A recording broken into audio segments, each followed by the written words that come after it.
watching them on the side screen. Yeah.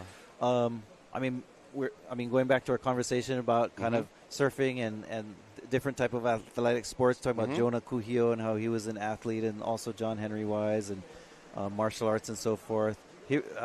Max Holloway, for example, is a surfer who's, of course, the best in fighting. And here we have Shimpei looking for the barrel at the backdoor shootout. Close out. You never know what you can find. Yeah, the Holloways. Shout out to Makaha. I know a lot of you guys are tuning in. And it'll be Buffalo Big Board Surfing Classic season coming up February. So you guys join on in. Another prestige event locally run just like this one. And the Huio He'inalu will be on hand, most definitely. Replay from that last one, Isaiah. Yeah, this is looking at what happened with Shimpei. He's hunting these backdoor waves, but unfortunately, a little too deep. The wave races off ahead of him, and he's forced to straighten out. But he's getting a ride back on the ski, right back out there with 4 minutes and 50 seconds left on the clock. Thank goodness you have the ski, because guess what? You could still get back out and catch more waves. Oh, yeah. Oh, that is nice. Yeah, why paddle? Shimpei's arms must be burning from that. They've just been swell after swell, even though we didn't run the backdoor shootout over the weekend. These guys have been surfing. So he took a day off yesterday, a well-recovering day off. Rest those muscles. They make it look so easy. Back to some detail about Henry Wise. I really love his story. We talked about how him and Jonah Kuhio, Kalaniano Ole, Prince Kuhio, often called here in Hawaii, were close friends. Both of them well-educated overseas and became politicians, leaders in the territory of Hawaii. Both of them were advocates.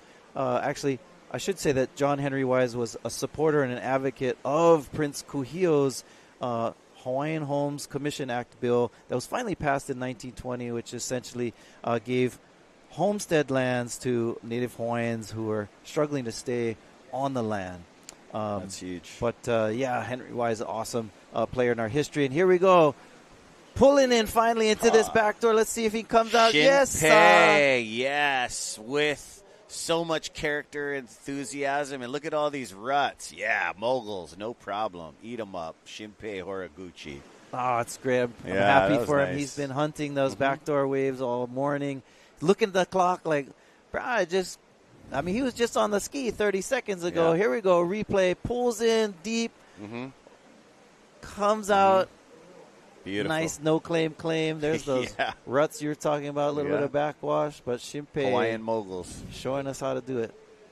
Man, I tell you, Shimpei had one of the bigger wipeouts of the event as he got absolutely ejected. I believe that was the first, as we call here in the islands, dirty lickings of the event. With a smile, Shimpei. Yeah, beautiful wave by Shimpei. And Team Japan doing really well in this heat. We've seen a lot of great rides from all of them, but Kenshin, Ryuku, and Shogo, Ryaru, all of them scoring good waves here on this beautiful morning at Pipeline. Kato as well. And we've seen the conditions as the sun getting higher in the sky, and I heard you and Rocky were talking earlier about this little bit of morning sickness that sometimes can occur on the North Shore when there's not strong prevailing winds. And so right now we're seeing that clean up the lineup and grooming the surf with a little bit of our easterly trade winds today. I looked at the forecast. It's really optimal wind conditions. They're blowing light out of the east direction. So you've seen that moon, That thing added some energy on.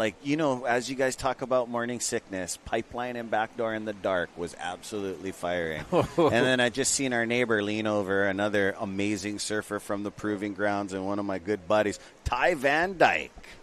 Maui no Ka'oi, but one of the brothers right here on the sands right here at the Proving Grounds. So, Ty, how you, brother?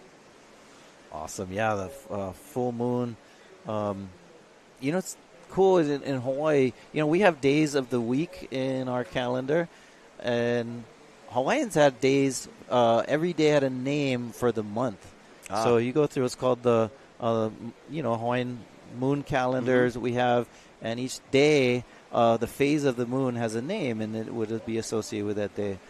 We've got the stance Ohana. Got, right. Yes.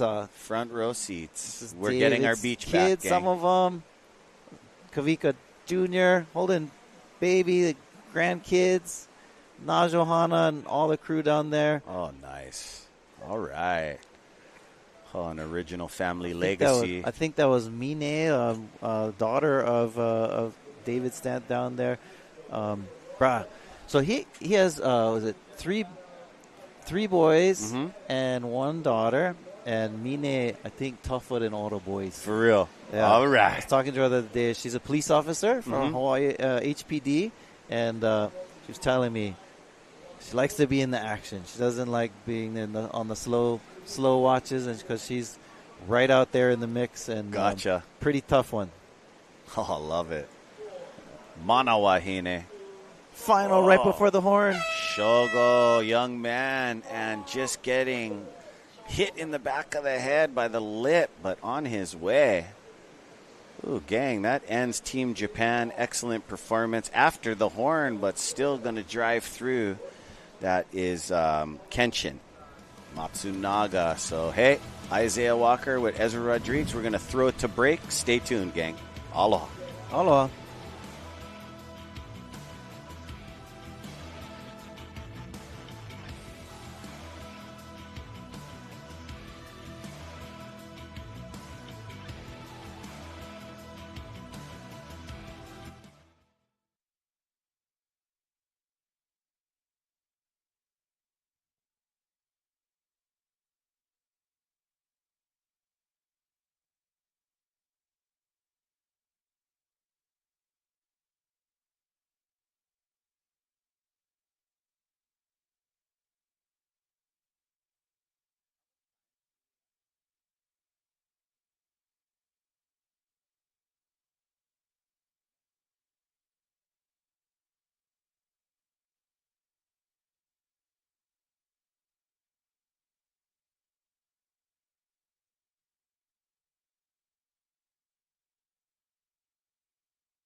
The 2025 Hui BackDoor Shootout is presented by Keiki Beach Bungalows.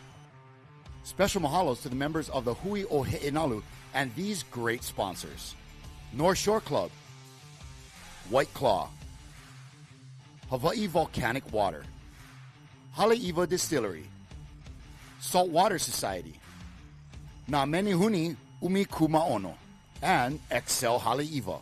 This live broadcast is produced by Zone Media, creators of Ocean Paddler TV, Hawaiian Extreme Sports TV, and In the Zone.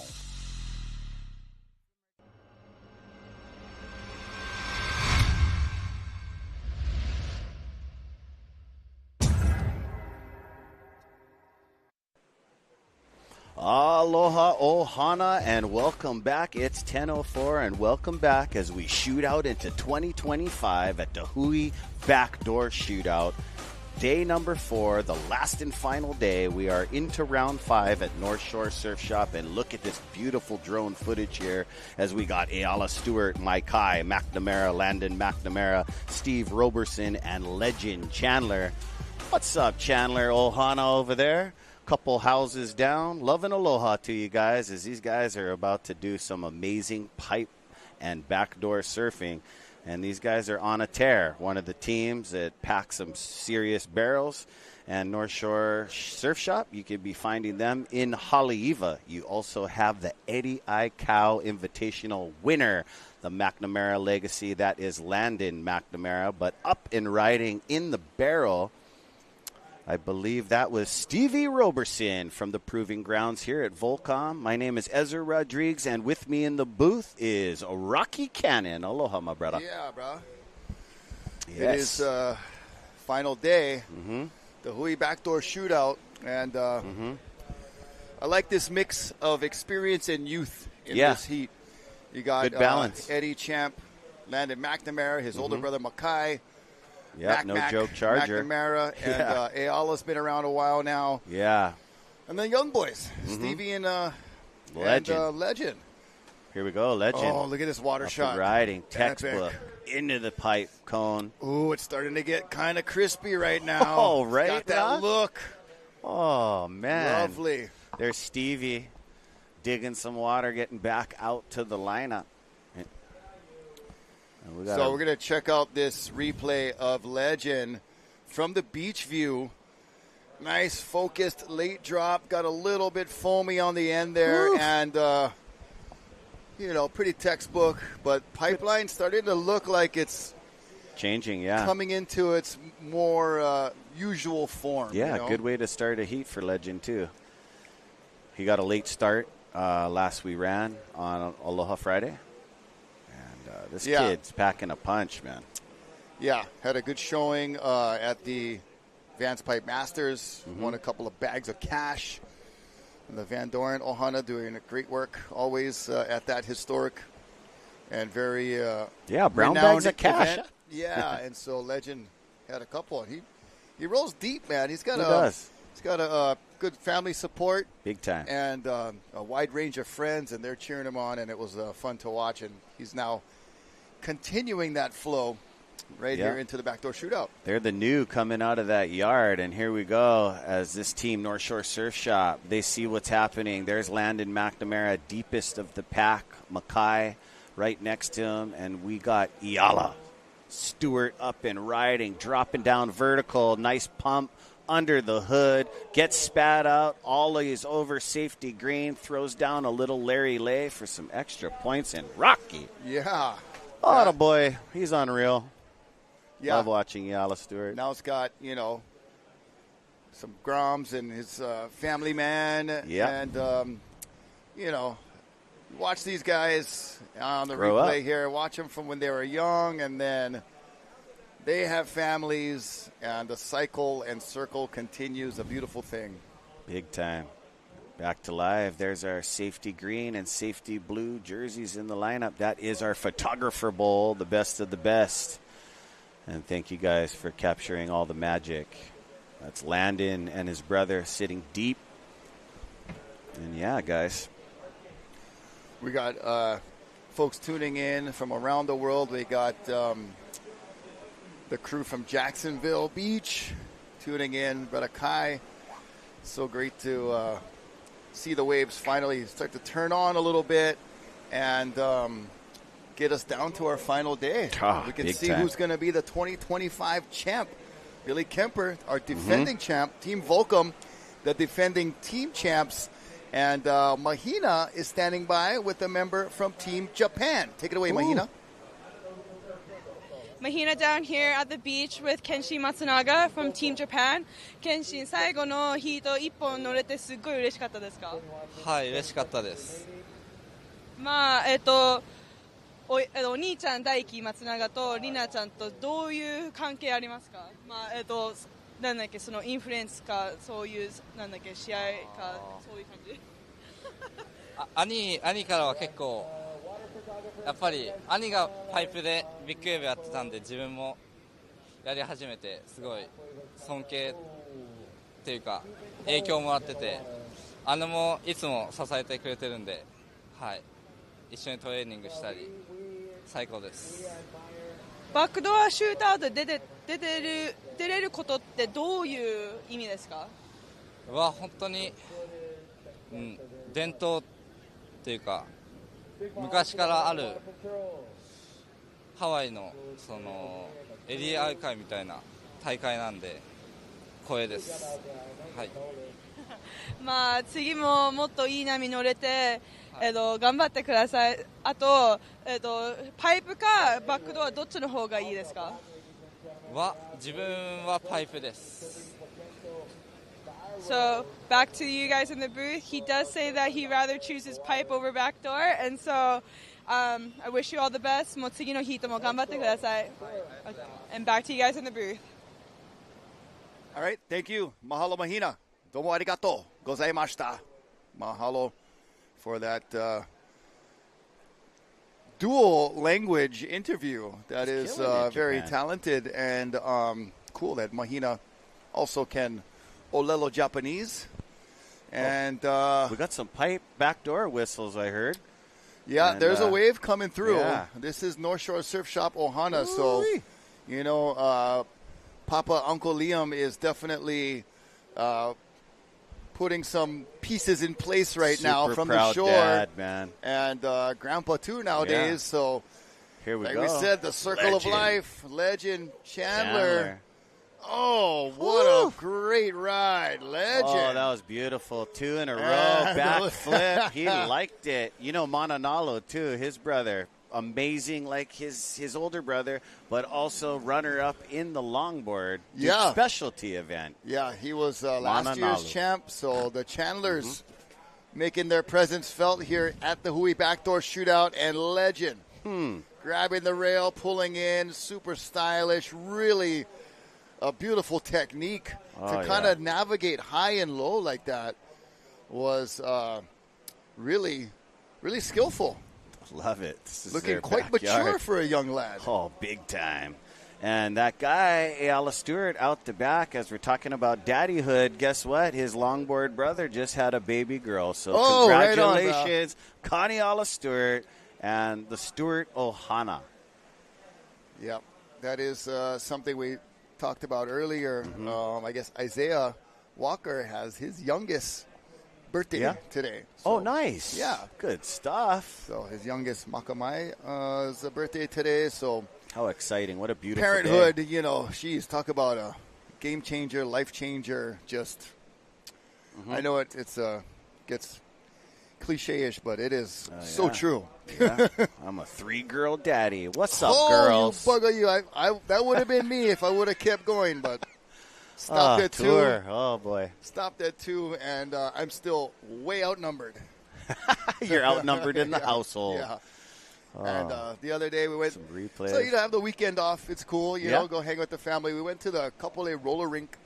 Nice. Inline skating How's rink your roller skating action? Oh, it's horrible. I fell one time, and I'm like, okay, I got to stop because I felt that was going to be I was feeling that for a little while at the dad age. But we got highlights to look at of Team North Shore Surf Shop Ohana while we wait for our next set to come in. Andrew LaGreca on the ski. And check out Ayala.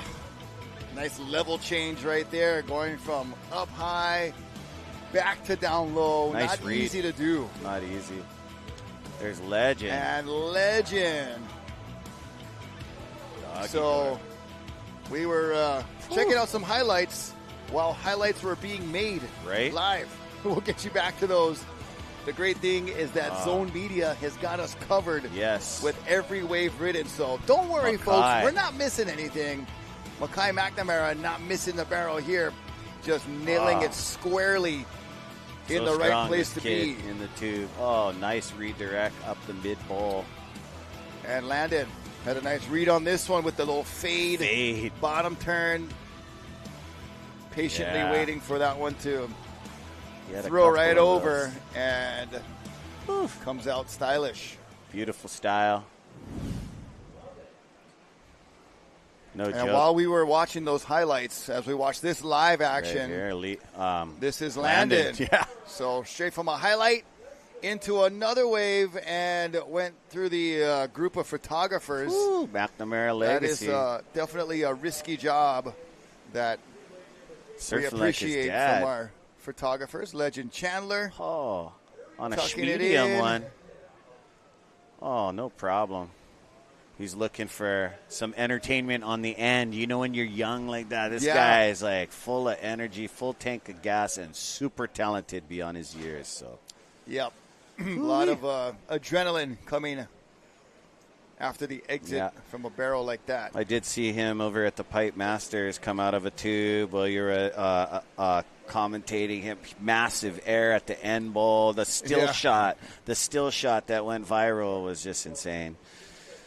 So Legend Chandler, you know, Kauai roots, but, oh, man, surfing super strong. He's got some Andy-esque, I see, inside of him, just his knowledge and him watching his uncles and people coming before him. Oh, nice. Under the hood, deep backdoor. Pumping. Stevie Roberson and then holding it for the 2-for-1. Oh, what a good wave. There's Landon's pipe barrel that we caught up with live, and then Legends wave right after. And Rock, this is during the highlights. So North Shore Surf Shop coming in strong on their fifth round heat. This is surf number 5. Yeah, we're at that mid-morning hour of Hawaii Standard Time. So that is when pipe kind of typically, you know, there's days where right off the bat it's firing from 6 a.m. But it typically will wait until the sun peaks over that mountain behind us before really starting to turn on. Yeah. And today's one of those days where it was a little bit slow, a little bumpy, a little, we call it a warble, but that word actually means to sing, like a bird warbles. Really? But we call it a warble. Yeah. I don't know, like, how, I think I first heard it from Tamayo Perry, another brother that was a warble is a bird cry, way too soon, but it's squirble. a bird sing. But we call it a warble because it's almost like a wobble. Yeah. And a wonk. A wonk, and so there's some warbles this morning, and those have kind of smoothed out. Yeah, and we saw Team Peru, really have a hard time finding a wave to come in first, and then the wave that did come had that little kind of morning sickness. We used that phrase earlier too. Yeah. I think what happened, the moon was going down and the sun was coming up. Something happened. Yeah, it was a little lunar solar thingamajiggy jargon. It was magnetic. But now it's starting to kind of smooth out, get the little trade wind, brush and groom over the surface. Yeah. Like that final coat of paint on the last part of your house. That's one, painting is tough. You mean you didn't paint your house? I'm a sash man, No, I come over. No, I really enjoy or appreciate the folks that are able to do that kind of work. But, oh, my gosh. Used to paint with my friend Nolan Caldera. We was taking it over. I'm like, man, I need shout out something to you, good brother. on the radio to keep me going. But right? It is that trade wind, nice brush that we're seeing right now. Oh, it's beautiful. Over the surface of the water that's getting pipeline to turn on. And backdoor, too. And for those of you just joining us, this is also the 50th anniversary of Hui Oheinalu. Hui 5-0. Hui 5-0. Oh, that could be a show, but it would be rated R, bro. You know that kind. Oh, These guys, the original purpose, 1970s, North Shore. TVMA, bro. Mature audiences only. Yeah, this place attracting surfers all the way from the 70s, and they created a club, 1975. Yep, there was a big movement to, just ensure that Hawaiians would still have a place in the waves. Yep, love for the land, Mauka to Makai, compassion and respect. And that's why some of these teams from around the world are deserving of getting invited into something so special, Rock. Yeah, it is a truly unique event with things that are featured you won't find in any other contest. This team format, and we've seen the other team formats where, like, you send, and I think this was kind of almost going to be like maybe the Olympic style where you like have a surfer in the water, then you come in and tag your next guy to go out and catch a wave. You have a time spot. You're surfing against other teams actively in the water. So it's that kind of first-person competition style. To this more revolutionized or evolutionary team surfing where you're surfing with your team in the water. So it's all your buddies. So there's no squabbling or hassling, battling for waves. And so that is a great feature that gentleman etiquette. Increases the amount of actual surfing rather than, the ticky-tack, because paddling tactics. If there's no etiquette, even in just a regular surf lineup, there will be no balance. Surfing has its own ecosystem. Right. Come on now. Yeah, definitely true. And then the scoring. We go up to 12 points. We're not stopping at 10 because there's waves here at Backdoor and Pipe that are better than 10s. And that being said, I'm so glad, my wife is a 12. I scored big time. Yeah, you got it, Rock. Yeah, you rock. Oh, you getting brownie points? You like just...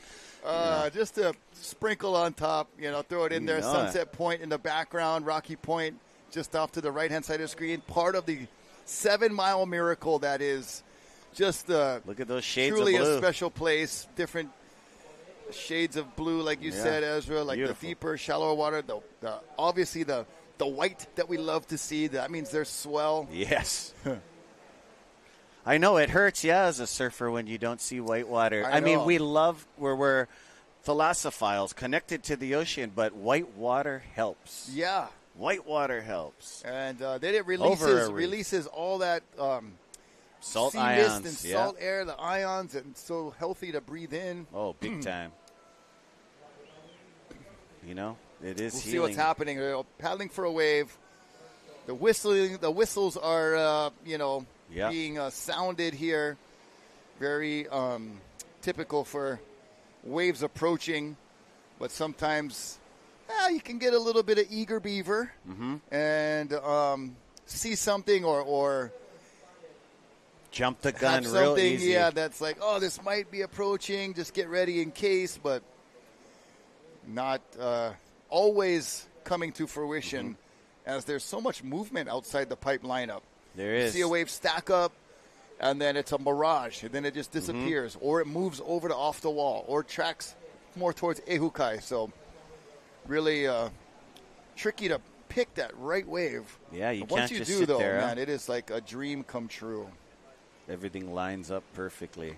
Stars aligning. Oh, Check Team it out. Volcom and the queen The of defending Bonsai champs. Pipeline. Yeah, Team Volcom.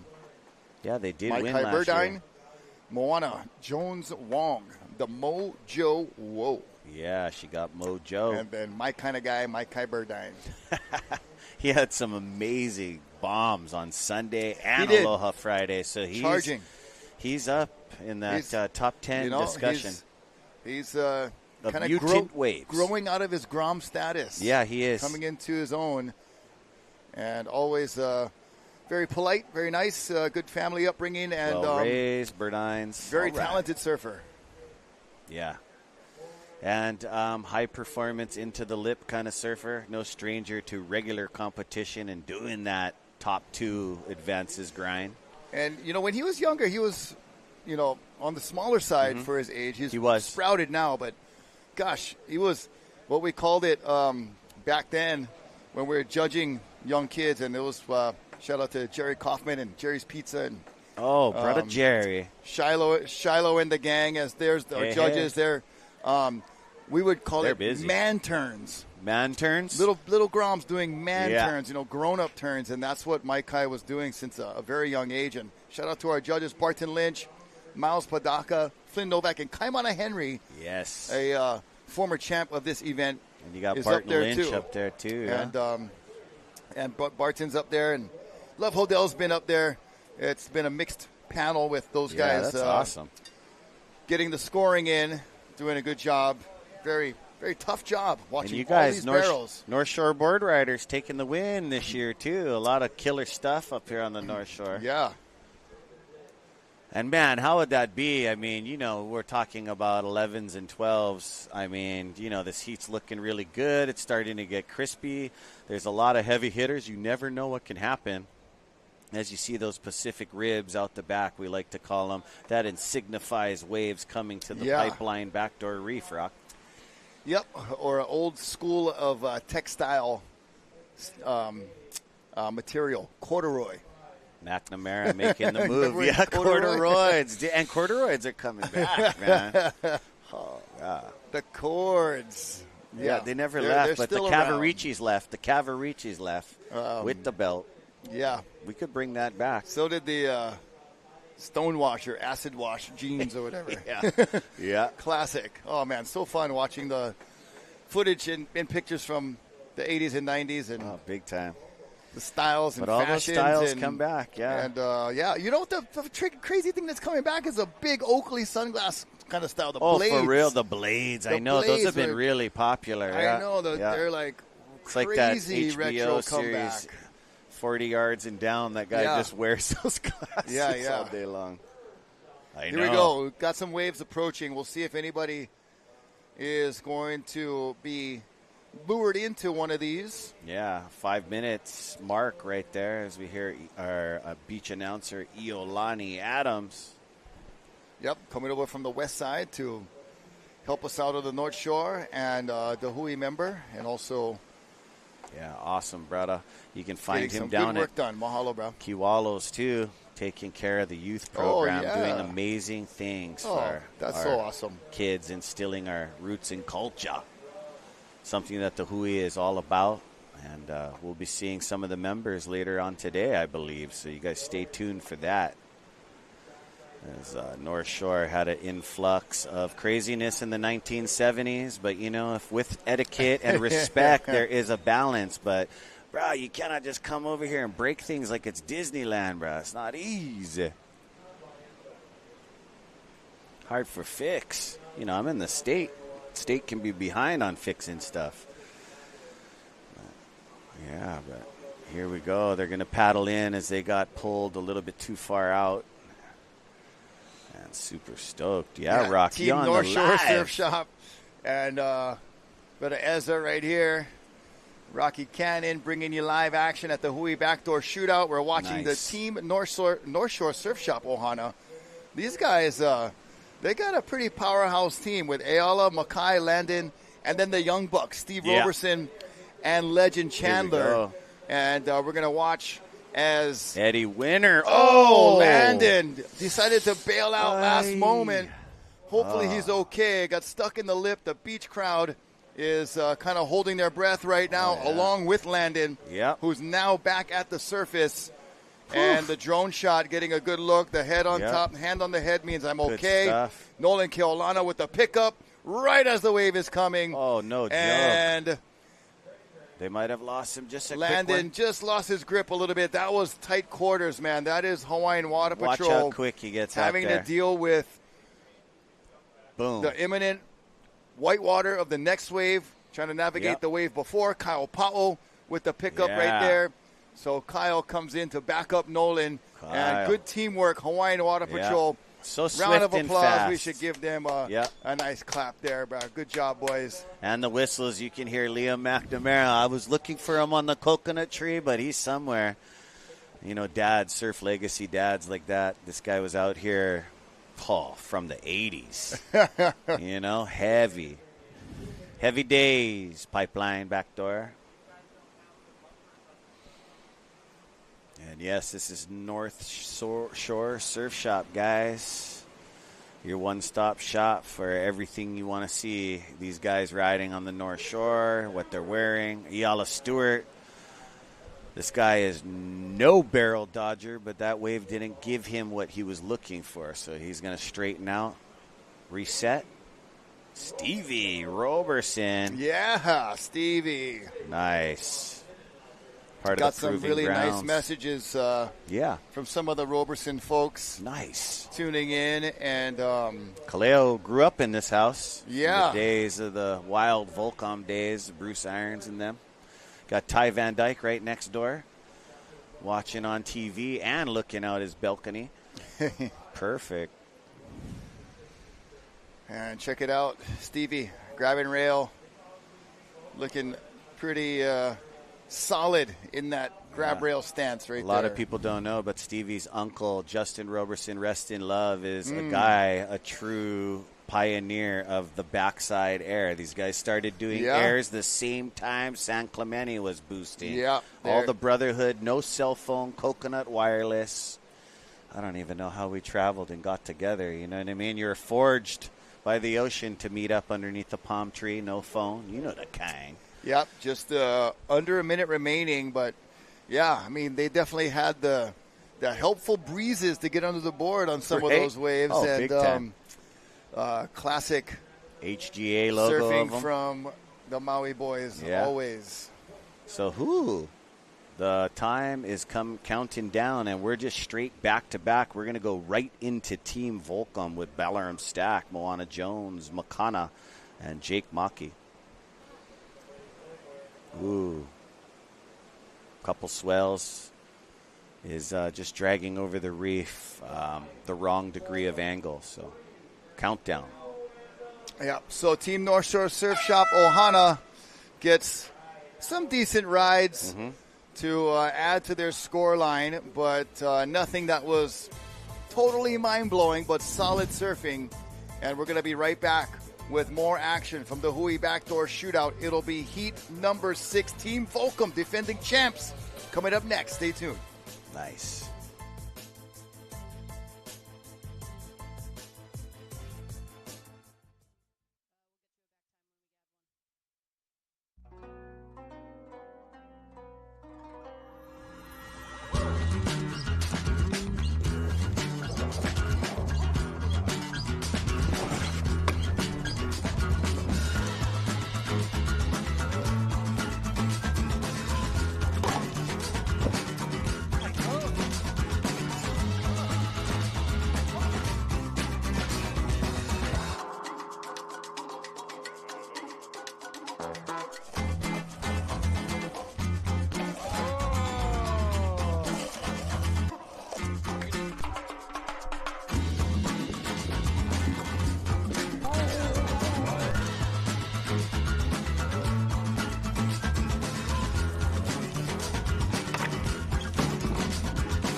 The 2025 Hui BackDoor Shootout is presented by Keiki Beach Bungalows. Special mahalos to the members of the Hui Oheinalu and these great sponsors: North Shore Club, White Claw, Hawaii Volcanic Water, Haleiwa Distillery, Saltwater Society, Na Menihuni Umi Kumaono, and Excel Haleiwa. This live broadcast is produced by Zone Media, creators of Ocean Paddler TV, Hawaiian Extreme Sports TV, and In the Zone.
Welcome back to the beautiful aerial view, courtesy of Zone Media, of the Hui BackDoor Shootout into Moana Jones Wong Mojo. Whoa! All of her names have Mo and then Joe and then Whoa. Love it. That worked out kind of nicely there. If we go add another ride for Team Volcom. Makana Pang. That is the gift. Want to give a shout out to Ipple Films, Eric Ipple, in that ultra clear slow-mo. So just cool. Fully high def. Bethany Hamilton featured on that pipeline wave. Just a inspirational story and person overall. And the lineup here, the 2022 Vance Pipe Master Champion, Balaram Stack, Moana Jones-Wong, several times pipe champion, Makana Pang, and Jake Maki and Mike Kai Burdine, all pipe chargers with hopes of victories to add to their resume. Look at beautiful the colors. Yeah, man, so clear. Beautiful, yeah. Love these drone shots. We've seen the sun coming out, the conditions becoming really pristine. You can see right through the water, see the various contours of pipeline. As we know, it's not a flat reef out there. Got all kind of twists and turns and caves and edges sand, and points. All kind of cool stuff. And we're going to take you down to the beach, come out of the sky, and back to the beach with Mahina Maeda standing by with Ayala. Good morning down here at Pipeline with the Hui BackDoor Shootout. I have Ayala Stewart with Mahina. That's me. Obviously, you got that great wave in that heat. Just to add to that, the score line and stuff. Just a couple months ago, or maybe a month ago, I don't really remember what day it was, you did get invited to the Eddie Aikau as an alternate, and then you were able to get onto the main heat. How does that feel going into this event compared to the Eddie Aikau? Yeah, being invited as an alternate for the Eddie was like a huge honor and achievement for me, and to be able to surf it the first year of getting invited, it was a day I remember forever. And yeah, I remember that date, and ended the year very well with like a session at Waimea, surfing all day, and then got to start the year off good with this backdoor shootout. It's a little bit different of waves, but Waimea definitely got my heart pumping and the adrenaline going, and Pipeline does that too. So thank you to Hui and Backdoor Shootout, Hui Ohe'enalu, for putting on this wonderful event. So you did, I don't know if you kind of saw, but I did kind of fill you in with that little moment that we had in your heat. One of your teammates did have a little pretty gnarly fall, which was Landon McNamara, and I wanted to kind of brush upon a point where how crucial is it to know the jet ski etiquette, giving the signs out, being able to get on the ski. What does that mean to you? Yeah, I feel like jet skis are kind of everything in charging and big wave surfing right now, and just safety precautions. So it's a language we all are learning, and we all learn now. So there's a couple of different signs where you come up from your wave. Pipeline's so dangerous, so every wipeout we're like, did he hit the reef? Is he okay? Did he hit his head? So when you come out of your wave, if you tap the top of your head, that means you're okay. So if you need help, you just start waving your hands frantically, and the jet skis will come and grab you. But I just want to give a big shout out to the Hawaiian Water Patrol, the North Shore Lifeguard Association. These guys got it dialed with the jet ski language and communicating that with us too, and makes us surfers charge harder, knowing that there's real life angels in the flesh watching over you. Waimea, Pipeline, every single day. Well, that's super amazing to have you safe here, and as well as your teammates. And just to kind of brush up on that too, like everyone should learn all the jet ski etiquette. Your sponsor Patagonia does offer an amazing course called the Bragg course, yes. And then you are also qualified to have that PSI inflation vest. So yeah, I think for us surfers are always, if the lifeguards aren't there, we're the next in line. So it's good to learn take the Bragg course, and just knowing how to do a tourniquet, knowing how to do CPR, and staying vigilant. So yeah, thank you guys. Take some safety courses. Yes, thank you guys so much, and especially to the Hawaiian Water Patrol. And Ayala, hope you get more barrels and stay safe. And back to you guys up in the booth. All right, thank you, Mahina. And some pretty cool words coming from Ayala Stewart and Hawaiian Water Patrol. The communication that has been kind of pioneered, obviously, from way back, talking about jet ski rescue, Terry Hui, Brian Keolana, Melvin Pu'u, Dennis Govea, Archipelago on Maui and to what it is now. But it's also a lot of education of the surfers, right? To let us know how you're doing, what the signs are, what the different movements and hand motions mean. Like Ayala, if you need help, wave frantically. Frantically. I'm not gonna like calmly wave like, "Hello guys, if you have time, if you have a minute, I could use a little help here." But yes, no, Ayala, the sophisticated, frantic waving. Very, very, very, very well spoken by Ayala, and a cool thing to learn about as we see Jake Maki. It looks like at backdoor on a replay. And then Moana Jones Wong, that was just such a tight exit. We talked about the high line. Yep. You did, Isaiah, earlier as Makana Pang just hanging out on the front porch. Not quite in the house yet. And Mike Kai just in the front yard, not even on the property. But you talked about that high line exit, how difficult and tricky it is to kind of navigate a path while in the barrel. It's like totally multitasking. I loved your Mojo Whoa. Yeah. Wait, have you been conjuring that one up for a while now? I looked at her name. I'm like, hey, because the Mojo, Moana Jones, that's a pretty easy one. You know, that's got the Mojo. But the Whoa. And then the Whoa with her, married name to Tehotu Wong, a talented stand-up paddle surfer and all-around good waterman. So that's added to Moana's length of her name, I will say. Yeah, Team Volcom out on the water. I had a chance when I was on break there to go and see all of them down there on the bottom steps, and they looked excited to get in the water. And, it's cool that they have a pretty tight crew, and it seems like every round it's been the same crew in the water. Yep. The other teams seem to rotate other folks, so these guys got a tight crew, and they've been committed to surfing every round, despite the wave size, big or small. Although we haven't had really small surf in this event at all, but monstrous or more tameable, medium. They've been out there together as a team.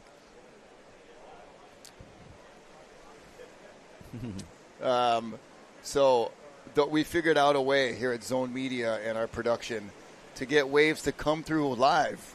Okay. We got to get a highlight reel going, because then waves are going to come during that. There we are. So it's almost like, the surfer who has to paddle in to make waves come out. I love this session. This was the day one on Saturday where the swell was rising quickly, and so you had that double up section. This is from Aloha Friday. Oh, Kalamai. And this is Balaram Stack, who did a nice carve into the barrel and just looking so comfortable, surfing all the way from Long Island, New York. And Jake Maki from the Big Island, and coming through a nice pipe wave, the beautiful water shot here, and the different level changes and things that go on during a pipe barrel. Yeah, Makana Pang got a lot of good waves in these earlier rounds. See him standing tall in that barrel, though he's small in stature. His posturing was very large. Maikai Burdine, and one of the better ones of the day. Was so epic. Stoked. I was talking to his dad. His pops was so proud of him for this one. From the water angle, you can see how deep and steep that one was. Beautiful ride. He was for disappeared. Maikai. Here's live action of Team Volcom and Makana Pang. Woo! So Makana just making that one look smooth and buttery. Nice, with the layback jam, too, at the end. Oh, with the jam. With the jam. The butter and the jam. Butter and the jam. Oh, making us hungry over here. Oh, our breakfast plate was too small, that's why. Yeah, man. Not bad. It was delicious. It was mahalo. Mahalo. But, man, that was very gifted by Makana. Oh, look at this. Tall wave, rides it well. It stays open, doesn't do that clamshell that we saw early this morning. Here comes the jam. Hi-ya! Oh, that was Bruce Lee action. And, of course, you guys know what Bruce Lee orders his favorite drink at Burger King. We'll start it over. We'll watch Jake Maki. Oh, Maikai, Burger Paddles in. Oh, wow. That was really, that drop was so shaky it made the screen go jumble. It did. That wave was so tricky. Man, Talk about a difficult wave. Dropped in. Glitched the whole wave. Yeah, barely got it on rail. Airdropped just to make the drop was an achievement in itself to stay connected on the board. But Bruce Lee, when he goes to Burger King, you know what he orders, the wapa. And then, what he orders as a drink to go with that is wata. But do you know what he orders with his biscuits from KFC? I do not. Wata. Just adding on to a classic right there. And yes, I am a dad. It's so obvious. Ballaram. Oh, ball stack. A little too deep. Tried to get as high and tight as possible, but that one ran away from him pretty quickly. Yeah, it was looking quite futile from the start, but gives a little quick tap on the head to Water Patrol. He's okay.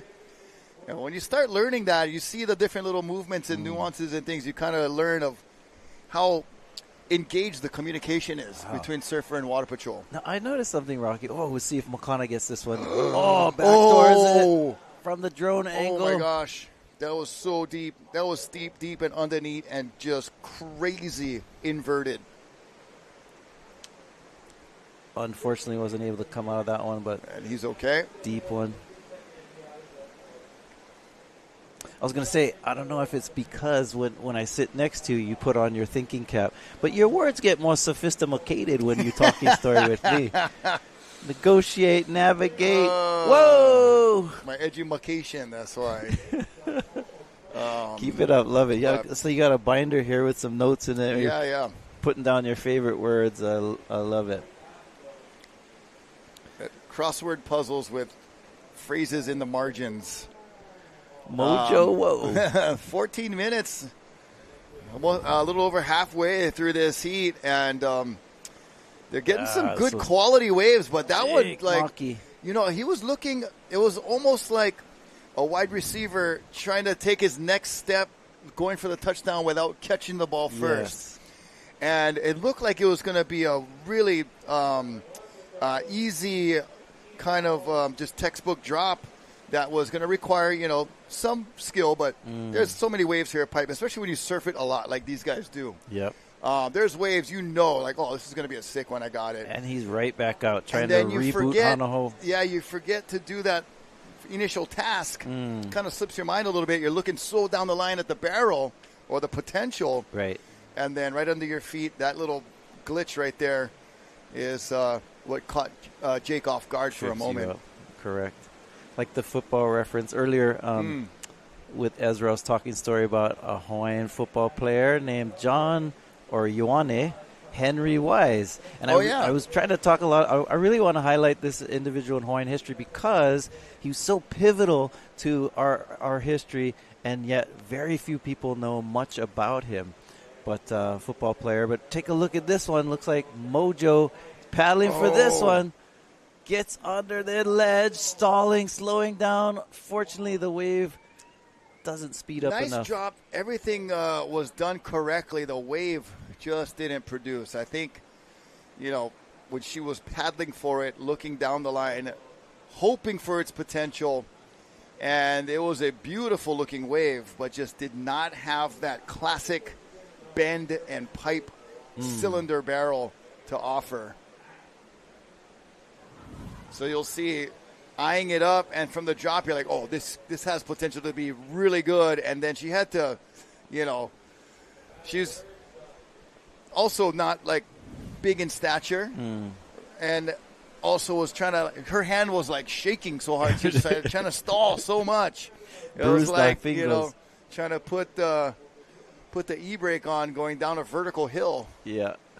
And unable to get really in the barrel on that one, so she'll rejoin the group, talk story a little bit.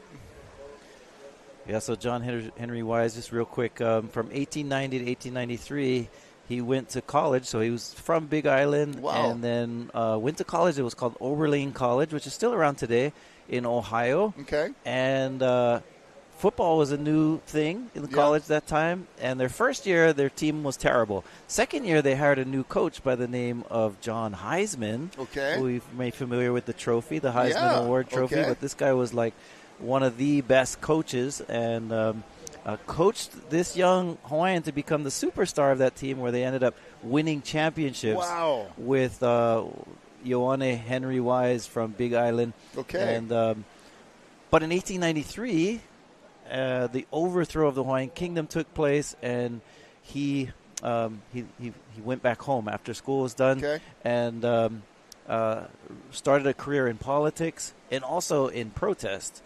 So Oberlin College was a kind of divinity college, and he was trained to become a minister, which he did become. Okay. But he was a little unsettled with the political climate in Hawaii.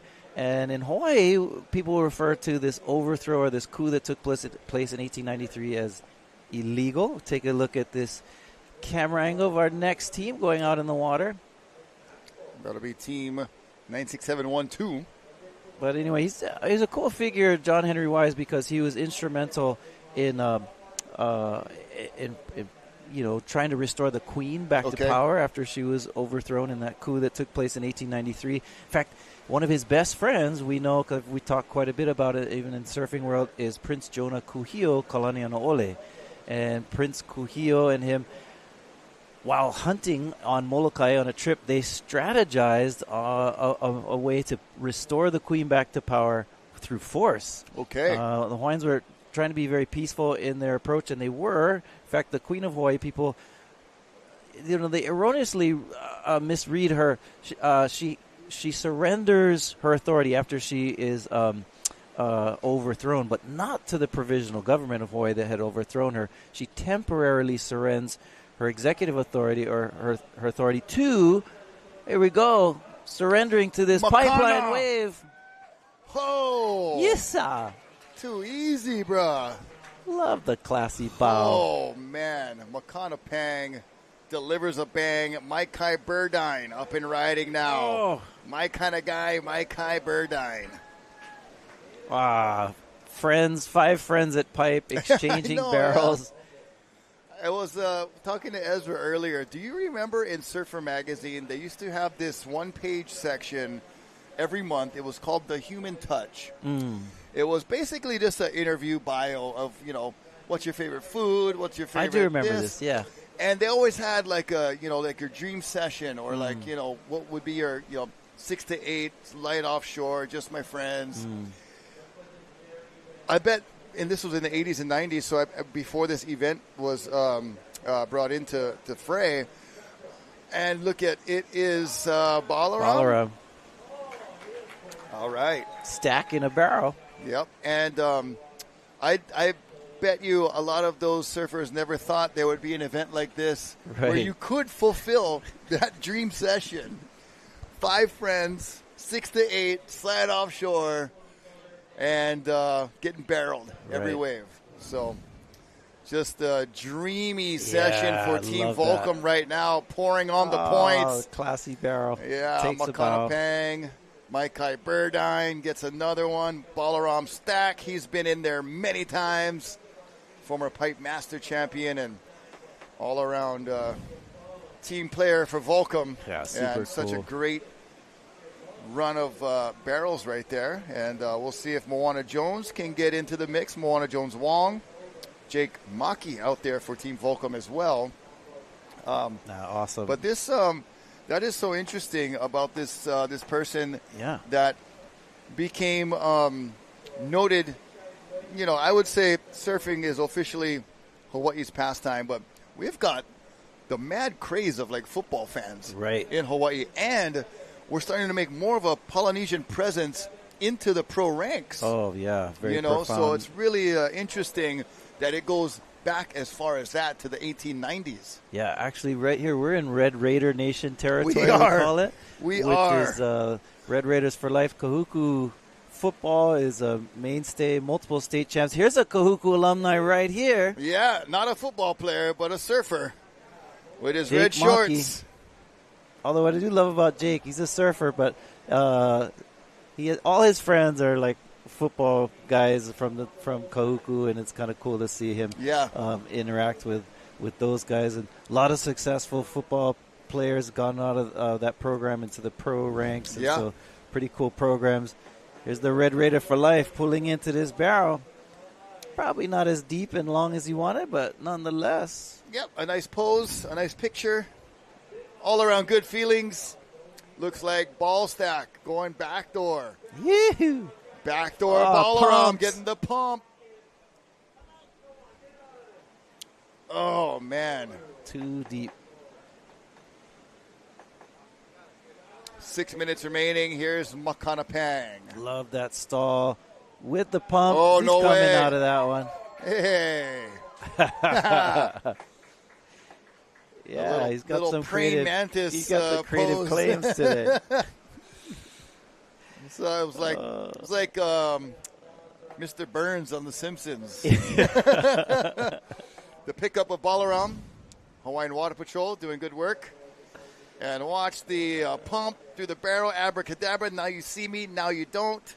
And Yes, now you see me again. And the little, whatever that was. I love this one where he stalls, and then he sees it racing, so he gives it a couple of pumps, but kind of futile effort there because the wave was just too fast.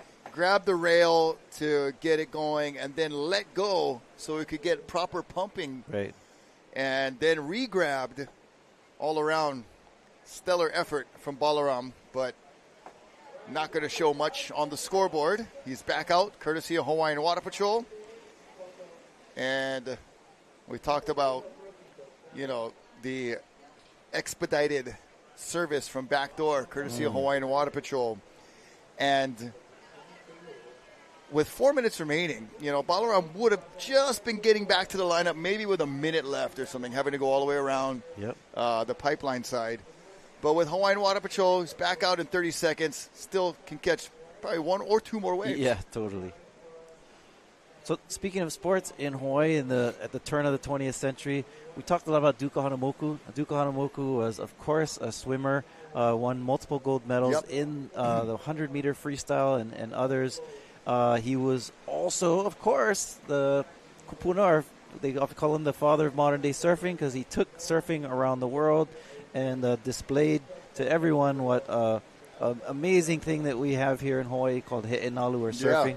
But what people maybe not also realize is that time period too there was a lot of sporting going on, including what we call barefoot football. Okay. And apparently John Henry Wise was responsible for bringing football into Hawaii after his stint there at Oberlin College, and it becomes a very popular ordeal.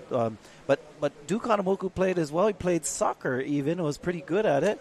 And was he playing volleyball too? Right, and beach volleyball. He played water polo. He was water on polo. the team or the Olympic team of water polo. Invented surfboard water polo. If you haven't seen that at the Duke's Ocean Fest, it is pretty entertaining to watch. Very. I was mentioning earlier, a lot of these the sporting games involve boxing, and boxing at the turn of the 20th century in Hawaii was a big deal. Also wrestling and martial arts. And I mentioned earlier, Prince Kuhio was all of these. He was an athlete, he was a surfer, he was a statesman. But him and John Wise, it'd be cool. I'm thinking about it, have kind of a book or some stories, a TV series maybe of John Wise and Prince Kuhio, because those guys had a pretty tumultuous life, but an exciting one too, from fighting to football to surfing to trying to restore the Queen to power by smuggling guns in from San Francisco. There's some cool photos of Prince Kuhio. He looked pretty pimp-like, He got the hat and the kind of the look, and lived in Washington, D.C., and as when he was a representative from Hawaii for the territory of Hawaii for many years. And really cool stories about these guys. But Prince Kuhio, we talk a lot about Duke Hanamoku, of course, at this event, but Prince Kuhio was older than Duke, much older, and an avid surfer. We got a split peak here. Avid surfers going left and right. Jake's kind of bummed that one didn't work out. Maikai trying to stall in this backdoor barrel. Gets low. The wave gets smaller. Still sticks with it. Went to go shake his hair, but he had a helmet on. So. Just a little helmet shake. Hard to do the whip with the hair. Yeah. Jake did not find much on that pipe wave. Maikai was able to get into a slight barrel. Makana Pang is the guy in the zone right now. Yeah. Makana is owning it. The drag hair claim. All right, what's next? I want to see Makana's next claim. Oh, ball around, slowing down. Mr. Ballstack. Nice turn. Yeah, we've got quite a few cool claims from Mr. Gift today. Yeah. So, the nice little bow. The hair drag. The bow. The praying mantis. Or the, I don't know. Mr. Burns. All right, Moana, let's get in on this action. She's just a little bit speedy on these waves. I feel like maybe the takeoff point positioning might be affecting her ability right now to get a really good deep one. And there's times, there's days, having spent a lot of time out there myself, just learning the wave, learning what fits my style and my surfing and where I want to be and what types of waves I'm out there to catch that suit all of that. Right. You have your lineups, but you do have to have a few different ones for different days. And I feel like maybe she's using a certain lineup, but it's not that kind of day, Yeah. So the takeoff zone is a huge part of it. And where you're grabbing your wave from. And looks like she's just a little bit ahead of it. Nonetheless, her Queen of Pipeline will stick for a while. Oh, yeah. But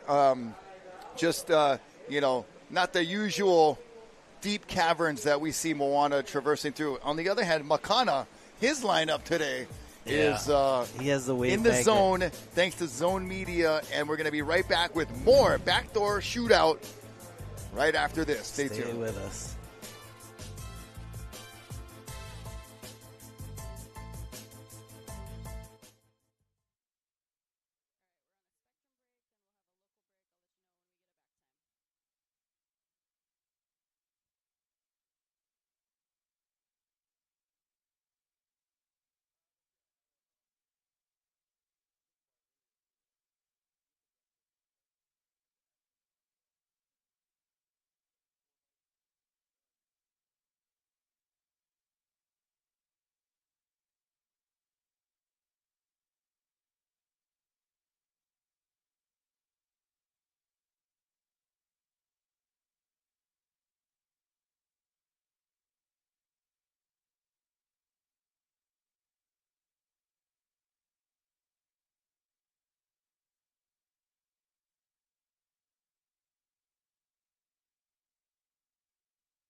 The 2025 Hui BackDoor Shootout is presented by Keiki Beach Bungalows.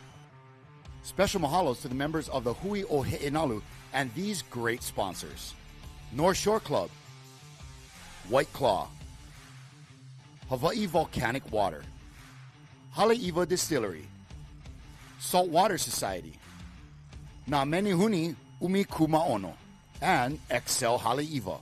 This live broadcast is produced by Zone Media, creators of Ocean Paddler TV, Hawaiian Extreme Sports TV, and In the Zone.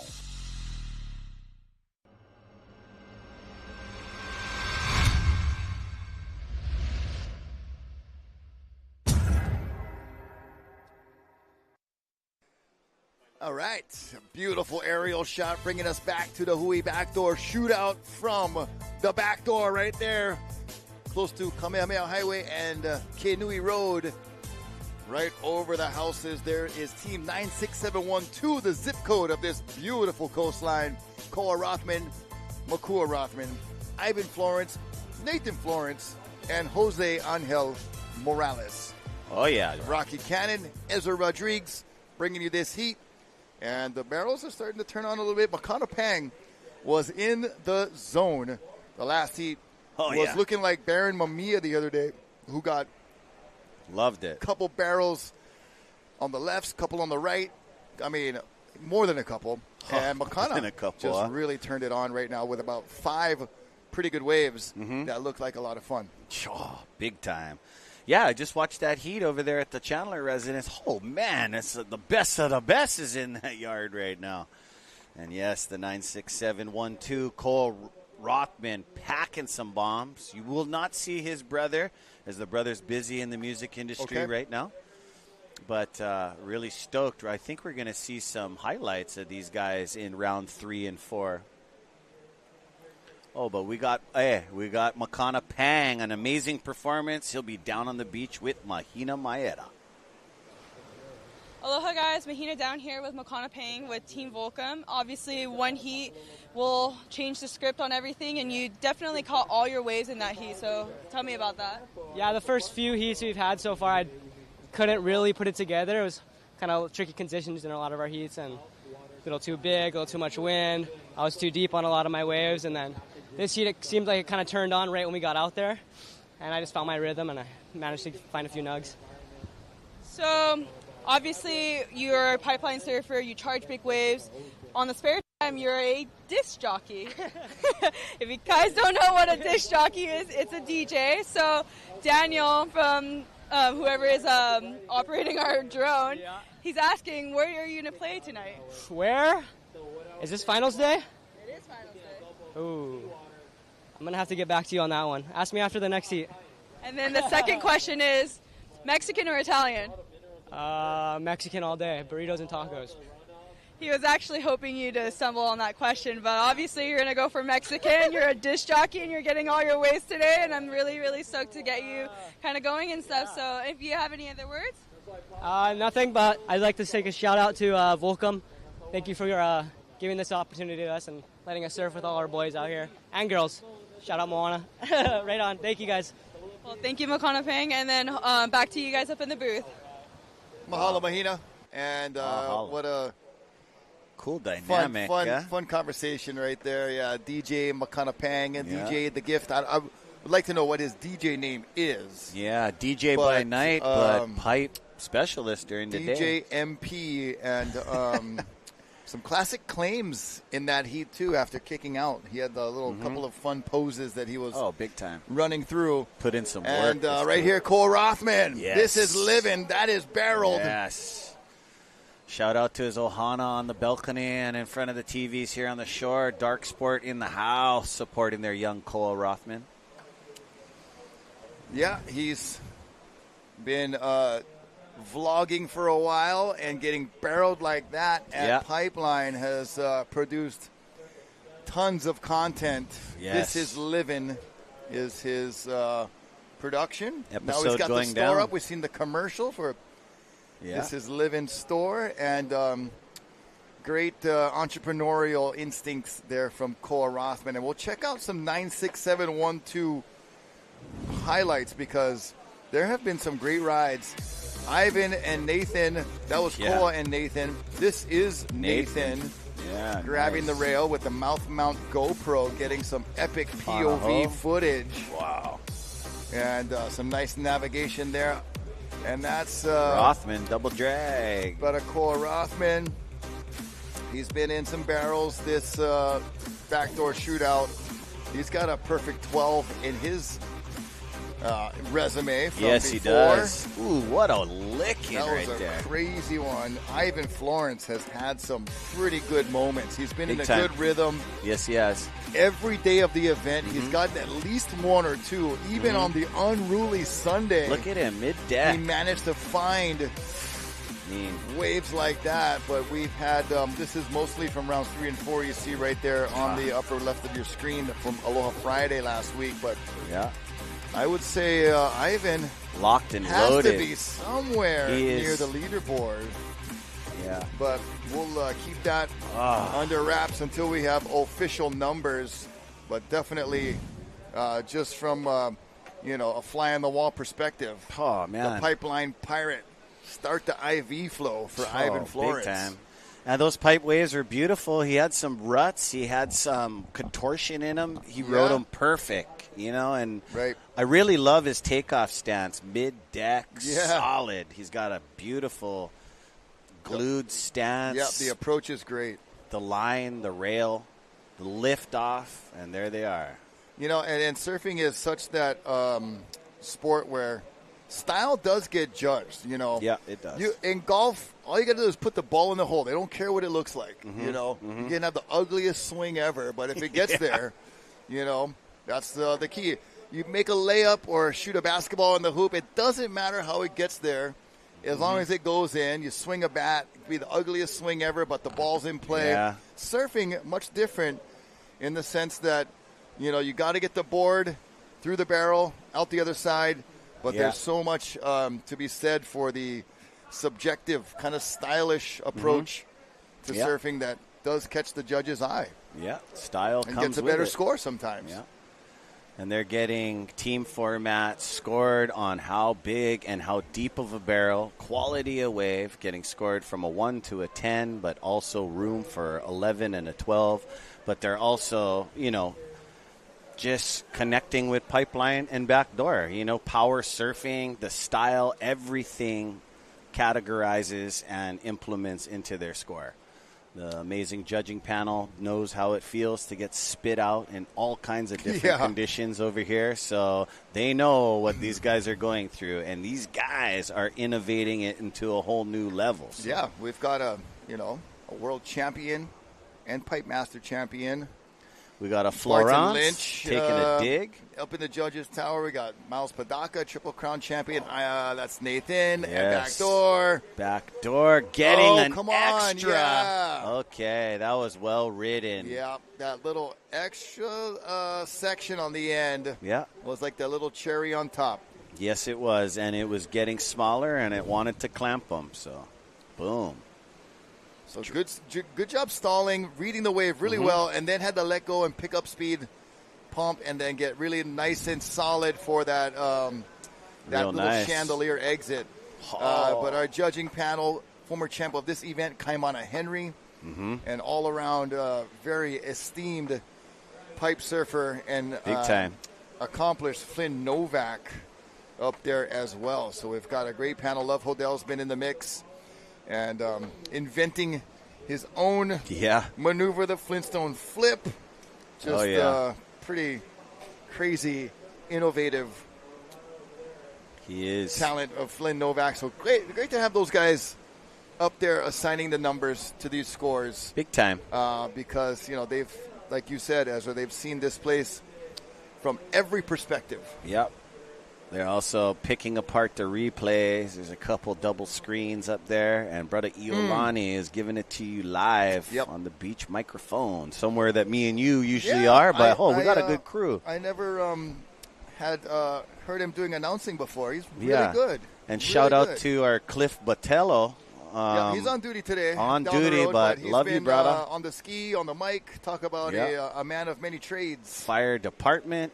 And in my new series coming out, you'll follow me in my life, Jack of all trades, master of fun. No, I'm kidding. I was lending it ear. I said, hey, you going for it. Let's go, Rock. But it is pretty blessed and fun existence that we have. Rocky Cannon, Ezra Rodriguez. This is us in the booth right here. Second level Volcom House. Mahalo, Team Volcom, letting us crash on your pad for a few days. Mahalo to our sponsors, Keiki Beach Bungalows right down the road. The North Shore Club, a community by Arete over at Turtle Bay, doing a lot of native plant restoration and some projects there. So you'll be able to see that happening. White Claw, Mahalo, XL Haleiwa, as well as Haleiwa Distillery. And Saltwater Society. Check out their website. They're doing some cool. They got some cool threads, and they're doing some really cool things. Protect is one of their mantras, and they give back to a lot of good causes. So Saltwater Society, Pete and Jen, thank you very much. Hawaii Volcanic Water is also helping us out, along with Namenehune Umi Kumaono. And I'm going to enjoy this Hawaii Volcanic Water as we go through the broadcast. It is good stuff. So mahalo to all of our sponsors. OGA, Golf Apparel, the most comfy, stylish shirt I think I've ever worn. Thank you. Good. Yeah. Yep, these shirts, unreal. So thank you guys. And it's a way to look spiffy without having, because us surfers, we're super casual. Yeah, cash. I prefer slippers over anything else besides being barefoot. Over jeans and with guys, slippers. They're slippers, not flip-flops, okay? You can go to Luau's corporate meetings with these shirts, but you can play hard with the boys. You can go right out here and just start playing tackle football right over here in the shadows of the material is really comfortable, kind of loose and stretchy, almost like a surfing kind of vibe. Yep. And there's tons of surfers that play golf, Big Kelly time. Slater being one of them. One of the best. Ross Williams. Real good. And a lot of lifeguards, too. Abe Lerner, Tom Jenny, and the crew. Terry Ohui, avid golfer. So these shirts are so comfortable for just an array of activities. As we watch Ivan Florence looking so comfortable in this barrel. IV flow. Not a big one, but he didn't even have a drop of water even touch him. Just a dry barrel. Nathan, super professional, not going to go on a lemon and waste and exert energy, even though the guy has that X factor where... Yeah, I was going to say, he could make lemonade if he took one. Yeah, there's Ivan Florence, super deep. Saw for a moment the board and the body completely disappeared.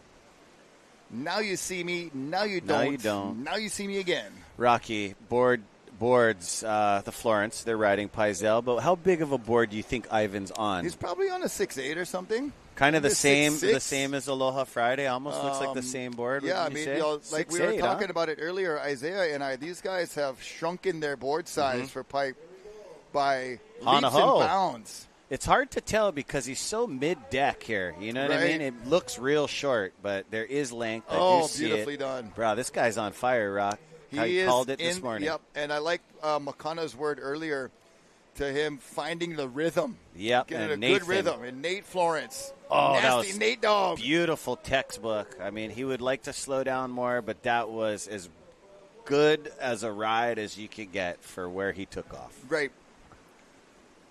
Yeah, that matters so much as your takeoff zone. There's Jose Angel Morales. Yeah, Angel. Surfer from Puerto Rico.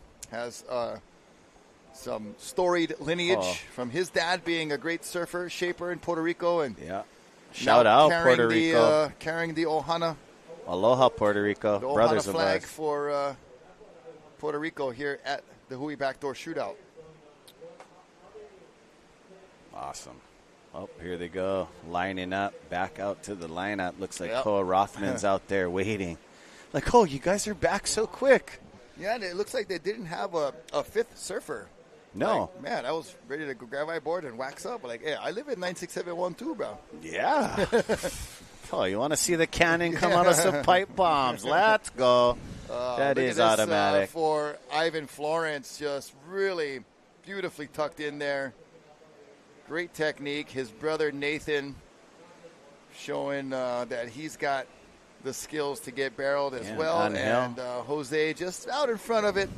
Yeah. And you said it earlier, the takeoff point matters of your success, your positioning. So that is kind of the foundation of finding a good wave here at Pipe is being in that correct takeoff zone where correct by meaning you don't want to be too deep where you're not going to make it out.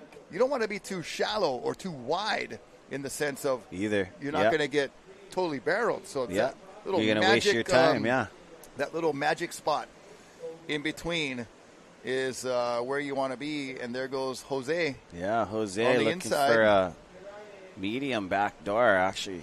Oh, dude. Beautiful little wave. Going to milk it. He's not super well-known yet. Still a young man and from Puerto Rico. Nice cutty. And so for him, like on a regular day like today at Pipe and Backdoor, there'd be like 80 guys out like we saw this morning. Oh, wow. He would have waited like 2 hours to get this wave, battling the crowd and stuff. Yeah. But when you're out there with your friends, you're just getting another backdoor barrel. Oh, yeah, I know. So fun. Expression session and just slicing it right there. All of it feels good. If you're gliding on the wave, come on. Let's go. Thank you guys for tuning in at work and at home and supporting Hui Ohe'enalu. Here's Kyle Pa'o going to grab Jose. Kyle, one of the OGs. Yeah. I remember him when he was just a teenager and has now come into his own. Yeah. Works driving tugboats, too. Oh, barges, nice. From island to island. So, Kyle, mahalo for what you do, getting our goods from island to island with young brothers and, traversing these treacherous channels. Right. And these guys, it was really good to see them take off on our last day we ran on Friday. Him and Ha'a getting wet, going to the sandbar. Yeah. The sand, all the sand that we watched from January 4th moved all the way down to Pupukea. So, and that's where you played with your daughters. Yeah. So it's awesome little sand pad down there. Oh, Nate could not quite get in. The bouncer was like not moving the velvet rope for him.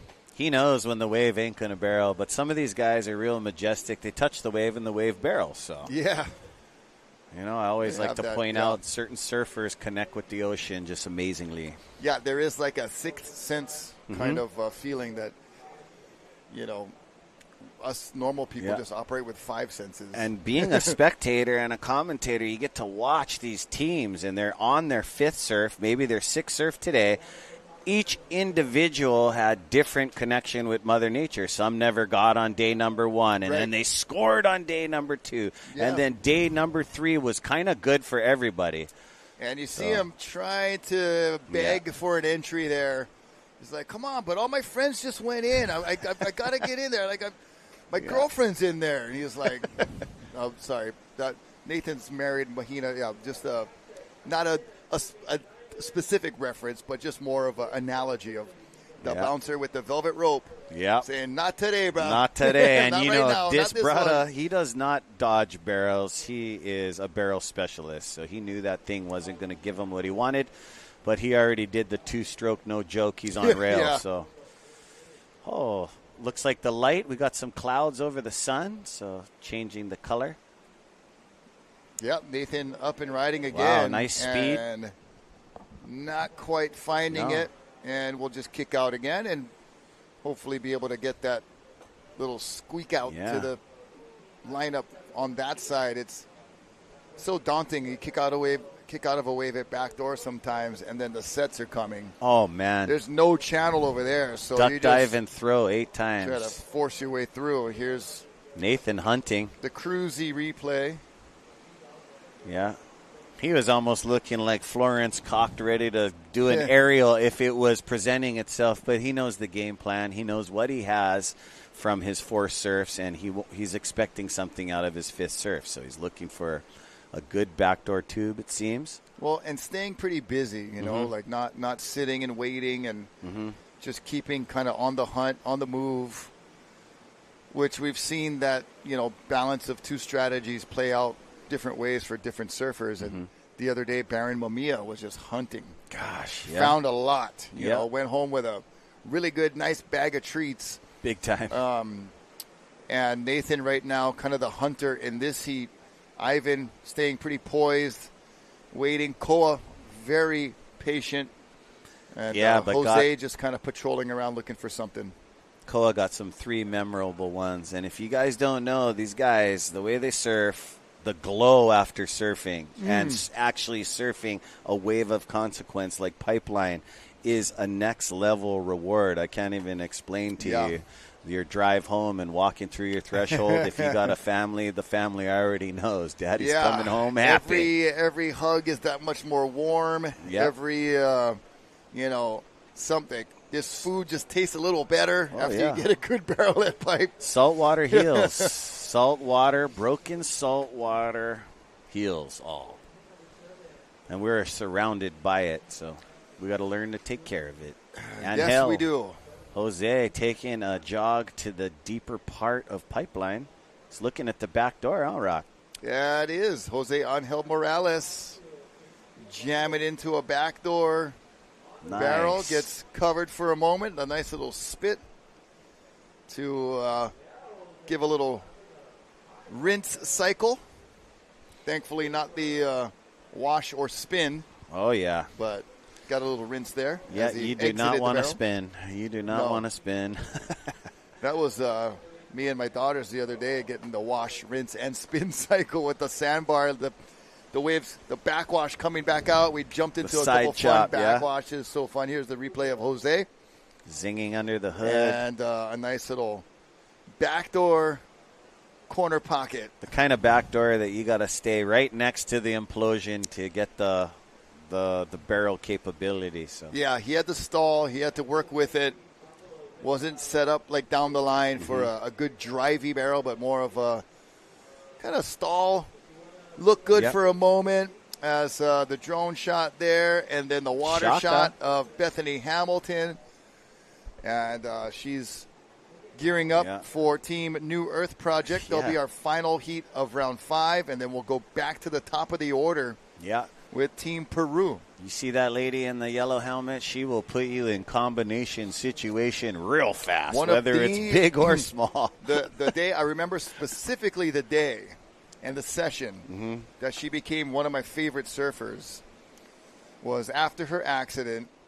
We were surfing Velziland, and she was still a teenager, kind of amateur still, but surfing well, and I think back in the water a few years now at this time. So got used to the new adaptation, and I was paddling for a wave, and I saw her further in, and I stopped because I was like, in my head, I was also going to give her the wave, but also like, I was, I'm not going to catch it. Yeah. You know, I'm going to, and so I, in my mind, I stopped, I looked at her, and she got the look, and she saw me stop, and then started paddling. In my head, I'm like, you know, oh, good luck, you know, kind of like, you know, when, you know, we're like, okay, we'll see if you can catch that one, but not only did she catch it, I was like, whoa, she caught it. And then I watched, first turn, boom, fins out.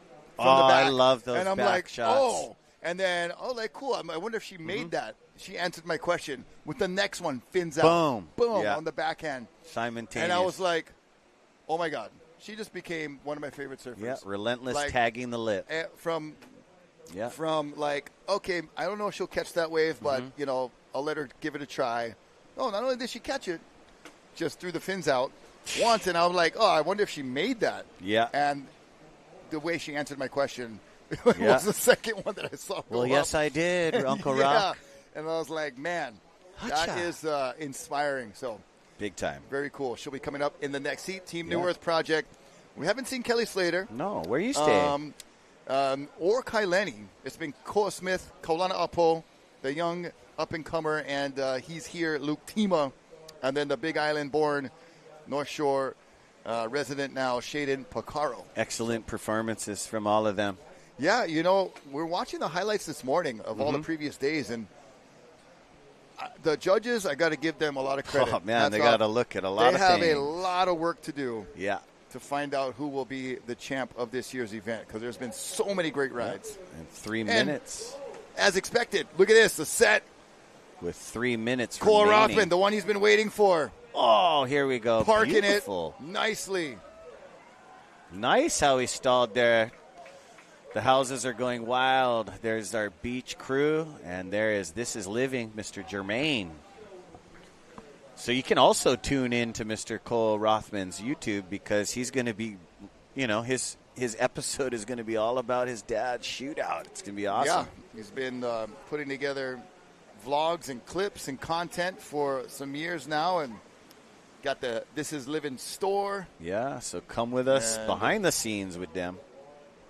They'll be, I'm sure, putting that wave. Oh man, how's that duck dive? Up on the content. And yeah, that was that's a no funny duck dive. Yeah, that's let it shoot out behind you because it ain't like, I'm working duck dive out. This one. Just kidding. Oh, yeah.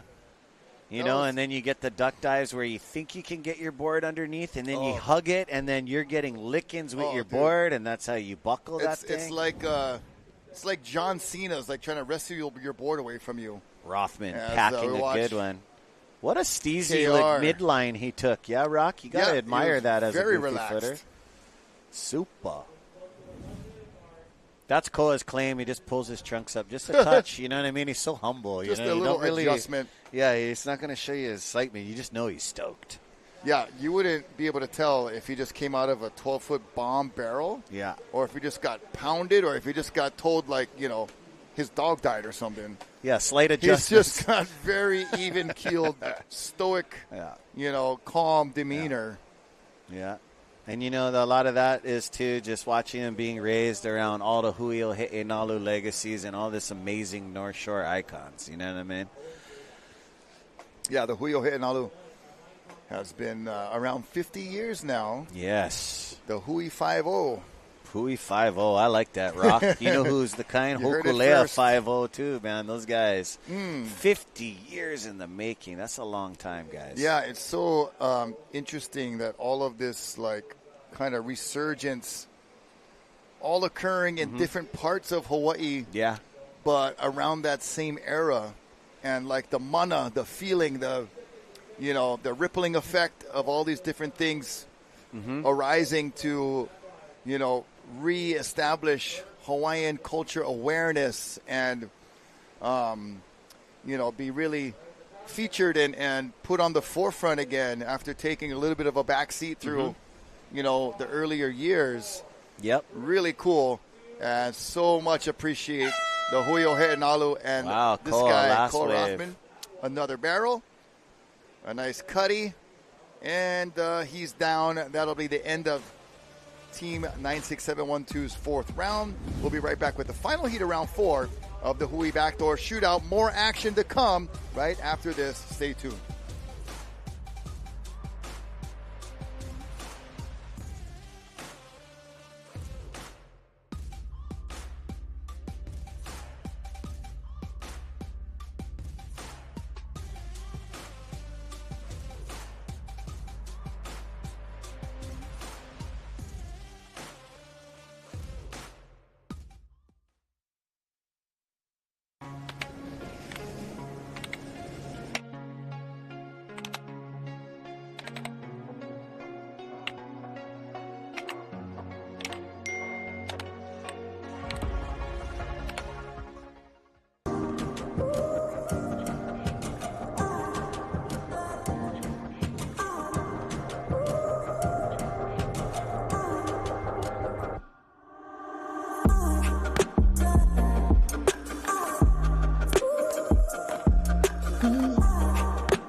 Allow us to help you grow your events by reaching Hawaii's giant outdoor sports and ocean enthusiast demographic. Zone Media specializes in social media content production and distribution, drone and video production, cutting-edge live productions, and more. With over 25 years leading Hawaii's action sports market, give us a call at 808-343-3310.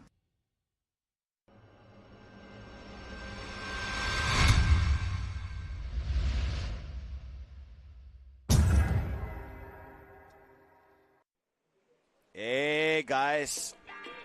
Good afternoon. It is lunchtime, almost 11:33. Welcome back as we shoot out on day number 5 at the Hui BackDoor Shootout with Bethany Hamilton, Koa Smith, Kaulana Apo, Luke Tima, and Shaden Picaro. My name is Ezra Rodriguez, and with me in the booth is Professor Isaiah Walker. How you doing, bro? Doing great, bro. These waves are delivering. I was watching the last heat. It was fun watching the Florence brothers and all the other crew and their team there getting barreled. And what a day. Beautiful. The sun is out. The wind is light. Some pristine conditions. Also, it's fun being in the Volcom house. You get to talk to the athletes and get their feedback on how the surf is going. Mad history, It was really cool. And I was able to chat down there with Makana Pang's dad, the legendary shaper Dennis Pang. And yeah. he came up to me. He was like, "Hey, man, I just want to say thank you for all the things we're learning." So I appreciate our listeners, and hopefully all ages enjoy all the vala'au that we do here, the stories. I know that for most people, they don't appreciate history till they're a little older. So hopefully our young folks are when you're piecing it together, but you need some more. Yeah, gotcha. Right on. So Mahina Maeda is down there with our Koa Rothman legacy. Good morning. We are down here at Pipeline at the Hui BackDoor Shootout. I am Mahina Maeda. I'm here with Koa Rothman. I definitely have to say you were being very patient in that heat, and I think that was probably one of the best waves for today, or even maybe for the whole entire event. What do you think? Yeah, I think it might have looked like I was being patient, but I actually made a few mistakes. I let Nate go on one that I thought was going to be too deep, and he got a good wave, but when I was watching the wave from the back, after I told him to go, I was like, I was in a really good spot. That wave looked better, honestly, than the one I had in the end of the heat, but it was a good heat. It was probably our best heat as a team yet, so I'm excited for our next heat of the day. It should be like this all day. Yeah. As a former event winner, and you say that it's more team kind of oriented, why is it so special to be able to compete as a team and as well as this format? Well, I mean, we all know each other pretty well, so it's kind of just like with no elimination, it's just surfing pipe with like 4 of your best friends, which you never get because pipe is usually crowded with 100 to 150 guys. So just being out there with your friends and no one out is like an experience you can't have any other day. So I think that's what makes the shootout so special. And there's no elimination, so you just keep surfing and surfing and surfing. And they'll hold it as many days as it's good. So if the holding period's like 2 weeks or whatever, and I think they actually only have a certain amount of hours. But yeah, they hold it. They definitely maximize for sure, which is nice. Well, that's super great to hear, and I'm really, really stoked that you got that really sick wave. Lastly, a super random question. Obviously, I just asked you. I just interviewed Makana. Would you be a disc jockey? That's funny because me and Jack, she just told me what that DJ actually stands for, disc jockey, but me and Jack G right here, who's behind the camera as well, have had some nights DJing. So yeah, I'm in there sometimes. I don't know what I'm doing. I usually mess everything up, but it's fun.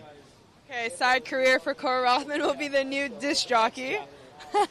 So congratulations on that last wave, and hopefully you'll get more waves in the next heat. And back to you guys up in the booth. Thank you. All right, what a good interview. Thank you, Koa Rothman and Mahina Maeda. And that is true. With music comes rhythm, and music is a big part of our surf culture. And DJing is an art form. For sure. Blue Shorts had a couple investigative attempts as we were on that interview. I don't know if that's Kaulana Po with a new hairdo. Right? It is him, actually. Okay, he shaved his head. But let's see, because when we see his Kanaka Steezy style off the bottom, we could tell right there. But that does look like him. Yep. Clean shaven, huh? Here we go. Yep. There he is. It is Kaulana. Whew. Went high, went low, quick in and out. Out the door. Out the door. Wow, New Earth Project doing some incredible things with sustainable, recycling. Big time. Utilizing the materials, so we're avoiding as much as possible using too much plastic in shipping materials and other types of things. We got to get on board now, Isaiah. It's really great to see that effort. And we do have some highlights from Team Earth, New Earth Project from rounds 3 and 4 on our Aloha Friday. Let's check out some of the action that we saw. And this guy, Shado Picaro, it was his day. So good this day. So many barrels. That was one of my favorites of the contest. Backdoor, showing you his diversity. Still, look at this. He just was. It's interesting how they say the ocean chooses you in certain heats. You become what we call the wave magnet. Koa Smith. Yeah. On a good backdoor wave. I feel like Koa's had some good ones, but hasn't quite found a perfect one yet. But this one is a decent one. That was on. That one I liked. Kaulana again. Kaulana Po. Under a sheer roller. Another action. Kaulana in the barrel. Standing tall. Beautiful. Team New Earth. This Tima. guy. This guy has been on fire. First time in the backdoor shootout, and what an epic performance, Isaiah, for the young junior. I was really impressed with him every day of the event when things were tricky. And look at that. Tech. Still managed to get a bunch of good ones. It's like his uncles. Steep and deep. Pulls in. Wow. Tima. With the after barrel stance. Kid knows how to ride shoulders when he wins. You know, that's something, you know, as a pro surfer, you know, once you win a huge event and you get on your friend's shoulders, your two best friends, you got to learn to ride shoulders. It ain't an easy thing either up to the podium. We got a little more sand coming back to the beach. Oh, there he is.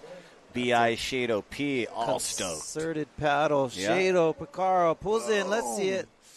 Ooh, that one compressed on him, but he did travel about 5 yards. But Shado P, just getting his feet in the wax, they say. He got a little too deep on that one, but at this point, he's got a bunch of keeper scores. So I'm sure he's just thinking, look, I got to try and get something even deeper than what I've previously had. So I hear some whistles, Isaiah. Let's go whistles. Just take a little crack off the balcony, a little look, a little peek. And, yes, there is a set approaching, and there is Zone Media about to lock in on Koa Smith taking an investigative paddle.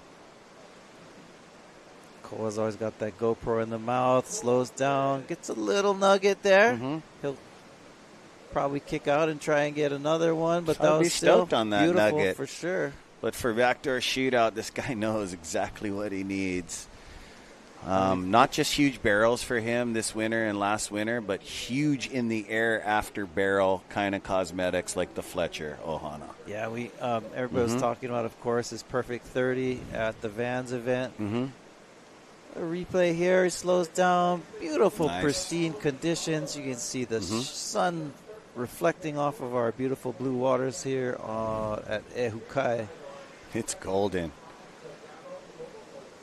Luke Tima. Nice. Knee, butt right in the wave. Three-prong drag. Gets the negotiation. Little rail up to recover and pop out. Yeah, this guy is coming. Our spectators liking it. More action. This looks like Kaulana Po stands up in the barrel, disappears, comes out with the spit right by the green shirt. Camera crew. For as well as he tail surfs, I just wish they were going to give him that little curve bowl on the inside so he does one of those nice front side sears. I'm a sucker for those after the barrel over here. That was a beautiful one. We'll see some replays here. This was Luke Tima's wave. Yeah, like how you said, he managed to move himself up forward on the board. This was the last one. Kaulana Po stands tall, comes out after the spit. Nice. Guys are getting off to a good start as we are 18:39 left in this heat.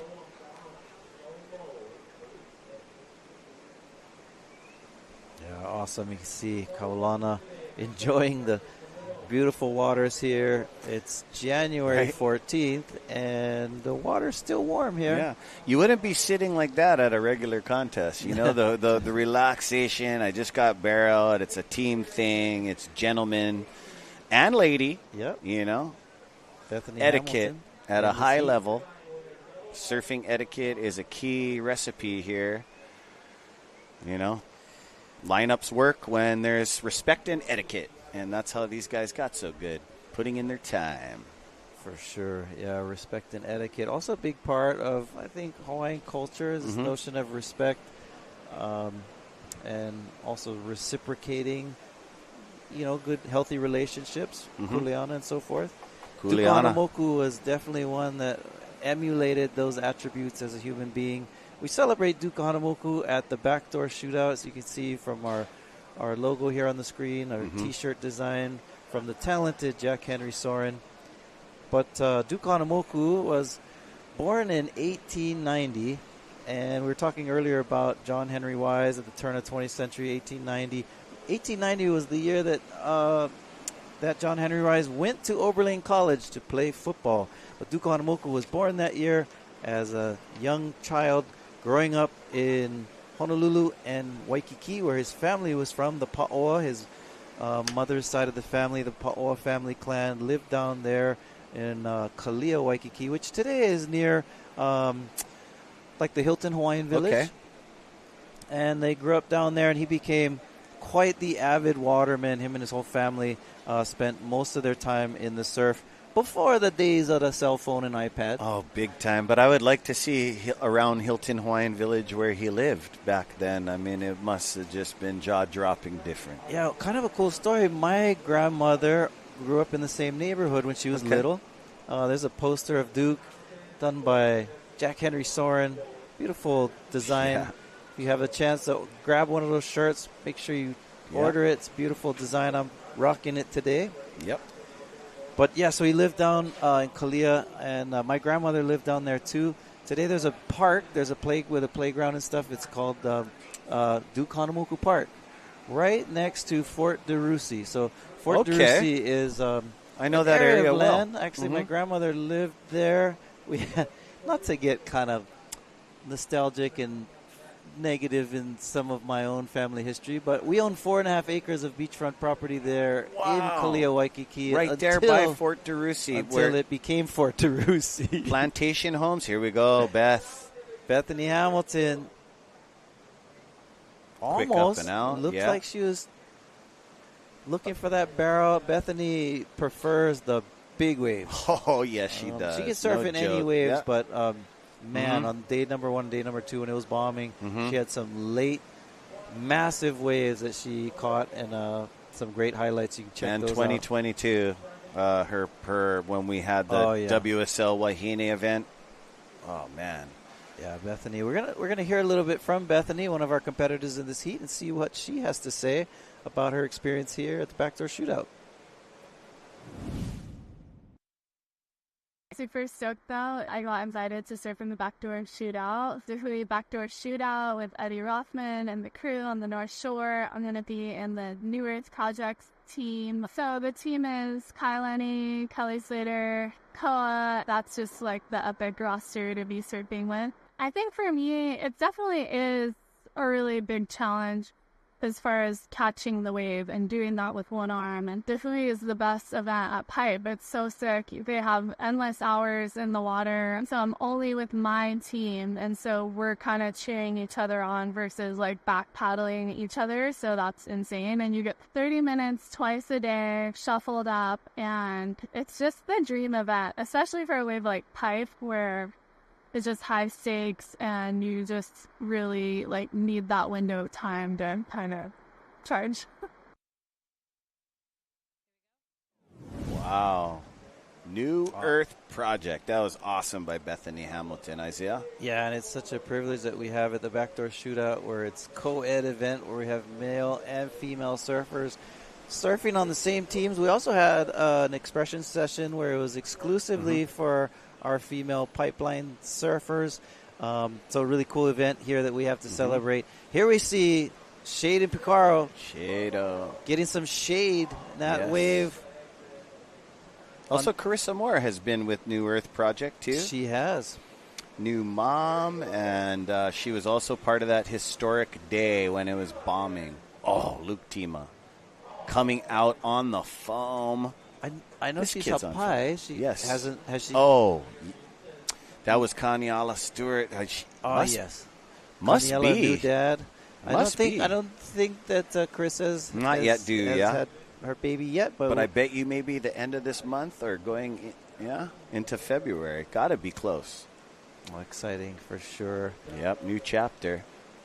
It's kind of cool. We've seen a lot of parents in this event. Check out this one parent here. He's got a son named Imua who also surfs, and this is Shado Picaro getting some shade on that wave right behind him. Luke Tima. Very unique style approach. Yeah. He gets his feet kind of close. Narrow stance. It's nice. We're saying earlier how Clay Marzo has a tendency to have a real close stance when he does his backside grab rail, and we saw Luke with also a very close stance on the front of the board to move up to get that drive and momentum to get out of the barrel. So no Clay in this one, I noticed. They got 4. They got Bethany, Koa, Kaulana, and Luke. Oh, and Shaden. Okay. Yes. Yes. Well, that's because Clay is on a different team. Snap 5, yeah. So we did see Clay earlier this morning. Watching his highlights, Clay was just surfing inside of everybody, scoring some beautiful pipe growers and some backdoors. So, yeah, what I also love about this event is it seems like there's a lot of cross-team camaraderie as well. Yeah. Mm-hmm. So I saw a lot of folks posting videos of folks who were friends of theirs are on different teams, celebrating everyone at the event and for all of the great rides that were had at the Backdoor Shootout on our days 1, 2, 3, and now we're into day 4, round number 5, and this is our last heat for round 5, heat 8. And my guess is that we're going to go right into round 6. From the beginning, heat 6, and we're going to start off with the morning guys, Team Peru.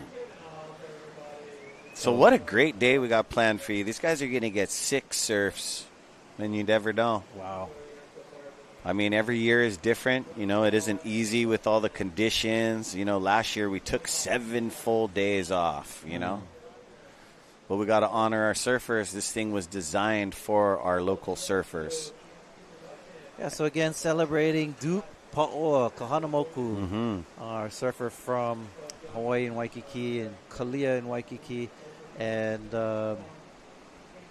I wanted to ask you, because last time I sat in the booth with you, we were talking about the Heisman Trophy Award, football, the connection with our culture and legacy. I heard, and you know, when you watch Waterman and stuff, there's so much you learn about Duke Kahanamoku, and you feel this man, how much he held in his heart.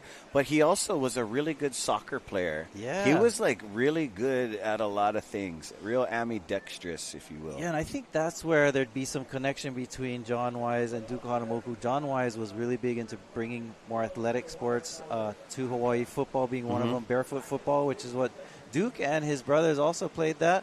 Bethany, oh no! Oh, and she's done that before.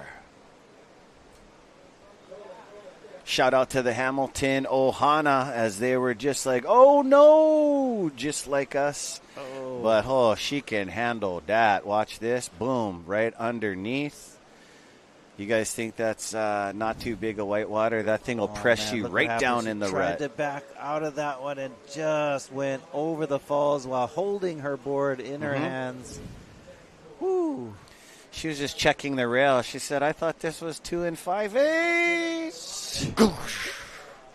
She is too tough. You know what I mean? She's right back out there. Like nothing, yeah? Didn't even get on the ski, just paddled right back out. You know. That ain't nothing but a chicken wing. Look at her just talking to the photogs. They're just like starstruck. Bunch of fanboys right there. That is incredible. So you're right. Ezra, Duke did play soccer, different schools. Volleyball? Good? I'm not sure about volleyball. It's possible. I know he was in a lot of different sports. Because Outrigger didn't have the volleyball court then during the Duke day, Ed, huh? Oh, here we go. Out the back. Looks like Koa Smith pulls into a nice, beautiful barrel pipeline. Can he come out? That was good, Isaiah. Close. That pipe barrel actually barreled over itself, and as he was on his way to thinking he was coming out, the regurgitation lifted his fins and probably trapdoored him right down. So maybe we'll get a water angle from that one. Oh, awesome. And here we go. You ask and you shall receive. You shall. Oh! My goodness, you're right about the He never need one board. Wow, that was walking on water. That's called disconnection, unglued, in the tube. That was weightless anti-gravity button is what he look pushed. at all the fins. Woo. All your different fin brands. Oh, look at that. You see the sprinklers going off. That's when the wave is compressing into these long ruts that go vertical into the shoreline from years and years of waves clapping down at the Bonsai Pipeline and Backdoor. Oh, somebody looking at this one. Isaiah. Ooh, that looked like Shado. Little investigation, but I almost thought he was about to score. Yeah, you have to. The ones that you want are the ones that you're behind it, and looks like we've got Kaulana Po paddling for this one. Great view from the drone angle. Oh! Ooh, nice and low, but then he just went up the lip and went into the throw as that thing just caught him. Real uncharacteristic. Oh, unfortunately, in this heat, seems like that's been a theme, getting lipped today on several of our different waves we've seen, from Bethany. Could be the time of day. To Koa Smith and now to Kaulana Po. Let's see what happens here. You're right. He goes too high. The head gets hit by the lip and just body slam. But, you know, he knew what he was doing. That thing was a tight one. He was seeing forward, but he went high way too early. Kaulana Po onto the jet ski, saving, paddling, saving his arms so we get more radical surfing. We're going to save his arms so that he can paddle into another Bohemian pipeline wave. Yeah, and he's still got 6 minutes on the clock, and thanks to the Hawaiian Water Patrol, 6 minutes can still probably catch 3 waves. I know, when you're way inside, I mean, for some human beings, it can take about 5 minutes to paddle back out, pending on the swell direction. But because the intervals have calmed down and there's not like how it was on Sunday, you know, Aloha Friday, last time we ran was epic, 8 to 10, and now we're into maybe 4 to 8. Yeah, there's still some bombs out there. But pristine conditions and should hold through the day, as our end of the day is at 4:30, and to honor our surfers, nice. Oh, it comes out of that one nicely. He broke the curse of the lip toss for this heat. You know, being a fan of his, he since the contest started, you know, knowing him and how good he gets barreled. Oh, Luke Tima on a no-maker. But Koa Smith is definitely in the hunt for something significant. He's already got 2 or 3 good waves through the course of the last 3 days. Yeah, see that one, steep one. Slows down, stays high to make sure he can come out of that clamshell of a almond barrel at the end. Well done, Koa. And holding a GoPro in his mouth, you know what I mean? Having a personal photo shoot, too, and catching his... I know he's going to be taking us through the barrel after this event's done, so that's very exciting with 4:35 left on the clock. New Earth Project. Amazing things to say about this team. Yeah, really awesome showing over the last couple of years. New Earth Project showing great performances this year on all of our days, and so excited to have them. Beautiful day as you look out toward our west end of our island. You see a paddler going for this wave as cutting a point in the background. Luke Tima slips a little in the wax. Wow. Luke Tima a little bit in a rush. That's his second backdoor attempt. Not liking what he's seeing, so he's going to kick out the back. And shout out to the team at Keiki Beach Bungalows and Broken Board Isaiah on a mini backdoor to show our public that this thing is ready to take fiberglass and wood and smack them in half. No problem. Yeah, backdoor. Very shallow section right there, and a lot of power in the wave, and easily snap a board. You can snap a board just duck diving this inside whitewater too. And look at that. Oh, yes. Getting the photo shoot right here. Frothy bunch. Psyched out. Good to see Alvaro back from injury with his team Peru, team captain. That was Alonzo Joaquin, Cristobal, and Gabriel Villarin with team captain Alvaro. I wonder where Kai, Lenny, and Kelly are, but they're alternates. The young guns, these guys are awesome. Shado P, Luke Tima. What a treat. Big shoes to fill, but they're doing a good job. They did an excellent job.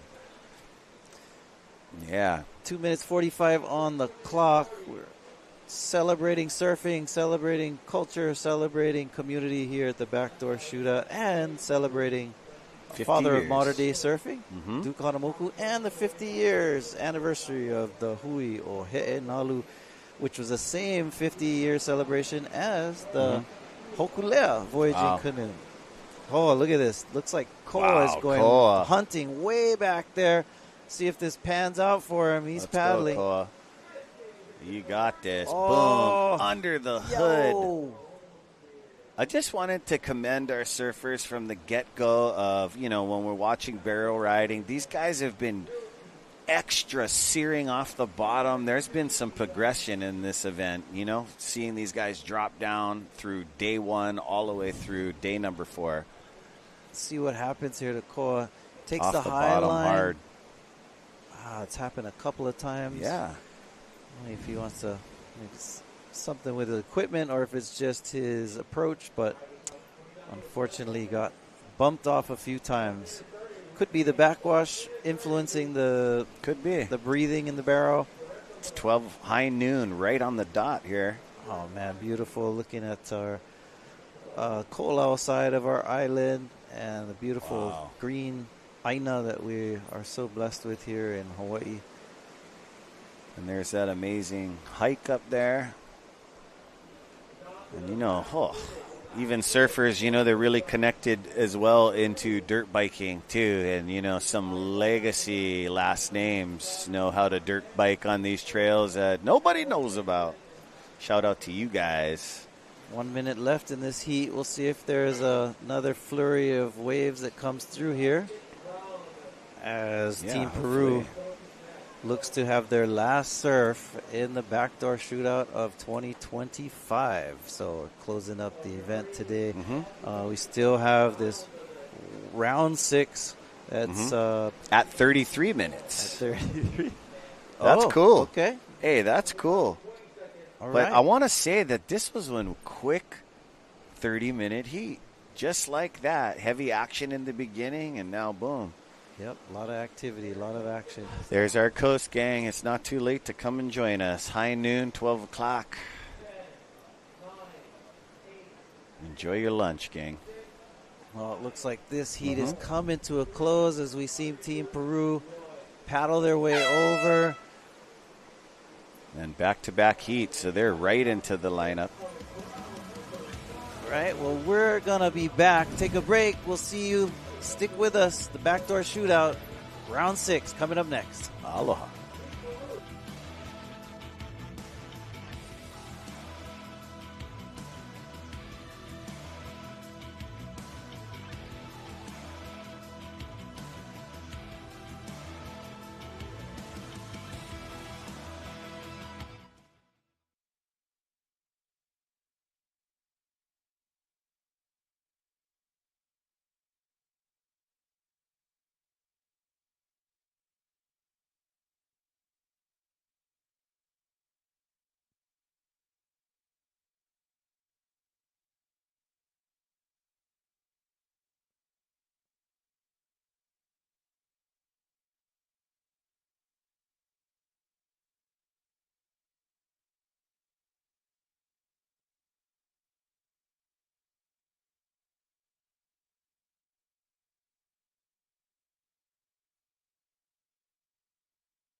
Snap 2, bring it back.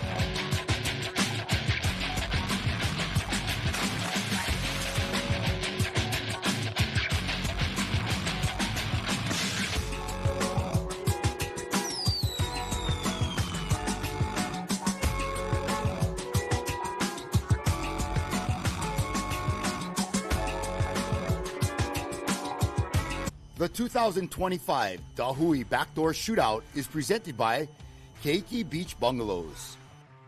Special mahalos to the members of the Hui Ohe'enalu and these great sponsors: North Shore Club, White Claw, Hawaii Volcanic Water, Haleiwa Distillery, Saltwater Society, Namenihuni Umi Kuma Ono, and Excel Haleiwa. This live broadcast is produced by Zone Media, creators of Ocean Paddler TV, Hawaiian Extreme Sports TV, and In the Zone.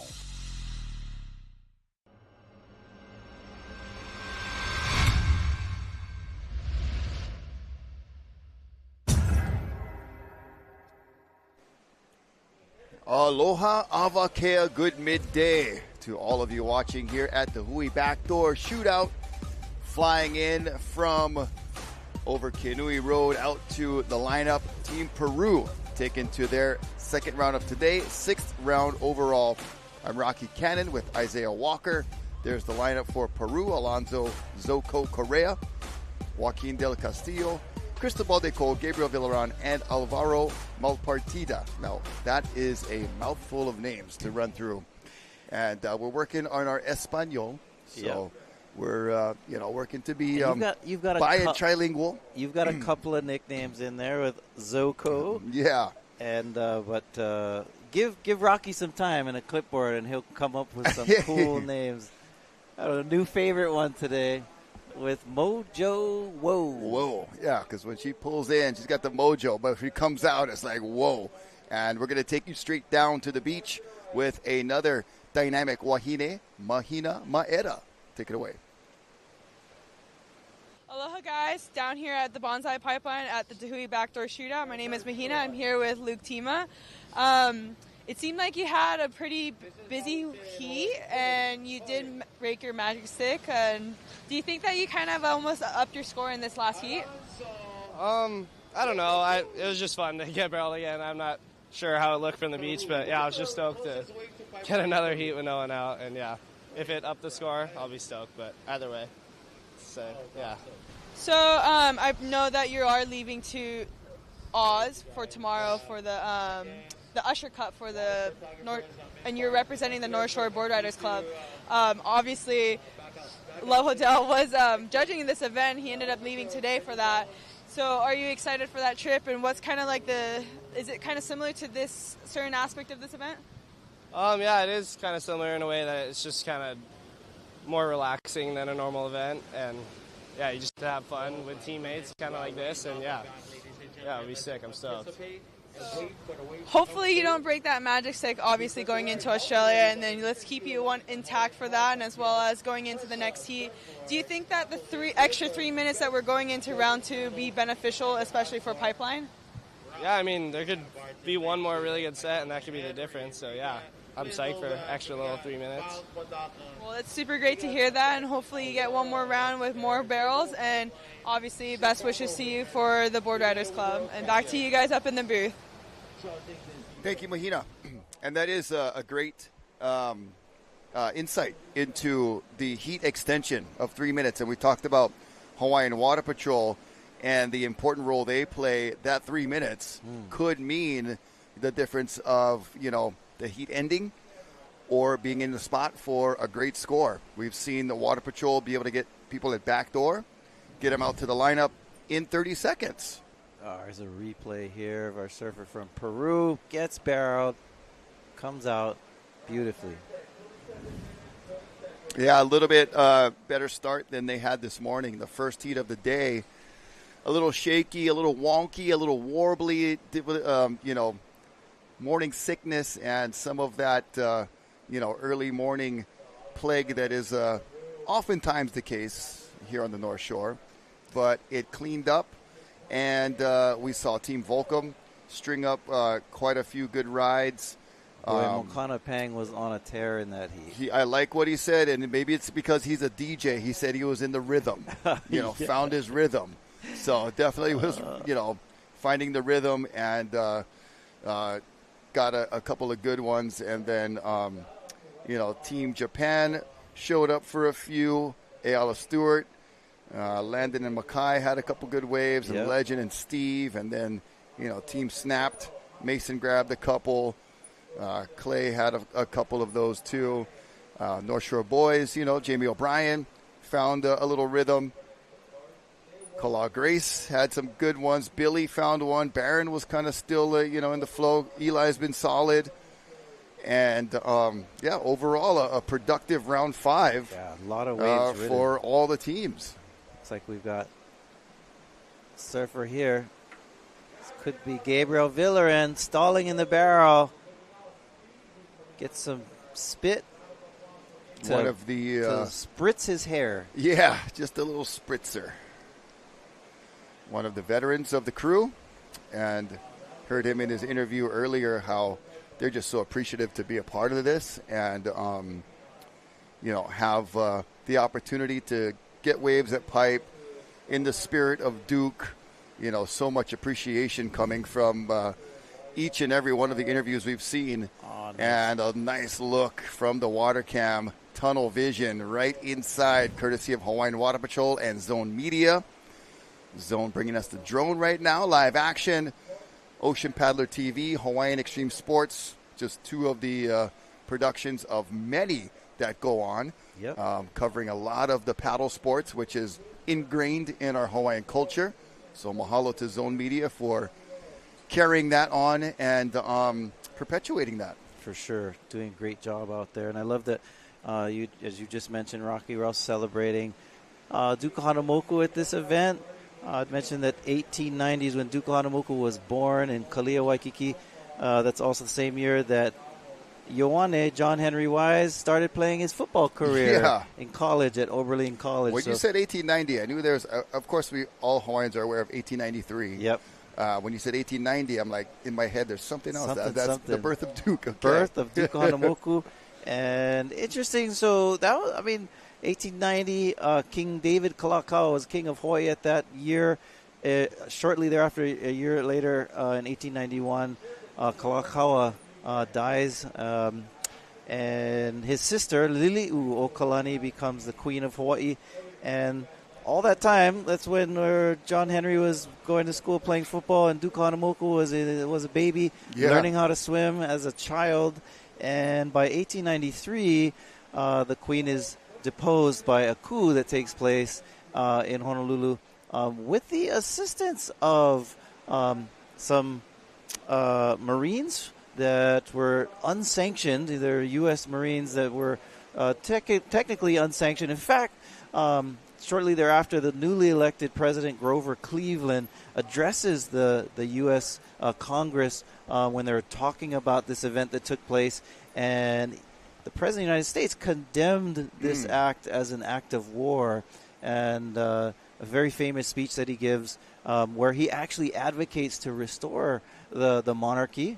He was actually friends with Lili'u Okalani, and in fact, she had, when she was forced at gunpoint, she did not surrender to those perpetrators who had overthrown her, but she played a smart move. She said that she temporarily surrender her executive authority to the United States government, until which time that they would restore her to power. She knew that it was an international, a violation of international law and a violation of the United States' own domestic laws, since Hawaii was recognized as both an independent state by the world powers at that time and also a neutral state. So, when people joke around like, hey, I'm Switzerland, Hawaii had that political designation of someone that had that kind of autonomy. So anyway, that's the time period which we're talking about, the birth of Duke Hanamoku in 1890 to 1893 as a young man learning to surf in Waikiki. And, so our founding father of our modern-day surfing has some great, interesting childhood roots in kind of the most tumultuous time in our history. And I'm curious, as we're watching our team Peru, is there any record or do you know of any traveling that Duke may have done to Peru? I would have to look that one up. Yeah, just curious. I know that he did travel to a lot of places as this person's traveling through this barrel. Oh, yeah. Super deep, way far back on that one. If you're going to have a chance to get a good score here at the Backdoor Shootout, you got to go deep. There's no doubt about it. Out the back, Joaquin de Castillo riding high.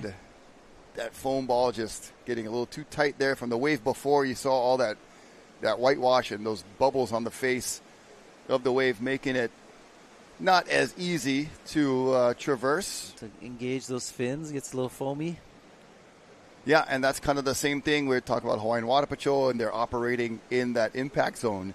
Is that, similarly, your fins have a harder time engaging when you're in that foam.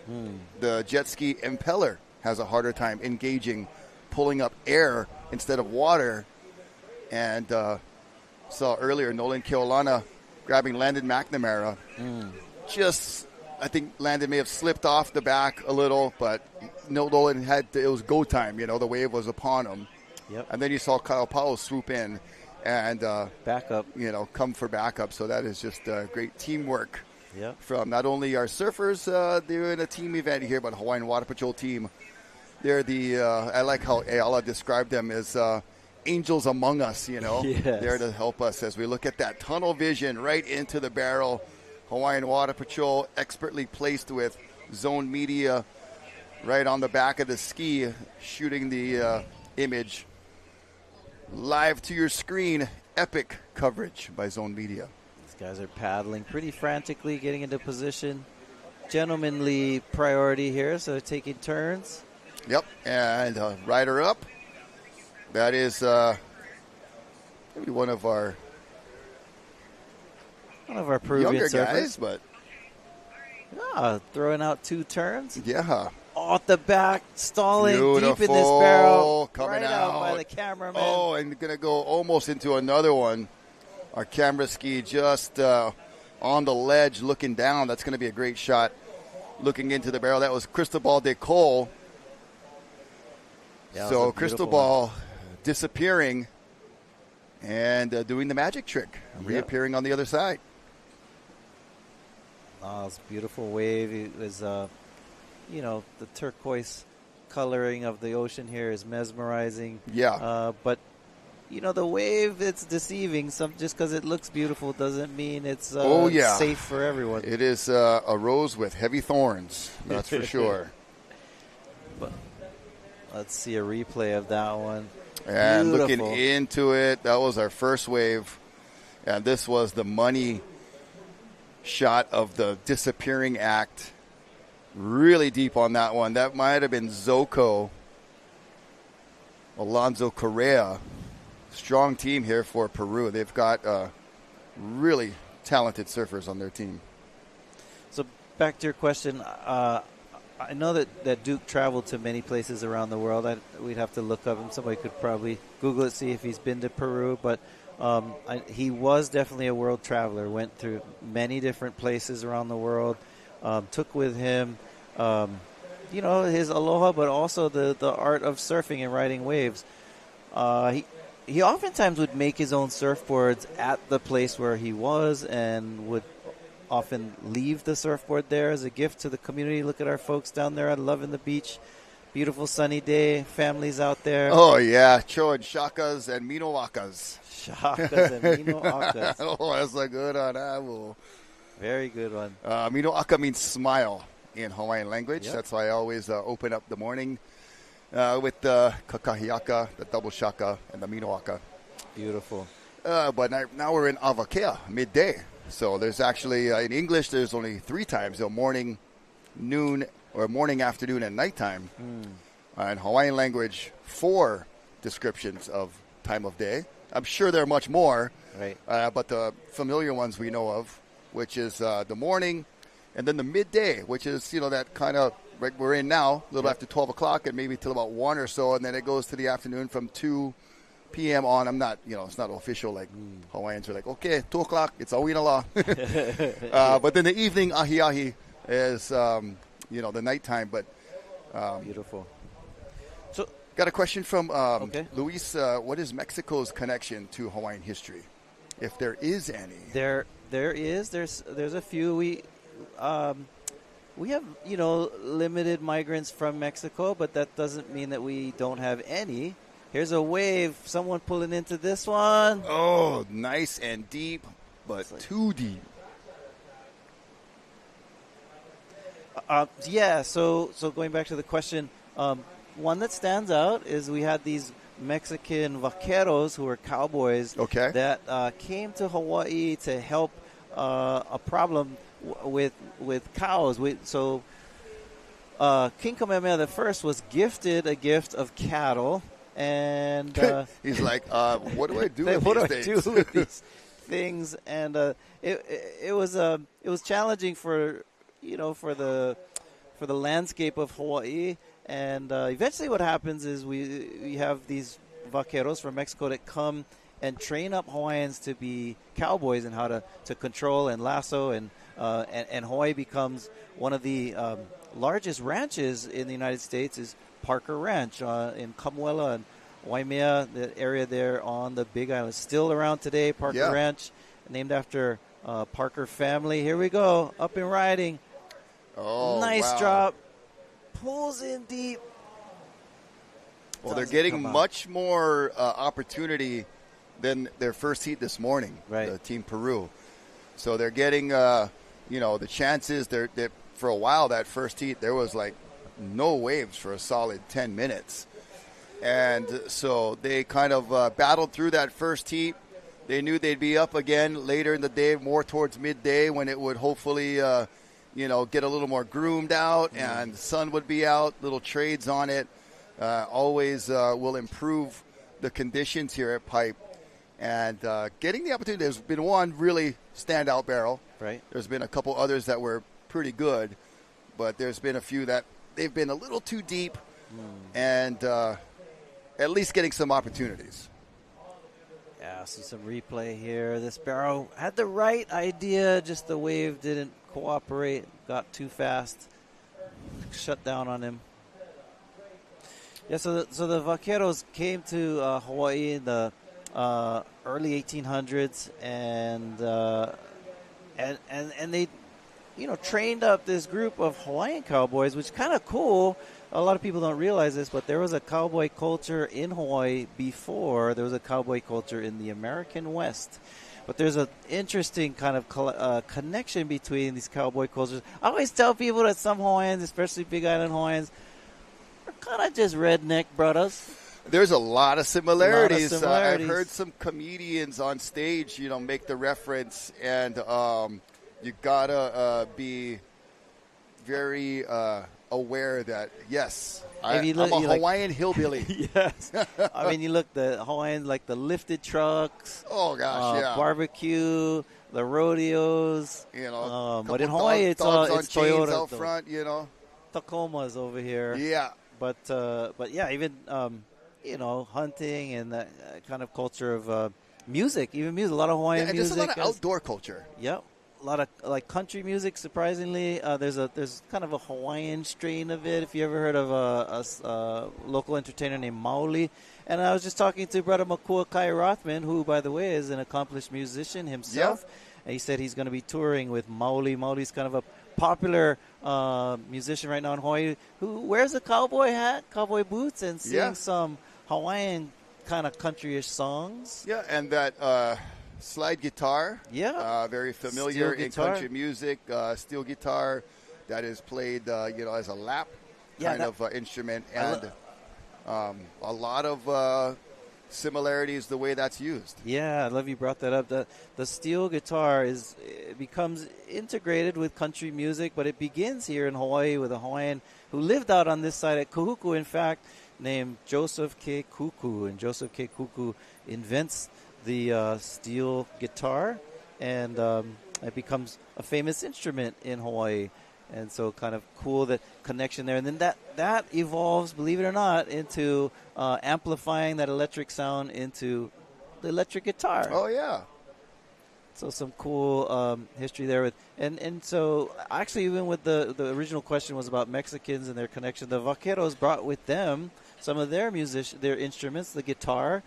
But when they left, the Hawaiians decided to change the tune of the slack in the keys, what we call a kiho alu, and so the slack key is a very unique sound to Hawaiian music. But check it out. They say that Eddie Aikau was an expert in the slack key guitar genre.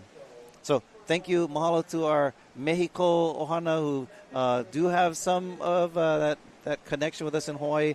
I do want to mention one of the most famous of these cowboys, This time in the 1800s was Ikua Purdy. Ikua Purdy goes on to Wyoming and just shocks the world by dominating like these rodeos, these championship rodeos that they had. Like, who in the heck is this brown guy riding the horse and lassoing and beating all of our records? They probably thought he was Mexican at first. Probably. They're like, wait, Hawaii, wow.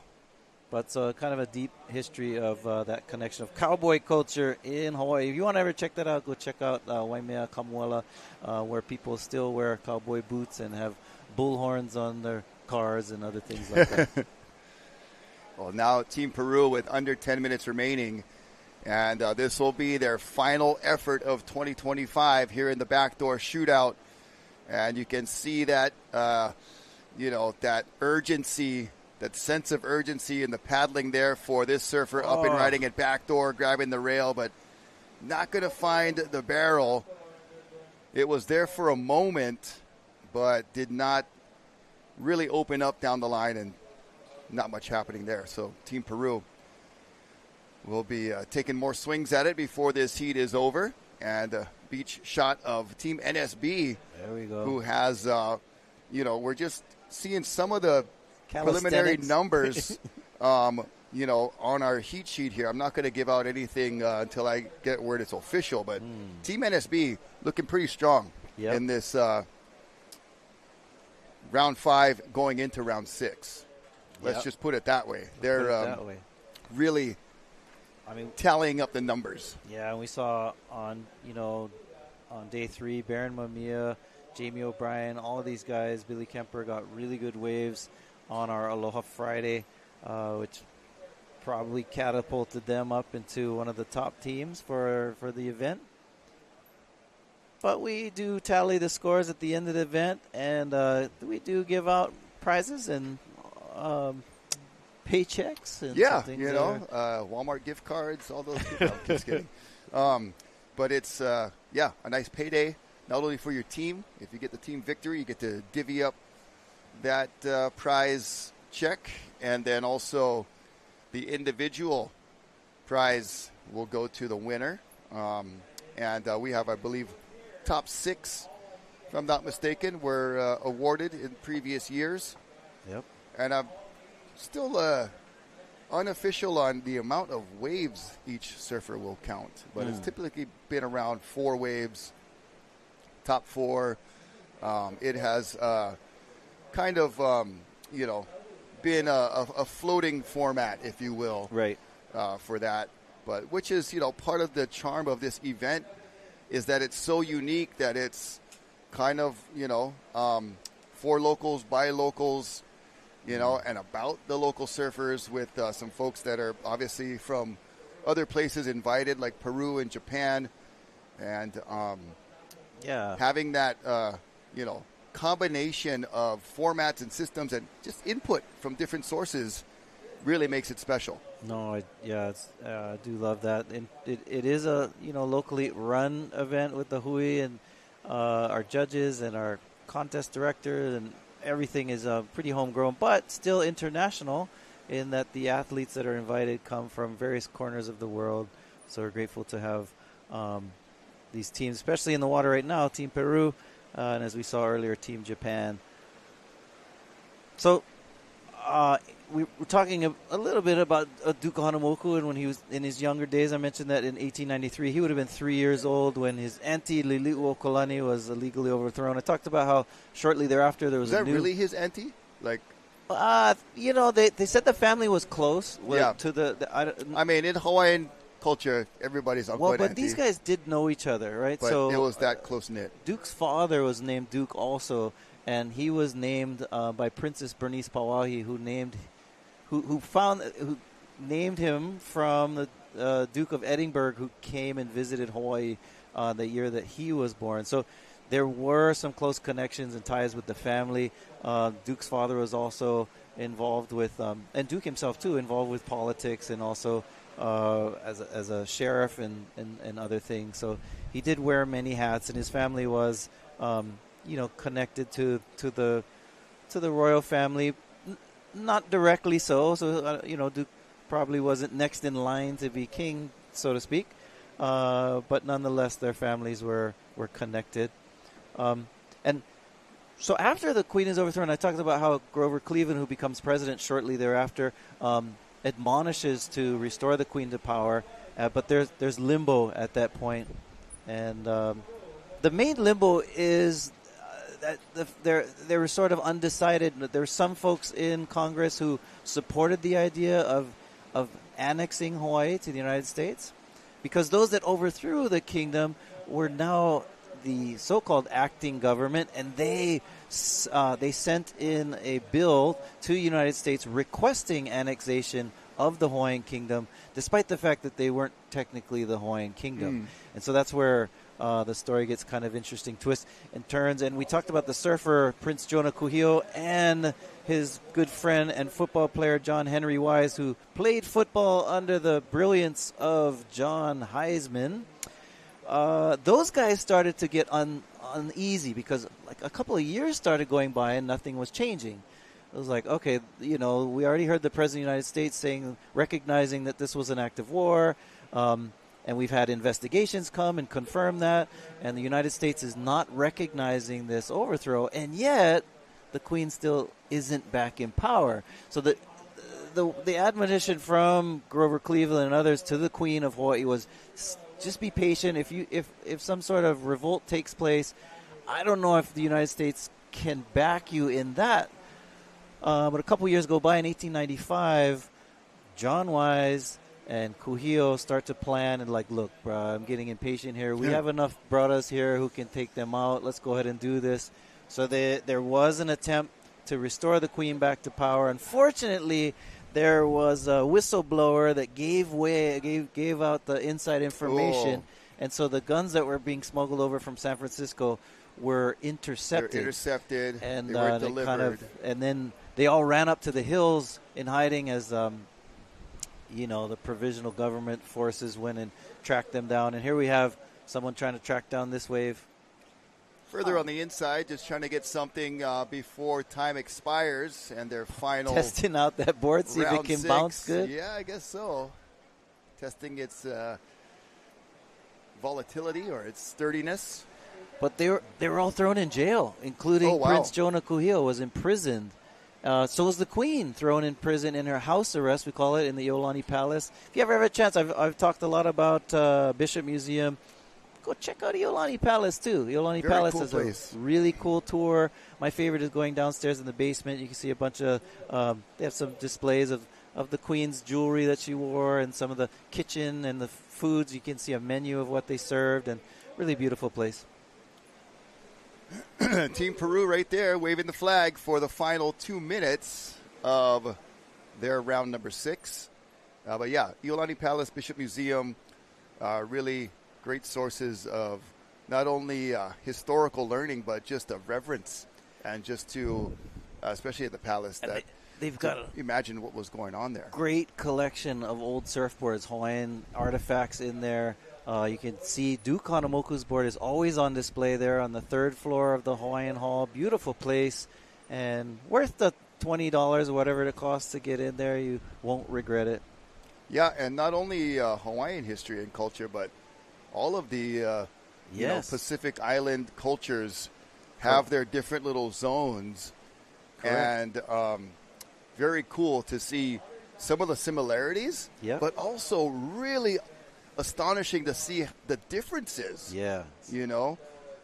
To someone across the world, the same way we would be towards other cultures we're not familiar with. Yep. You kind of just have these assumptions of parallels and similarities.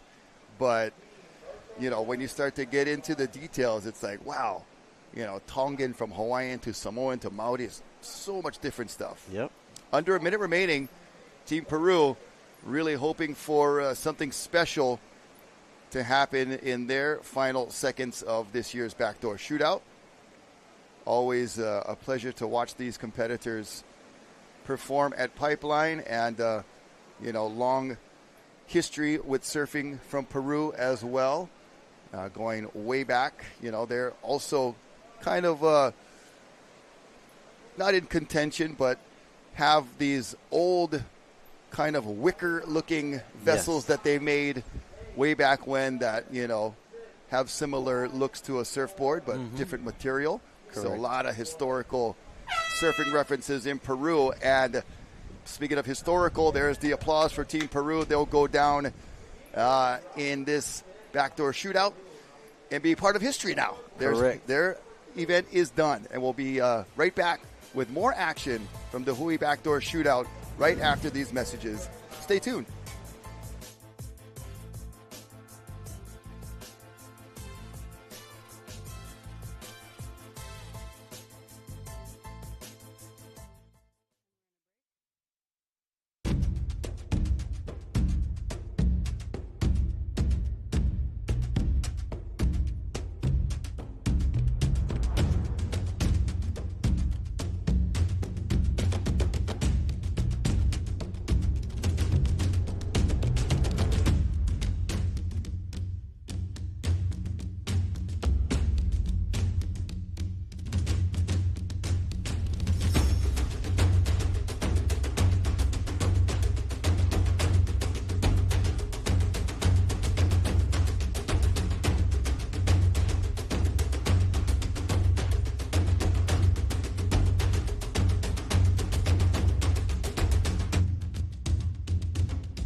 The 2025 Hui Backdoor Shootout is presented by Keiki Beach Bungalows. Special mahalos to the members of the Hui Oheinalu and these great sponsors: North Shore Club, White Claw, Hawaii Volcanic Water, Haleiwa Distillery, Saltwater Society, Na Menihuni Umi Kumaono, and Excel Haleiwa. This live broadcast is produced by Zone Media, creators of Ocean Paddler TV, Hawaiian Extreme Sports TV, and In the Zone.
And welcome back. Look at this. J.O.B. right as we tune in, side slipping into a pipe bomb and comes out with a bunny hop over a photographer.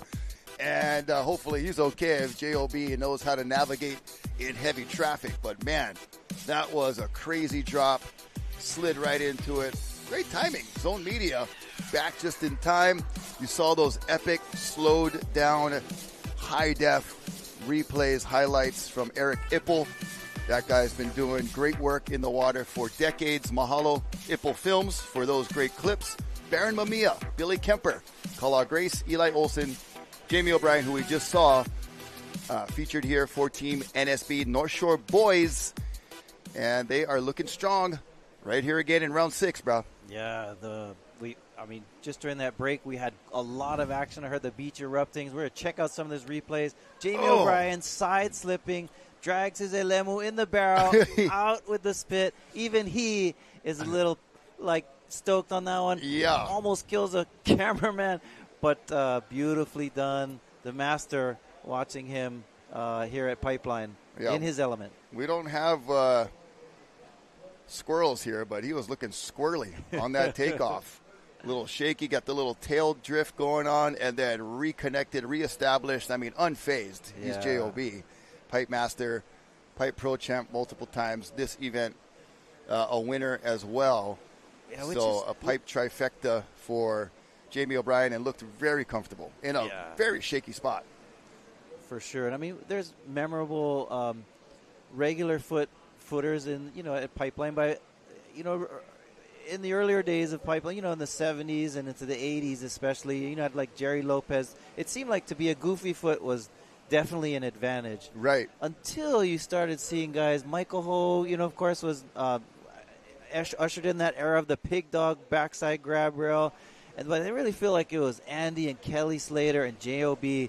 who kind of took it to that next level. Then, of course, John and so many others now just taking it to the next level of side slipping like we just saw with Jamie.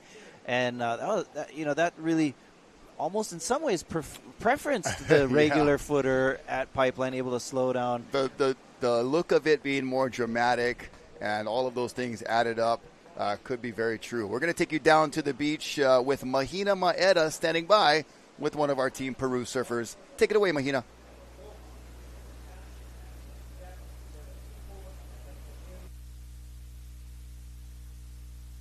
We are going to give it back to Rocky and Isaiah in the booth. So not going to take you down there just quite yet. When you are in sand and salt and water, outdoor environment, the small kind technical difficulties, STDs in that regard, small kind is one word there, are very, tricky to deal with. So, right. you got to account for that. So Zone Media getting the backup mic ready. Maybe she got distracted with that new Pua Kenny Kenny lei she's wearing today. So fragrant and so beautiful. Hand strong. So shameless. Organically hand strong. Handmade, hand strong.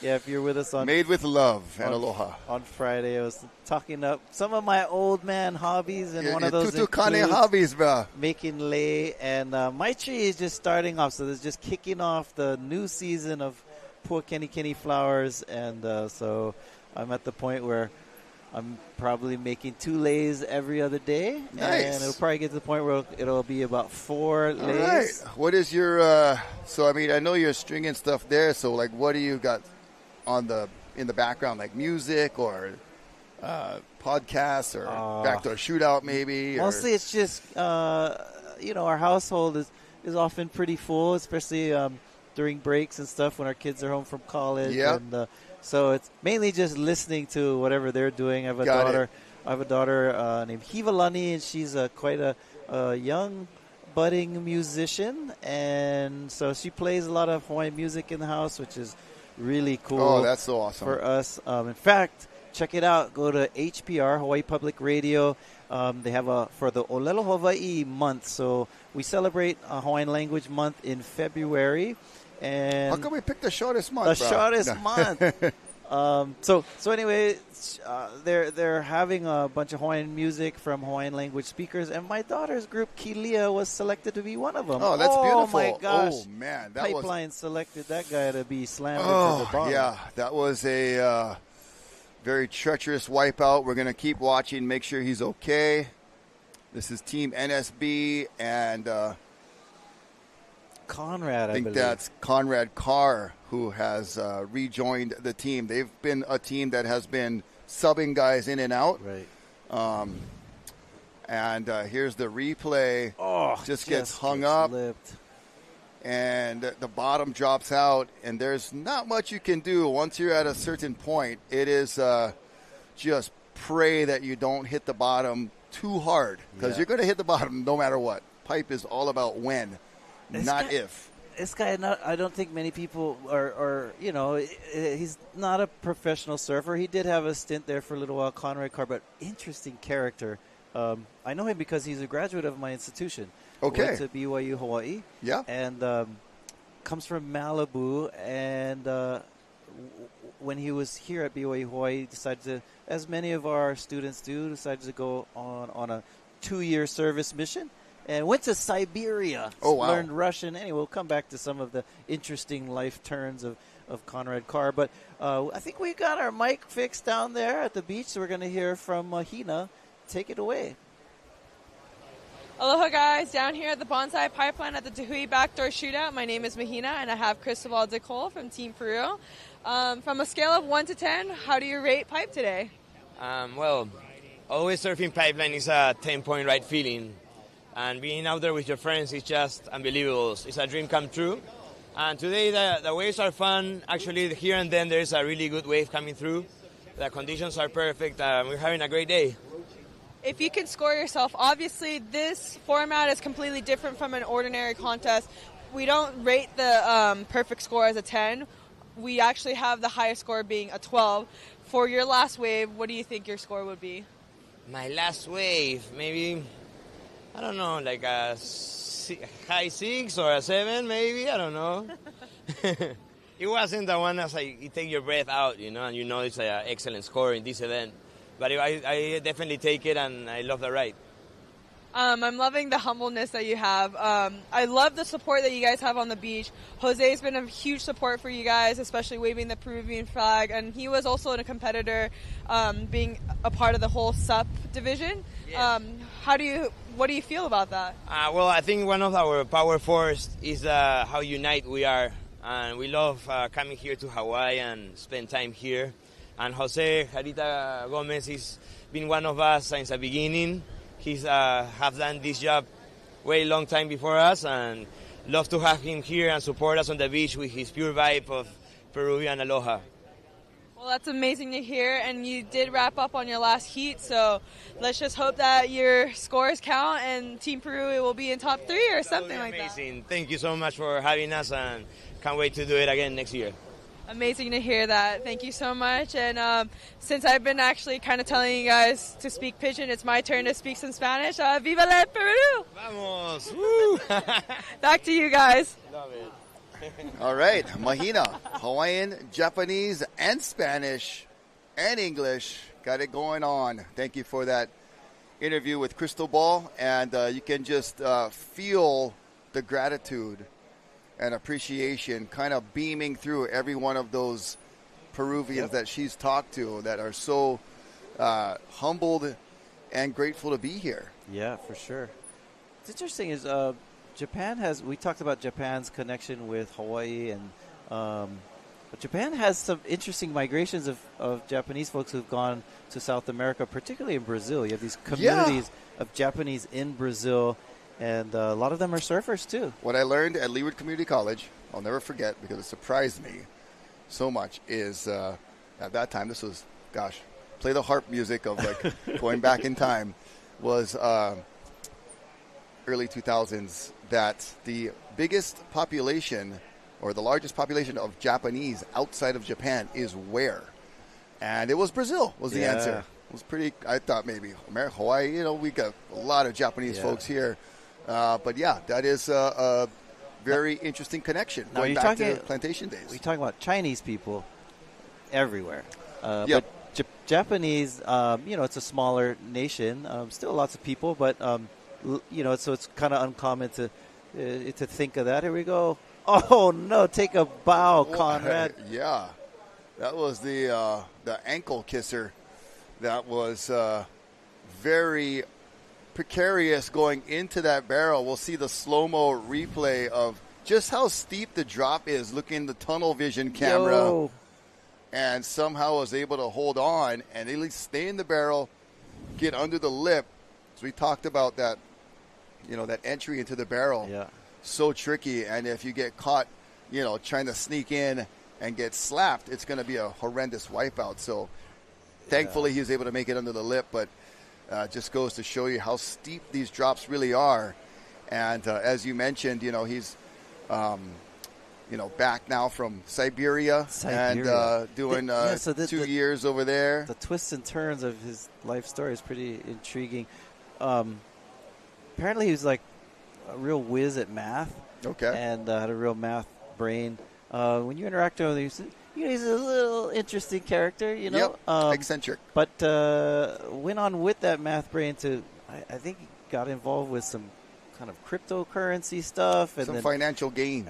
And did it apparently extremely well with stuff. And then also into real estate and he did these things where he was interviewing homeless people, and then he went on like this walk across America or something. Anyway, wow. So I don't mean to speak, with limited information, but definitely an interesting character, and that's why I'm just like I'm intrigued by him being in this team. It's a pretty cool story. It's kind of definitely something like him to just sort of randomly do some stuff. I feel like he's got that kind of whimsical personality and character that will get you from Siberia into the backdoor shootout within the same calendar year.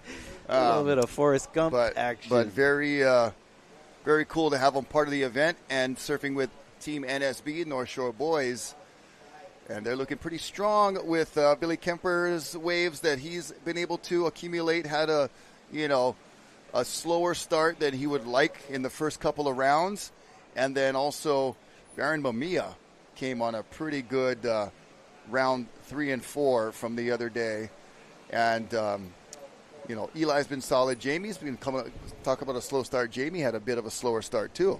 Right. And then was able to get that wave we just saw in the beginning of this heat. Even got one in round 5 and a couple on the last Friday that we ran. So starting to kind of amass the good scores. The usual suspects are emerging. Yes. Yeah, and definitely Jamie O'Brien is one of those usual suspects for sure. Team NSB. And, I mean, if we want to go back to some stories of Duke Hanamoku, we can go back there and back in time and space. Duke Hanamoku, of course, we were talking about 1893 when he was a 3-year-old, and then when he was 5 years old, that's when I mentioned that some of these folks were thrown into prison. Interesting story. Prince Jonah Kuhio, that's where he found his love of his life. She came and delivered to him while he was in jail his favorite foods, fish and poi. Oh, wow. And won his heart over, and they eventually got married. Then he went off, talking about some interesting life adventures, he went off to South Africa, where he fought in the Boer Wars, had an opportunity to invest in diamond mines, didn't do it, which, maybe that probably would have worked out good for him, but nonetheless, he traveled around the world and was kind of avoiding some of his political foes that were in Hawaii, until Hawaii becomes, the territory of the United States in 1898, which also has some, illegality of how that happened. I could get into that later, but he ends up coming home because he realizes that now the voting rights have been restored of the Hawaiian people because of these Organic Act that's passed and allows Hawaiians to vote again. And here we go. Almost. I was voting for him to catch that wave. He peeked over the shelf and looked over the ledge and was far too deep, so did not take off on that one.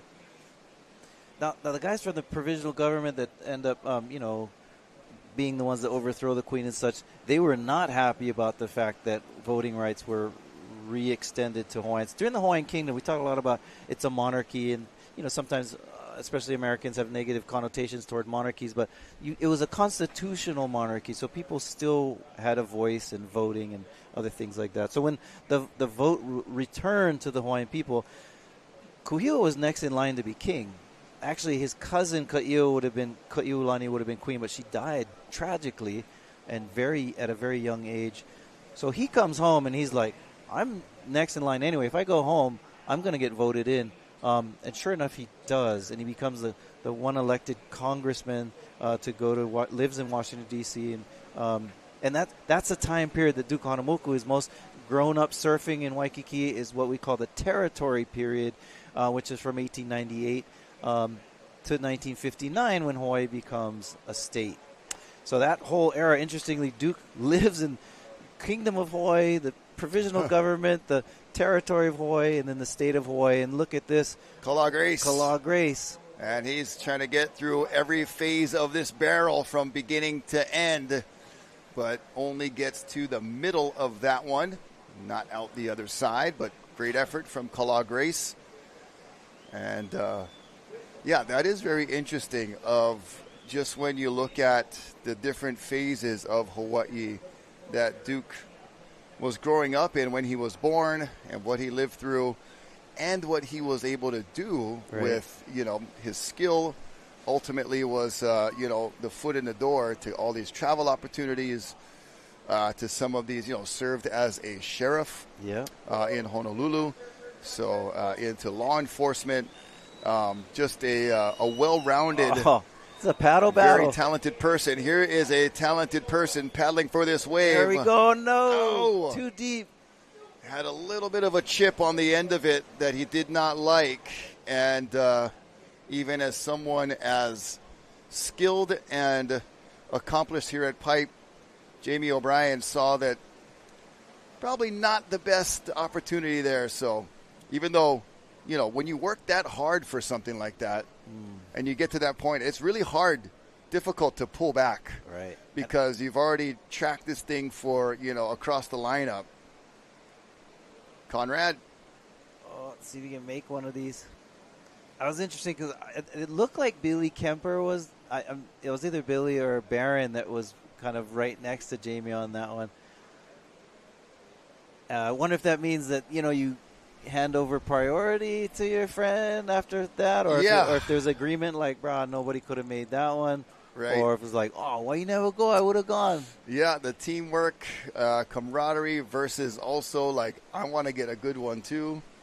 And I was in the spot, or you were in a better spot, but it is definitely a lot of, there's one of them on the end. Billy was sure that Jamie was going. Even Billy, what we didn't see in the screen, I'm realizing, is that there was a section that was breaking right where Billy was. So I don't think Billy could have caught that one. He was dipping in it, and I think that's when Jamie realized, like, this thing's already breaking on the shoulder. Right. Which sometimes you can still backdoor it, but apparently not on that one. Yeah, I'm going to go out on a limb. A guy like Jamie is not going, that it probably wasn't possible.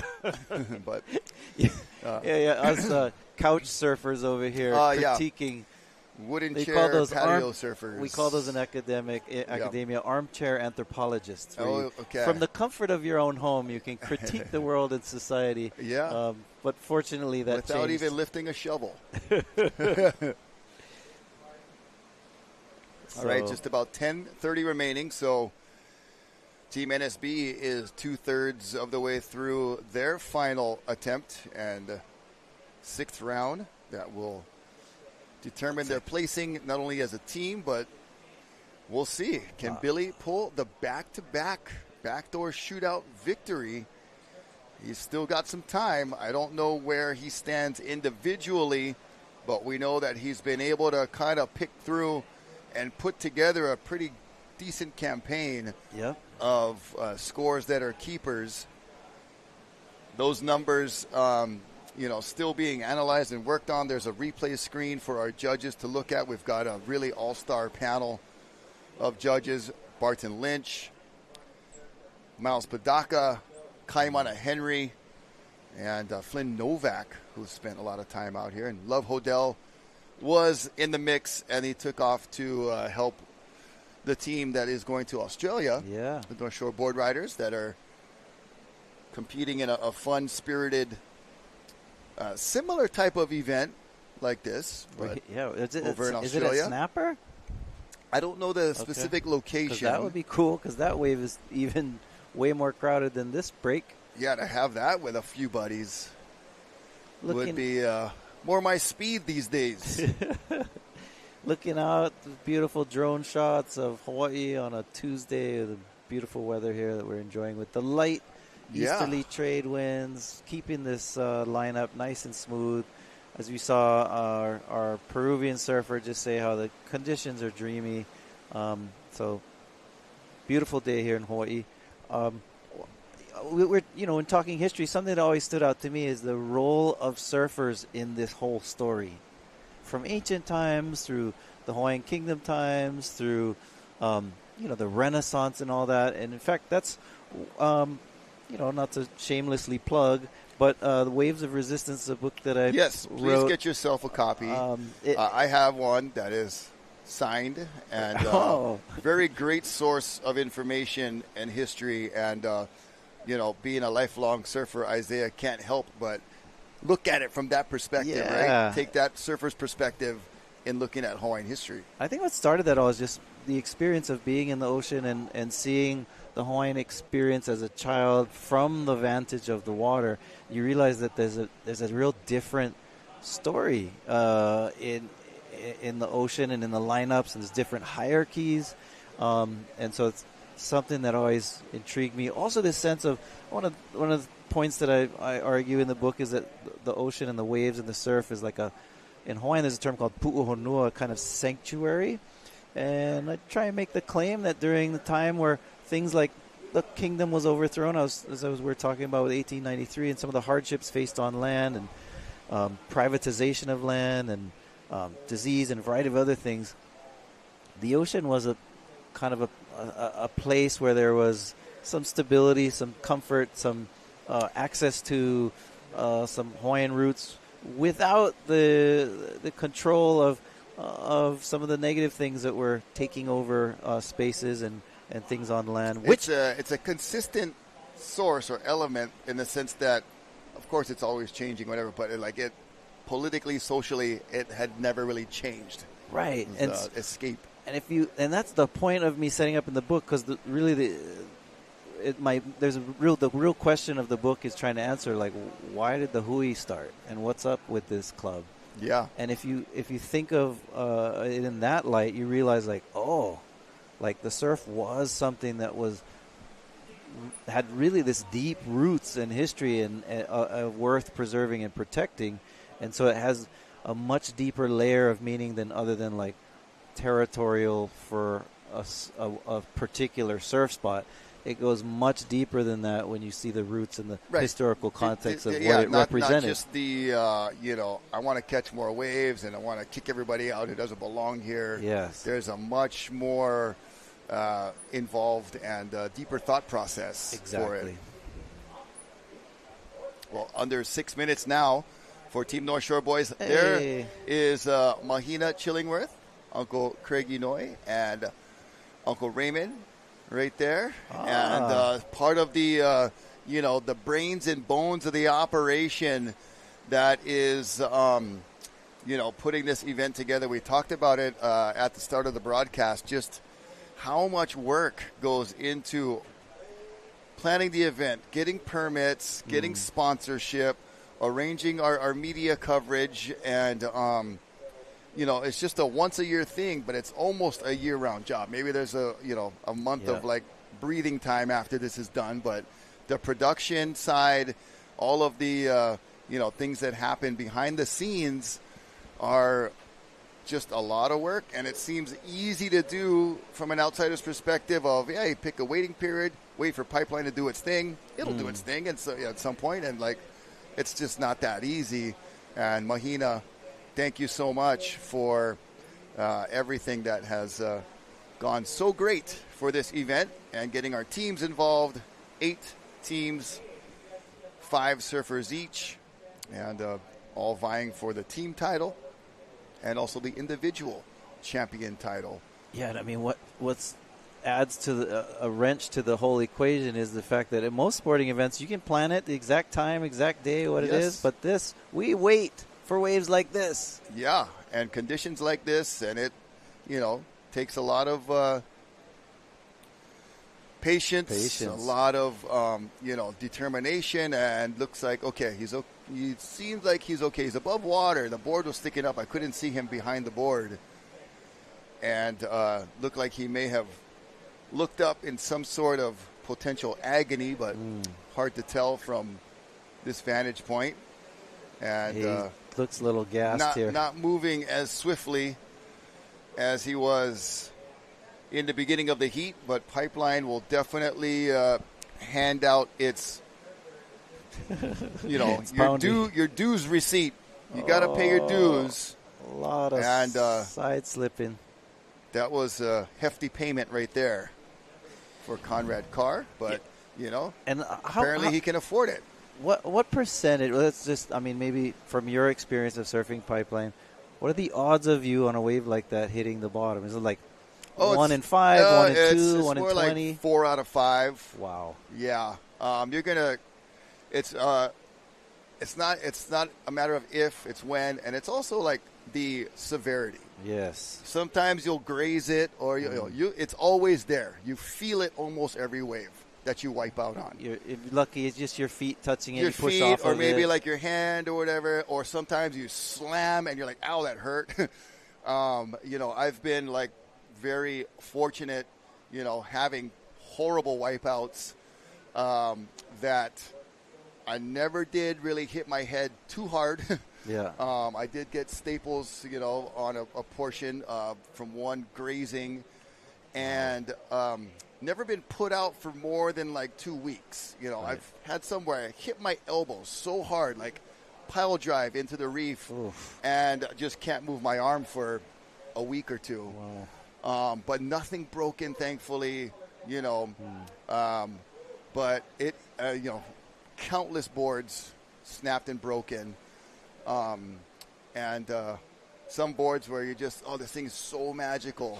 And one day it's not going to be there if you keep doing what you're doing. And when it does happen, it's like, it's like your dog just died, or like, you lost a friend, like, oh man. And they never work the same, despite what anybody says, trying to put it back together. They're not meant to be, repaired and performed the same in that way, but it's possible. No guys who would do that, but yeah, it is more often than not, you're hitting the reef. Obstacle left, pulls into this one. Oh, man, that was a really nice effort. Beautiful drone shot, too, following along. It might have been Barron, which I'm surprised. Usually we would see Barron on wave number 20 at this point. He's being much more patient if that's him, for sure. And looks like him. Looks to be. 1 minute remaining.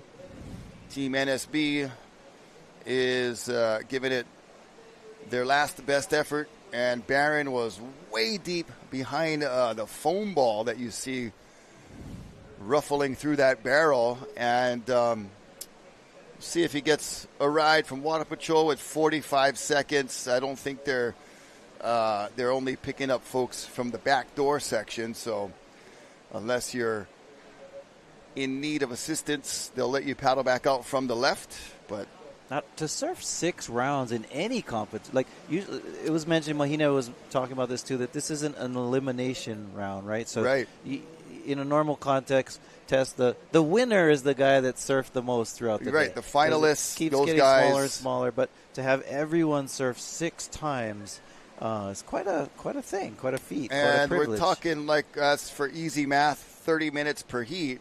I think day one we had time constraints to do 28 minutes or something, but really 30 minutes, so that is 3 hours of pipe surfing.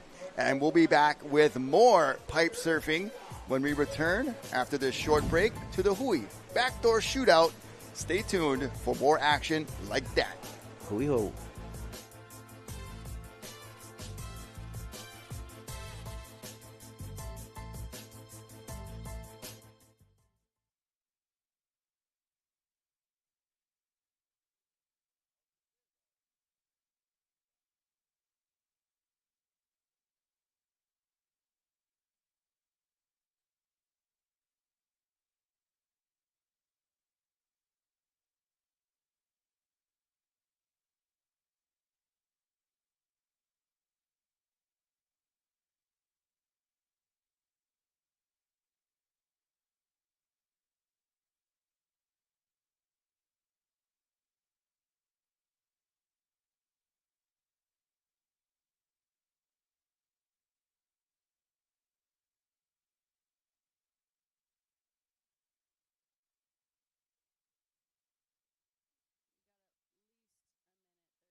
The 2025 Hui BackDoor Shootout is presented by Keiki Beach Bungalows. Special mahalos to the members of the Hui Oheinalu and these great sponsors: North Shore Club, White Claw, Hawaii Volcanic Water, Haleiwa Distillery, Saltwater Society, Na Menihuni Umi Kumaono, and Excel Haleiwa. This live broadcast is produced by Zone Media, creators of Ocean Paddler TV, Hawaiian Extreme Sports TV, and In the Zone.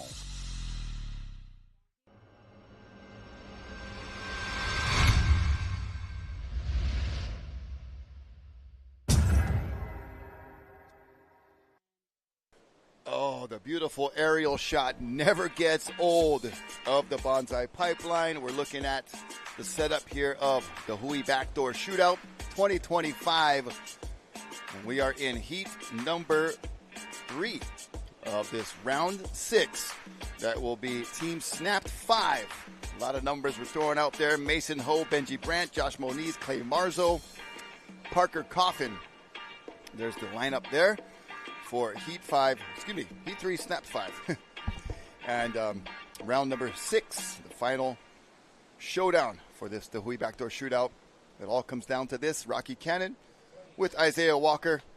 We're just pounding some lunch, getting some fuel in us, and ready for the afternoon and see what waves these guys can get. Yeah, it's been a great day of surf.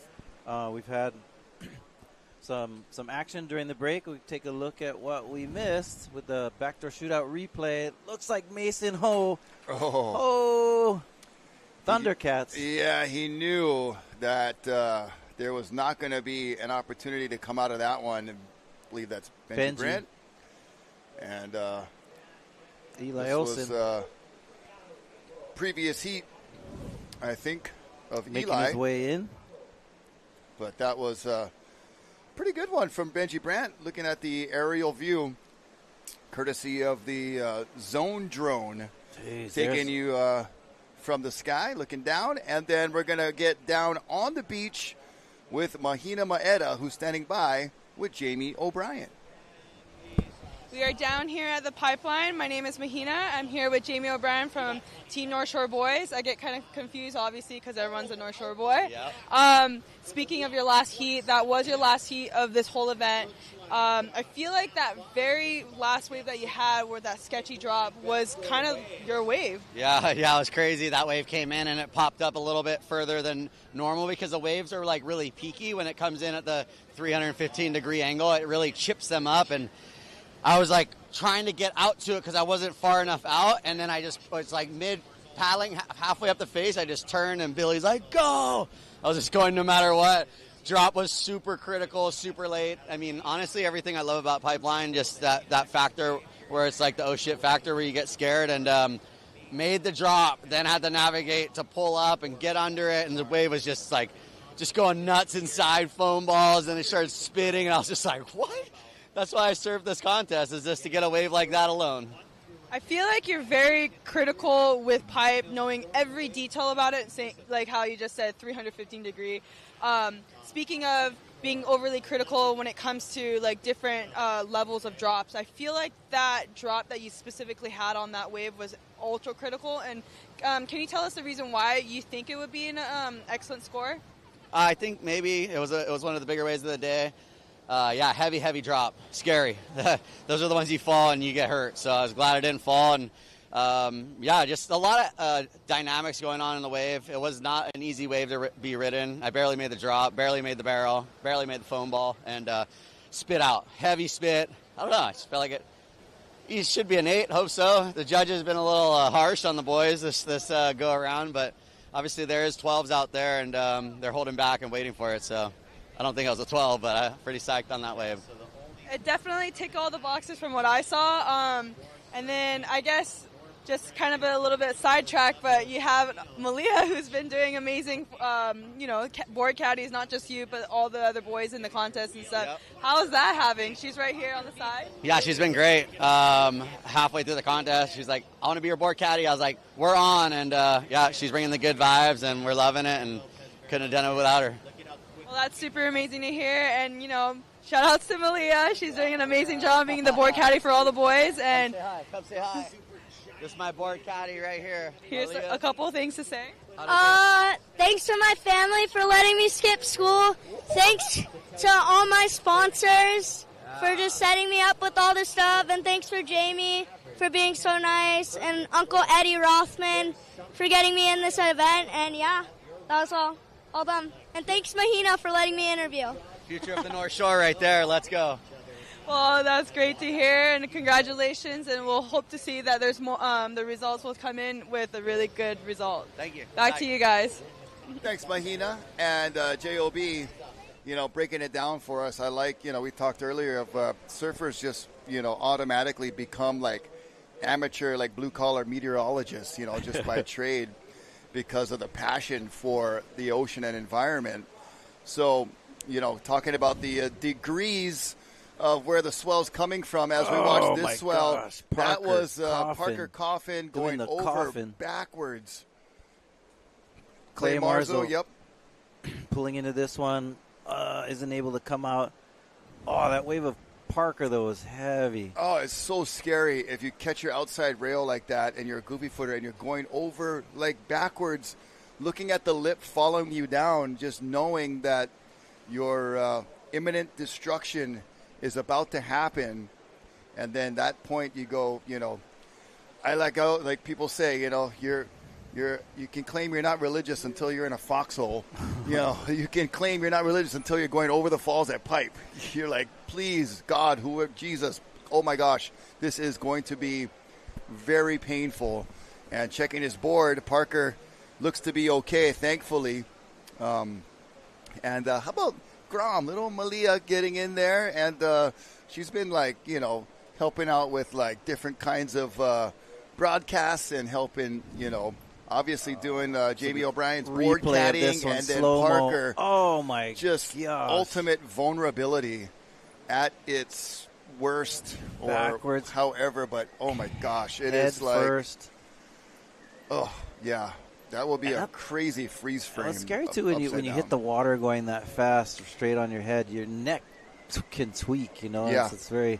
We have seen some spinal injuries.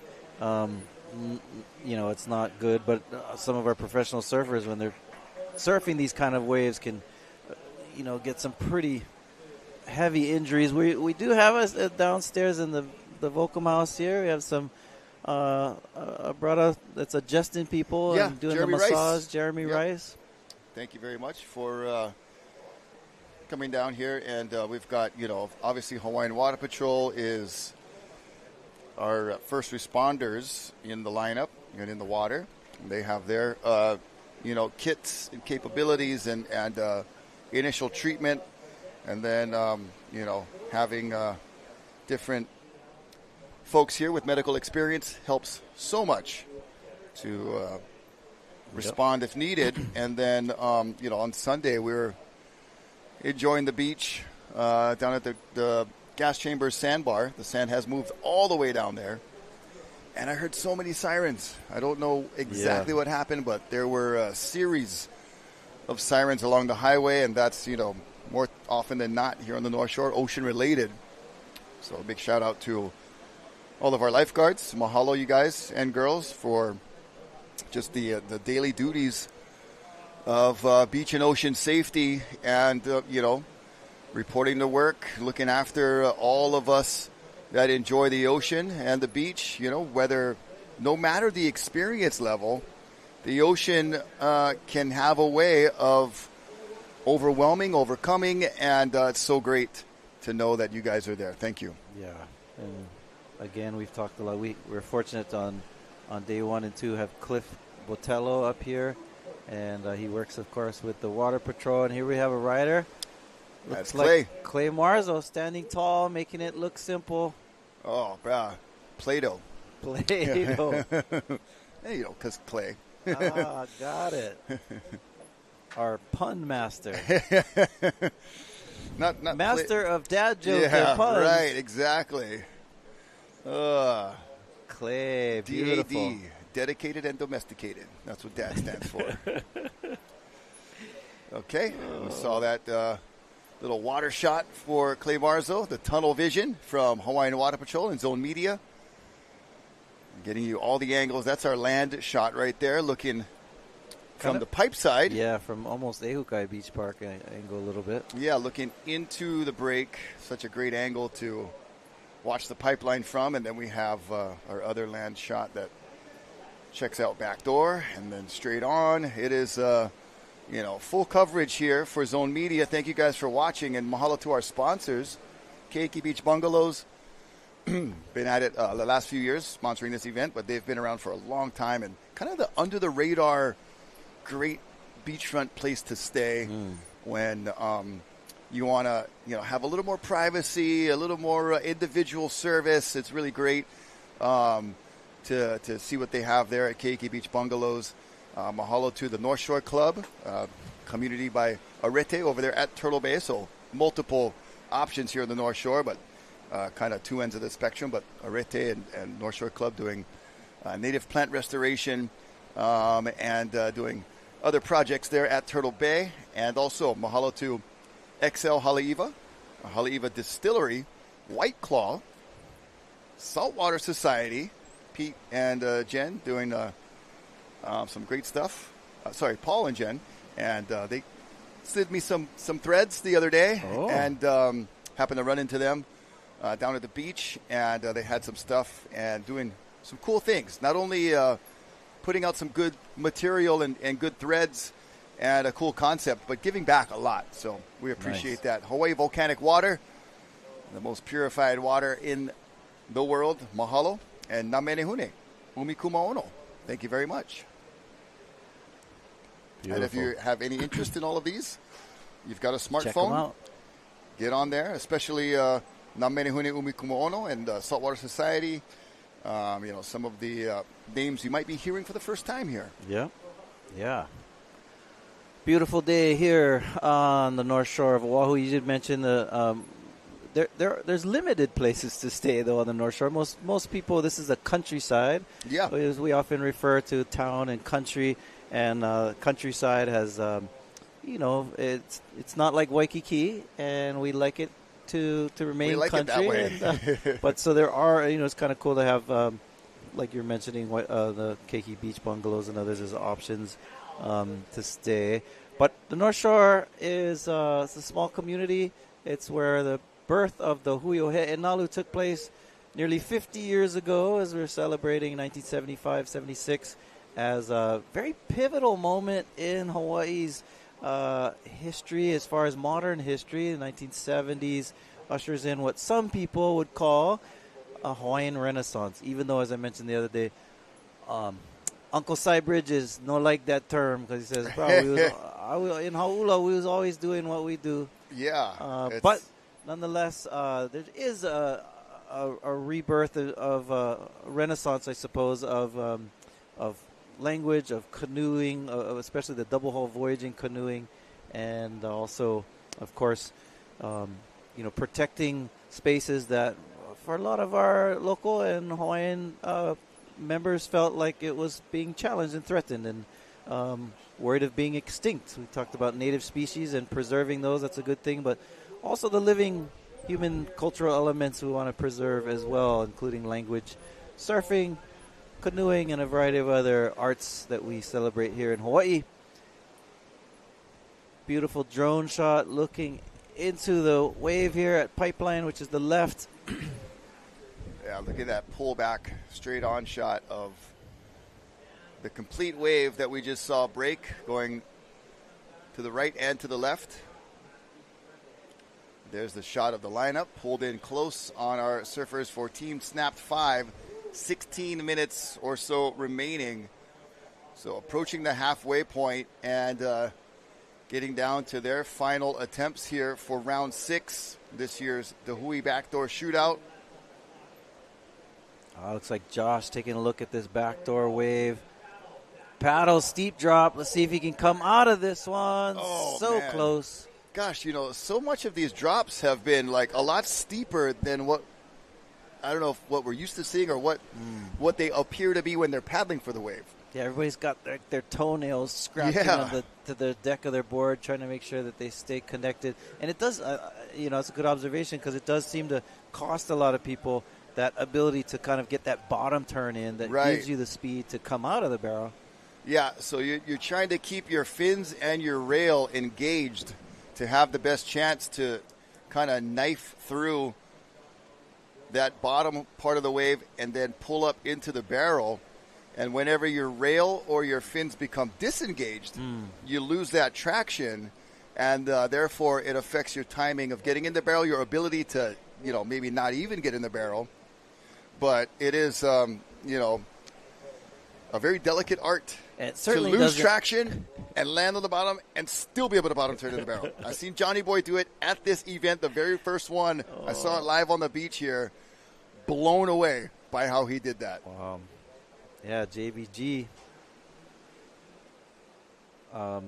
Definitely one of those guys in the 80s and who was showing us how to surf backdoor with a lot of power surfing. And his backhand attack of just those under-the-lip snaps where, he looked like, he was literally throwing everything plus the kitchen sink into those turns. Talked about other guys like Dane Kealoha, who was a master at backdoor, and Marvin Foster, who showed us some great backdoor tube riding at backdoor. Backside, grab and rail. A variety of other folks that we celebrate here in our community, many of which are no longer with us. Right. Yeah, just Marvin a few years ago, and gosh, that's been a while now. Yeah. It's like, when you get older, it's like a few years means like 10 plus. Yeah. And then, Dane more recently. Dane Kealoha, yep. Yeah. And just countless, and as we get older, it'll never, the number's always going to grow of who we're losing. So we'll just be thankful, show a lot of aloha and remembering, and be grateful every day. That is something we try to carry in daily existence of just gratitude. I think that helps a lot. For sure. Look at this set coming in here. Snap 5, looking for a scoring opportunity. If the numbers are reflecting correctly, I'm not going to give too much away because there's we haven't officially been told anything, but there are strong numbers from this team. Benji Brand got this one. He's threading the needle, comes out, powers through that. South African mana. One of the few we've been talking about. Once that clamp at pipeline pushes down, it's hard to bust through it, but he willed himself out of that one. Maybe that low center of gravity. Yeah. helped. Look at this water shot, the tunnel vision cam looking right into the barrel, and the curtain closes. But Benji says, bro, I'm not powered my performance yet. The show is not over. Yeah. He did go take a high line, though, right? We were talking about that earlier. That your success rate is better at pipe when it does that. You're able to kind of come out high on that one. And still, that one just had nowhere to go except through. Right. There's a saying where sometimes you go under, sometimes you go over, sometimes you just got to go right through. Yeah. That was a great ride from Benji Brand. Benji, as you mentioned it previously, from South Africa, but has lived here in Hawaii on the North Shore for quite a while now. Has established himself as a local surfer here now. And yeah, we're getting a shaka from one of our Zaffas, part of our crew. Christian is part of our Zone Media team here and loves when the South Africans are doing cool stuff. Yeah. And we love Christian, too, because he's cool. By the way, I don't know if you were able to see the Shaka documentary, but that came out. I haven't yet. It was in the Hawaii Film Festival. I had a real kind of privilege to go. I wanted to watch it in my hometown in Hilo, so I flew down, brought some of my kids with me, and we watched it in the Palace Theater, in the Hilo Historic Palace Theater, which is quite the experience. Hawaii International Film Festival, some great showings this year, but the Shaka film goes through the history of the Shaka and where it evolves from. And essentially, not to spoil it for you, but a lot of it, roots come from a variety of different places. But if you pinpoint it on the individual that originated it, it was a Hawaiian gentleman named Hamana Kalili from Laie, who right around the corner here. Right around the corner. There's this big statue of Hamana Kalili at the Polynesian Culture Center. You know, and then you mentioned the steel guitar earlier. Yep. Coming, from someone in Kahuku. Yep.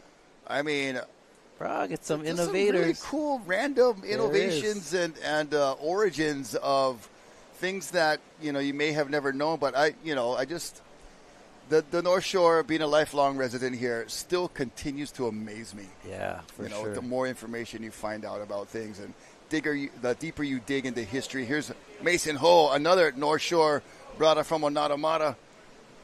Not much happening for Mace on that one. Yeah, it is cool. It's a small town, but a lot of talent that comes out, a lot of creativity. Yeah. A lot of arts and culture. And here we go. Clay Marza way up on the nose. Oh, wow. Squats down low. Yeah. Stands tall from tall to short. He's doing that's pretty good strategy because we were talking about that the exit gets smaller and smaller, and so he was coming out the door, the rabbit hole. I mean, he is just really, like we talked about, his body control, standing tall. Next thing you know, he's like 2 feet off the ground and very flexible and malleable. I just gave the joke away, but what award does Gumby always get no matter what sport he plays? Most malleable player. I love your dad jokes. I wrote those dad jokes. Yeah, bruh. Woohoo. Yep, we got to get them all in, before we end this edition of the Hui BackDoor Shootout 2025. It's been so great with the different kinds of conditions we've had. Longboarding performances were amazing. A new champion that we crowned, Kala de Soto. And then our SUP champion, I believe Anthony Maltese, had that beautiful barrel during the SUP finals. So showcasing different forms of wave riding. Here he goes. Mace. Mason Ho stalling, grabbing rail, staying in that barrel, comes out right over the cameraman, floats the boat. Oh, nice. Ah, beautiful, Mason. Another turn. Out the back. Parker. Parking in that barrel. Oh. Unfortunately, that lot is closed. Yeah, he was staying too long in there and could not come out. They put up the chains. His car was stuck. Party wave. Man. Oh, no. Benji and Clay getting a little close there. Thankfully, everybody's okay.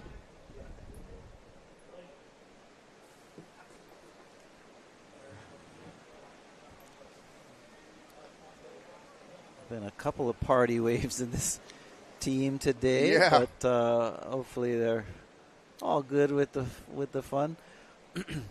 I've never really thought about there's no real interference in this contest, is there? No, not in this team event. I believe if you're surfing in the longboard and SUP, right, which is a more traditional format with scoring for advancement into the finals, there would be, but this is much more relaxed and very team oriented. So, I would be disappointing to see any teams start to try to hassle each other, but I don't think that's going to happen. So it's really a great format. I did like your dad jokes, but before there were dad jokes in Hawaii, there was Portuguese jokes. Oh yeah. And you being of Portuguese descent have, I'm sure, heard them all. I have heard them all. I don't know. I feel like I've explained this every year at the Backdoor Shootout. But, there's hours of footage, and who knows who listens to most of it. So I'll give a little story behind the Portuguese jokes in a second. Let's see these sets coming in. Yeah, it is. Folks are stroking out to the something horizon. That's popping up out there. 6 minutes remaining, so plenty of time for this swell to get here. It's all about positioning and which surfer is going to be in that best possible spot to take advantage. Clay was just a little too far back. Everyone else was quite deeper. The photographers are getting spit on. They're hanging out right there on the shoulder trying to get the epic shot. Is Parker Coffin. Oh, my gosh. He's pulling the trigger. Late drop. A bomb. Tunnel vision Come on, for let's Parker. go. Just too much turbulence in there. Oh, man, that was really nicely done. Parked it perfectly. had all of the elements of a great ride, except the last and final touch is making it out of the barrel, and then it just gets too compressed. So much stuff going on, and Parker, with that, will get another board. Broken board for Parker Coffin. Shaking it off. And he'll get a ride from Hawaiian Water Patrol. Looks like Abe Lerner on the operation. Looking at tunnel vision. Did everything right, but needed one more pump. And live action there for Josh Moniz. J-Mo. Heard the beach erupting. Yeah, we'll see how that turned out for Josh Les Ankles Moniz. Oh, and there it is. Gosh. Just laying on the trough of the wave. Almost his body parallel with the water. Didn't get extremely deep, but a beautiful shot. Yeah, great drop. And, wow, the waves look like they've pulsed a little. I don't know if that's just like with a tide change or if we're expecting a little more energy, but those two waves were pretty wide. Like that wave that Parker just got was one of the larger barrels we've seen today. And so cool to see. We still got a lot of energy out there in the ocean, and Pipeline is holding out for the backdoor shootout on our final day of the competition for 2025. So exciting stuff. Portuguese jokes. Yeah, in a nutshell, basically we've been similar to dad jokes, but in Hawaii, Portuguese jokes come from our plantation days, and the Portuguese came over on the plantations to work in the fields alongside Chinese, Japanese, Portuguese, Chinese, Japanese, Filipino, some Hawaiians. Most plantations, the Hawaiians were over it. Yeah. But the Portuguese were what you call the field bosses, many of them. Right. But they weren't like the haole guys who ran the plantation or the manager, but they were the field bosses that were the ones on the horses. Mostly, getting people mounted on horse, had this real authoritarian figure approach. Right, and so, here we go, some action. Oh, Josh again. Sliding right into another one. Photographers diving out of the way, and no exit for Josh. I think that was Clay having a look on the outside. And, so when the Portuguese were brought over, they were put into that kind of middle management position. Yeah, and I always tell people it's interesting in Hawaii that Portuguese are not haole as far as designating their identity ethnically. But they're European. They're European. So it's like they technically are, if your term... Like a Spanish person, they have a European descent. But the reason being, in that, and there's a scholar that suggests this. The reason why is because of class. So the haole didn't see them as like the same category as them. So they're like a lower form of a white folks, a notch down or so on the pole. So when people, even to this day, if you ask, what is your what's your background or your ethnicity or whatever, it'd be like, I'm Hawaiian, Japanese, Portuguese, haole. Like they're different distinctions, which is kind of unique. Portuguese also got the gift of gab and were some of the thickest pidgin speakers out there. Oh, yeah. Able to preserve our pidgin English language. But also because they were the field bosses, here we go. Oh, my goodness, Benji Brandt. Yeah. It's like also kind of adopting a Clay Marzo approach, getting way up on the board. Yep. Because of that, the folks who were, pulling, burning and cutting cane would make jokes to kind of as a form of resistance to the boss, which sometimes, maybe you do too. You're like tired of your boss. You cannot tell him to his face, so you make up one joke. And had this Portuguese guy who looked just like you. So that is the reason that the subject of these jokes were often the punchline or the setup is about a Portuguese person and not being as smart as the normal person. Oh, but they smart. But they're so smart. The smart Portuguese. Watch out for those buggers. Like this guy right here next to me, smart Portuguese. But that's what culturally where it stems from. And yeah, the Chinese, Japanese, all the lower labor were essentially, resisting and making fun of the boss or the ones that they interacted with daily. And interestingly, had that relationship. In a lot of the format of some of these jokes, it was usually, there's three guys. Yeah. Right? A Hawaiian, Japanese, and a Portuguese. Yeah. Yeah. And they're all convicted criminals, and they're going to get executed by gunfire. Anyway, I'll return to that joke in a moment. We just ended this heat. You'll have to nail-biter wait for the next heat, so stay with us. And with that, we'll be right back with more Backdoor Shootout and more Portuguese jokes. Stay tuned. We're having fun. We hope you are too. We'll be right back.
The 2025 Hui BackDoor Shootout is presented by Keiki Beach Bungalows. Special mahalos to the members of the Hui Ohe'enalu and these great sponsors: North Shore Club, White Claw, Hawaii Volcanic Water, Haleiwa Distillery, Saltwater Society, Na'menihuni Umi Kumaono, and Excel Haleiwa. This live broadcast is produced by Zone Media, creators of Ocean Paddler TV, Hawaiian Extreme Sports TV, and In the Zone.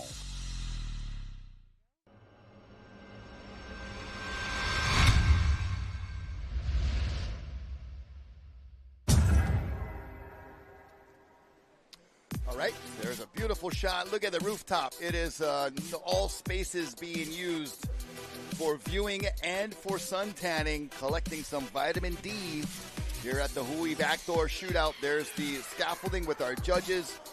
Beach announcer Iolani Adams, the Hawaiian Hawk, I heard him say, doing a great job getting the info out to our beachgoers and competitors, and also our Volcom House perch with our Team Japan, Shimpei Horiguchi, Ryaru Ito, Riku Matsumoto, Shogo Harada, and it looks like they put a sub in there. Shohei Kato will be taking this one. It was Kenshin Matsunaga last time.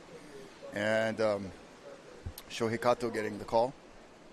And we've got our spotter here to help us identify the surfers in the water. Riku. And there's Riku Matsumoto. No rainbow shave ice at the end of that one. That was... Now, we all recognize Shimpei looking at this back door. Yes. The blue helmet on, pumping, looking for that section. Oh, I wanted to say, holy Shimpei, backdoor Iguchi.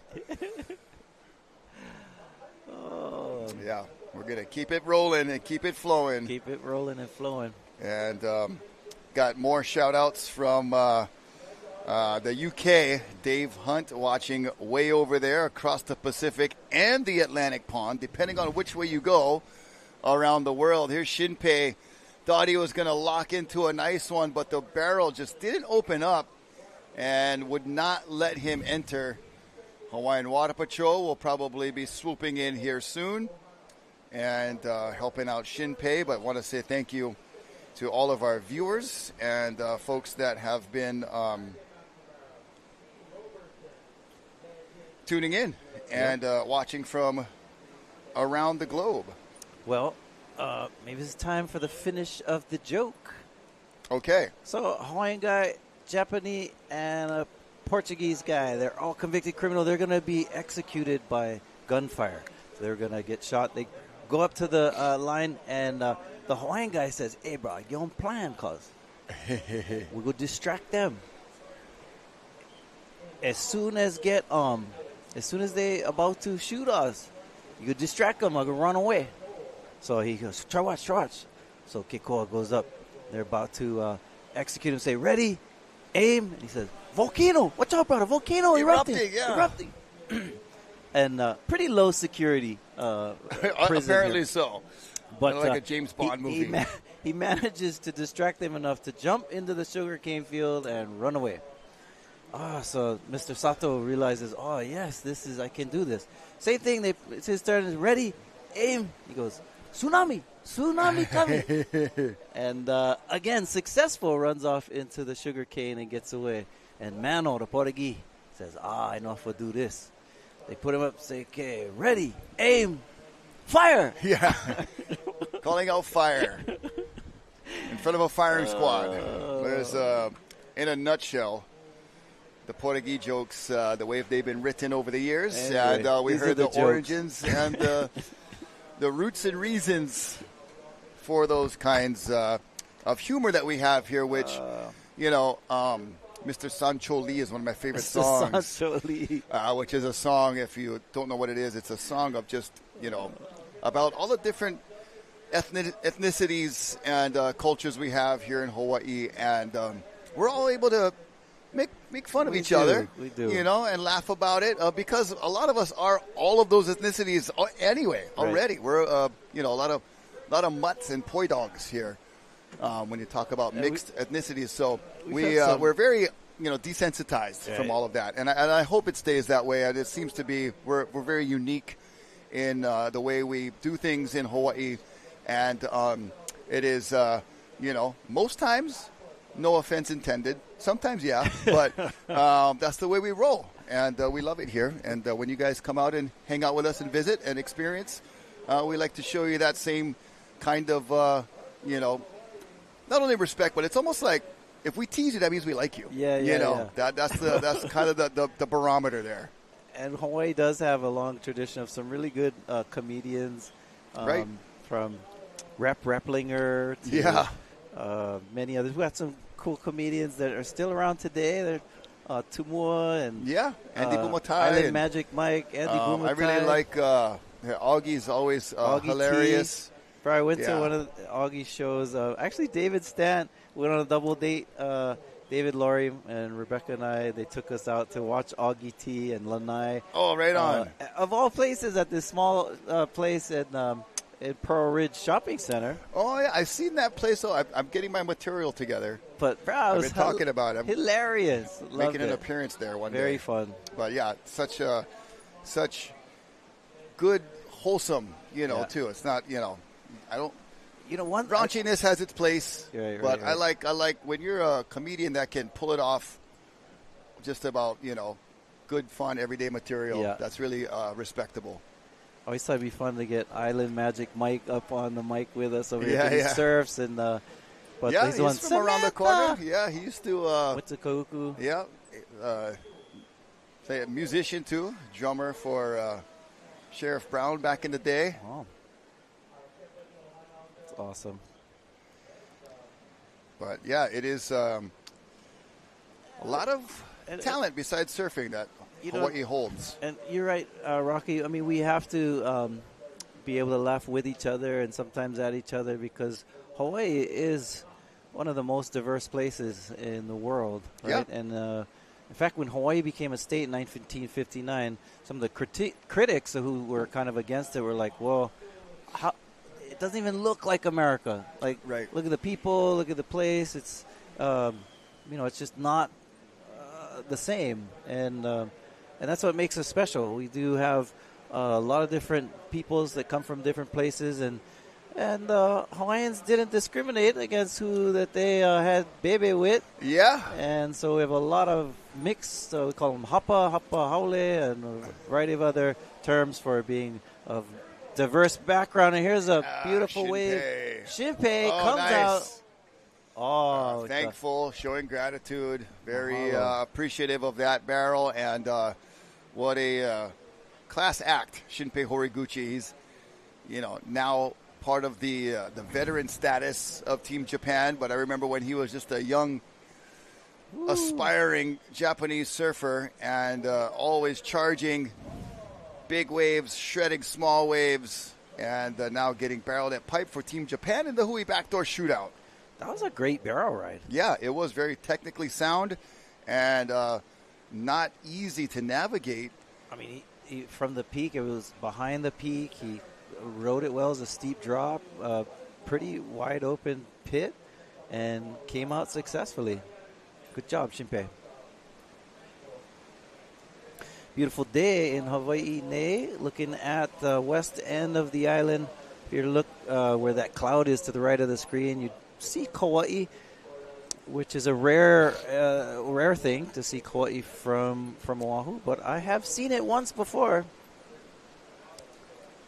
And our island, it is so crazy when you do get to see that far across the channel. It's 92 miles, and so when those special days appear, it is just really an amazing thing. You can look that far and see another island way out there. No, and it's we do live in an island chain. You're talking about, Rocky, earlier. We talked a little geology and things, and so the island chain. As you move further to the southeast, the islands get younger.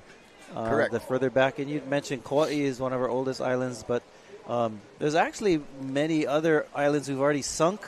Yes, and become atolls. Above Kauai, You right? keep following that trajectory of that 45-degree angle, and Papahanaumoku is that area. Midway Island would probably be the most noted for World War II. Correct. It's just a runway at one point. A lot of bird sanctuaries. It's also one of the biggest protected areas. We want to make sure we keep it protected in that way. Yeah, no human population as far as, establishing anything up there. It's really, still raw. The Hawaiian honu, the green sea turtle, a lot of nesting sites up there too. One of the biggest protected areas, actually, of the United States, and so it's a very special area of species of birds. And we do have a monk seal in Hawaii. It's the Hawaiian monk seal. That a lot of them live up in those islands up there. Some of them, of course, have come down here as well. So we live in a beautiful but very fragile environment, and when you live on an island, and make sure you're aware of how to take care. And that's what I love about New Earth Project. They've been conscientious of the way that they're approaching our resources, especially as surfers. And these surfers look like they're crossing paths here to see who's going left, who's going right. Some Japanese politeness that looked like Ryaru Ito.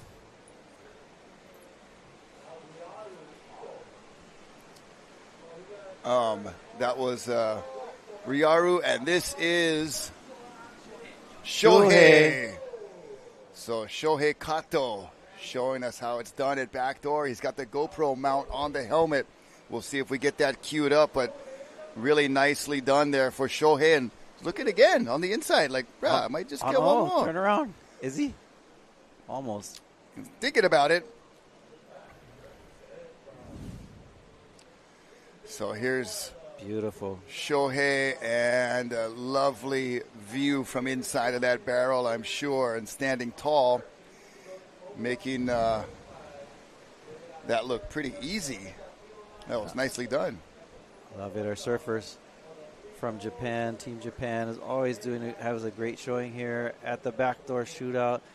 It looks like a wave they're scratching for here.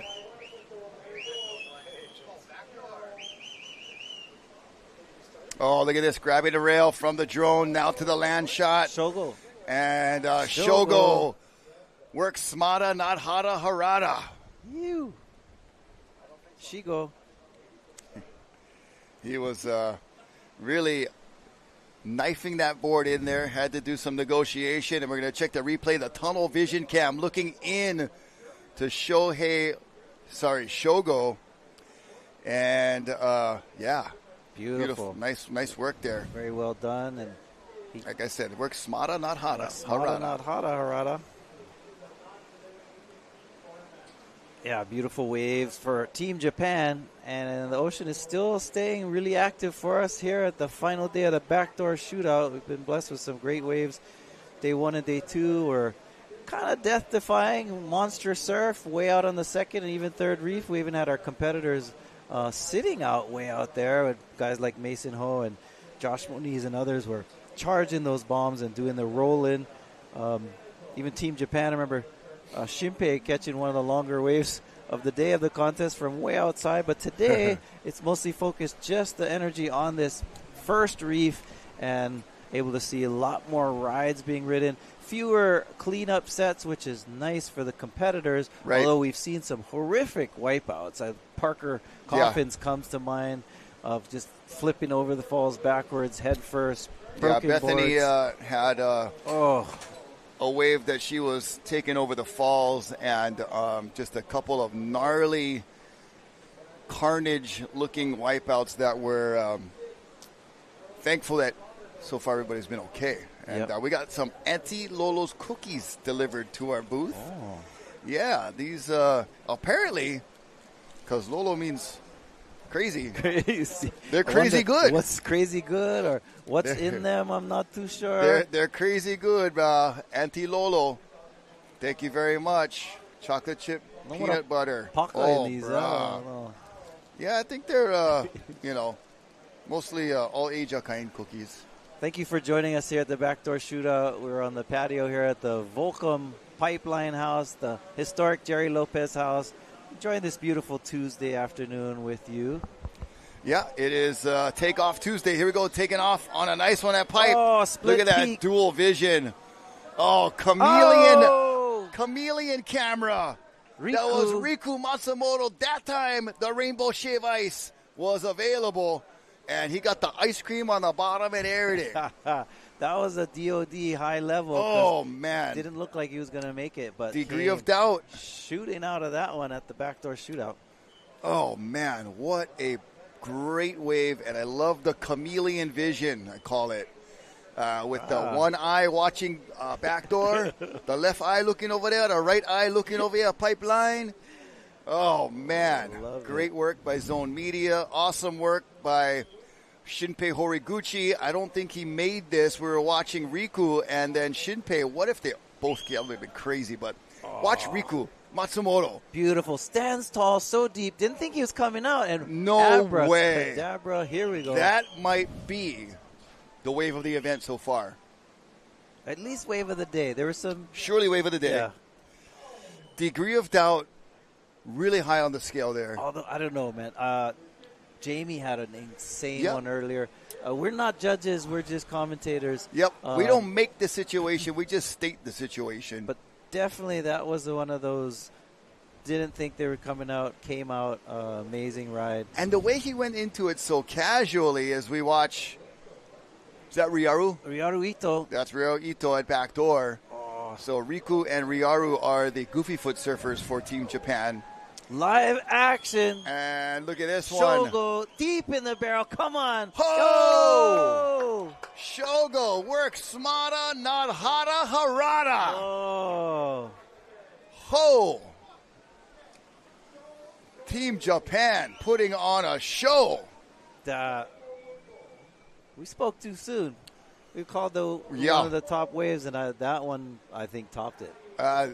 We'll have to watch the replay and see closer up. There are very similar aspects to those two waves as far as degree of doubt when we're talking about surfing at pipeline or any barrel spot where you're pulling in the barrel. Any person who knows anything about surfing is watching, and they're thinking, oh, he's probably not going to make that. Yeah. And that is the little seed in the brain that will usually pump up the score when you don't think they're going to make it. That was a crazy pump. And right there, Traveling. he was, I would say that pump was worth 1,000,000 points. The pump grabbing the rail like that. Yeah. But Riku's degree of doubt Gotcha. in my opinion, was a little higher because once Shogo got that pump, he was pretty set up. Right. But it was an amazing barrel, great wave, going to be an awesome score. But to break down, just my personal technicalities of what I thought, seeing those just in an initial phase, was that Riku's degree of doubt a little higher, in my opinion. Judges also have a screen. They're watching replays over and over again, dedicated to them. So they'll be able to analyze that. But I agree with you. The degree of doubt was higher on the first wave, and for Shogo was the first wave? No, Riku was the first one. And then Shogo the second one. And definitely he seemed to be so far gone that it didn't seem like he was going to make it out. And then coming out after the spit, which is always a big deal. Maybe I got caught up in Shogo's the beauty of his wave. It was beautiful, tall, aesthetically very beautiful, and it stayed open. Right, whereas Riku's wave. Well, let's do some comparisons. Yeah, we'll do it. There's Riku. First one. I mean, right there, he's gone. There's no way. The spit has happened. Boom. Comes out after. Right. And this wave has a beauty. That and pump right there wideness to it. I mean, it looks so spit three times. It looks so easy from here. But his pump, grabbing the rail. Maybe we could get some water angles of those. That would be fun. But that was back-to-back excellent scores for Team Japan. And the whistles keep going, which means there's more surf. And, boy, the ocean turned on for Team Japan in this heat. Conditions are ideal. Surf looks consistent. And there's more on the way. More on the way. 11 minutes, 50 seconds still remaining, so plenty time for Team Japan to keep piling on the scores. Shimpei. No. Oh, look at the coloring. Just the crystal blue. Not a piece of water out of place. Yes. Very well Drop said of on water that. was the word I was looking for. But check this out. Just how pristine. Mind surf this thing. Even with that chandelier. Yeah, I still made it. I punched through that one. I came out after that spit. I got a 12. Oh, look at this thing. Ooh. Oh, Shimpei. A little hesitant on that one, and maybe it ran away from him a little bit, but just blowing its guts out. And 11 minutes on the clock. Still plenty time. Plenty time. Yep. Not even 2/3 of the way through. Still a chunk of this heat remaining. And speaking of chunk, I got a nice Auntie Lolo's cookie, which is cookie. Oh, talofa Samoas. Mine is called talofa Samoa. Okay. You know why? Because the Girl Scout cookie Samoas. And I like that flavor, so I bet that is very tasty. Thank you, Auntie Lolo's Cookies. Wow, these are Lolo. Check them out at your local grocery and find out online where you can find them. I believe there should be a website here. Okay. It's like a paddle here. Potential in the water. Eyes on the lineup. Drone to land. Still 10 minutes remaining for Team Japan. And look at this one. Shaping up. Somebody's going. That is Riku Matsumoto. Shave ice in the house. Staring at the roof of that one. I thought he was going to reach up and tickle it. I call it the roof tickler. That's when you know you've been enjoying the smorgasbord when you're at this point like, hey, what do I do next? Okay, I'll look up at the ceiling here. Enjoy. Might as well. There's only 5 of us. I've caught many of these waves looking for something next to do.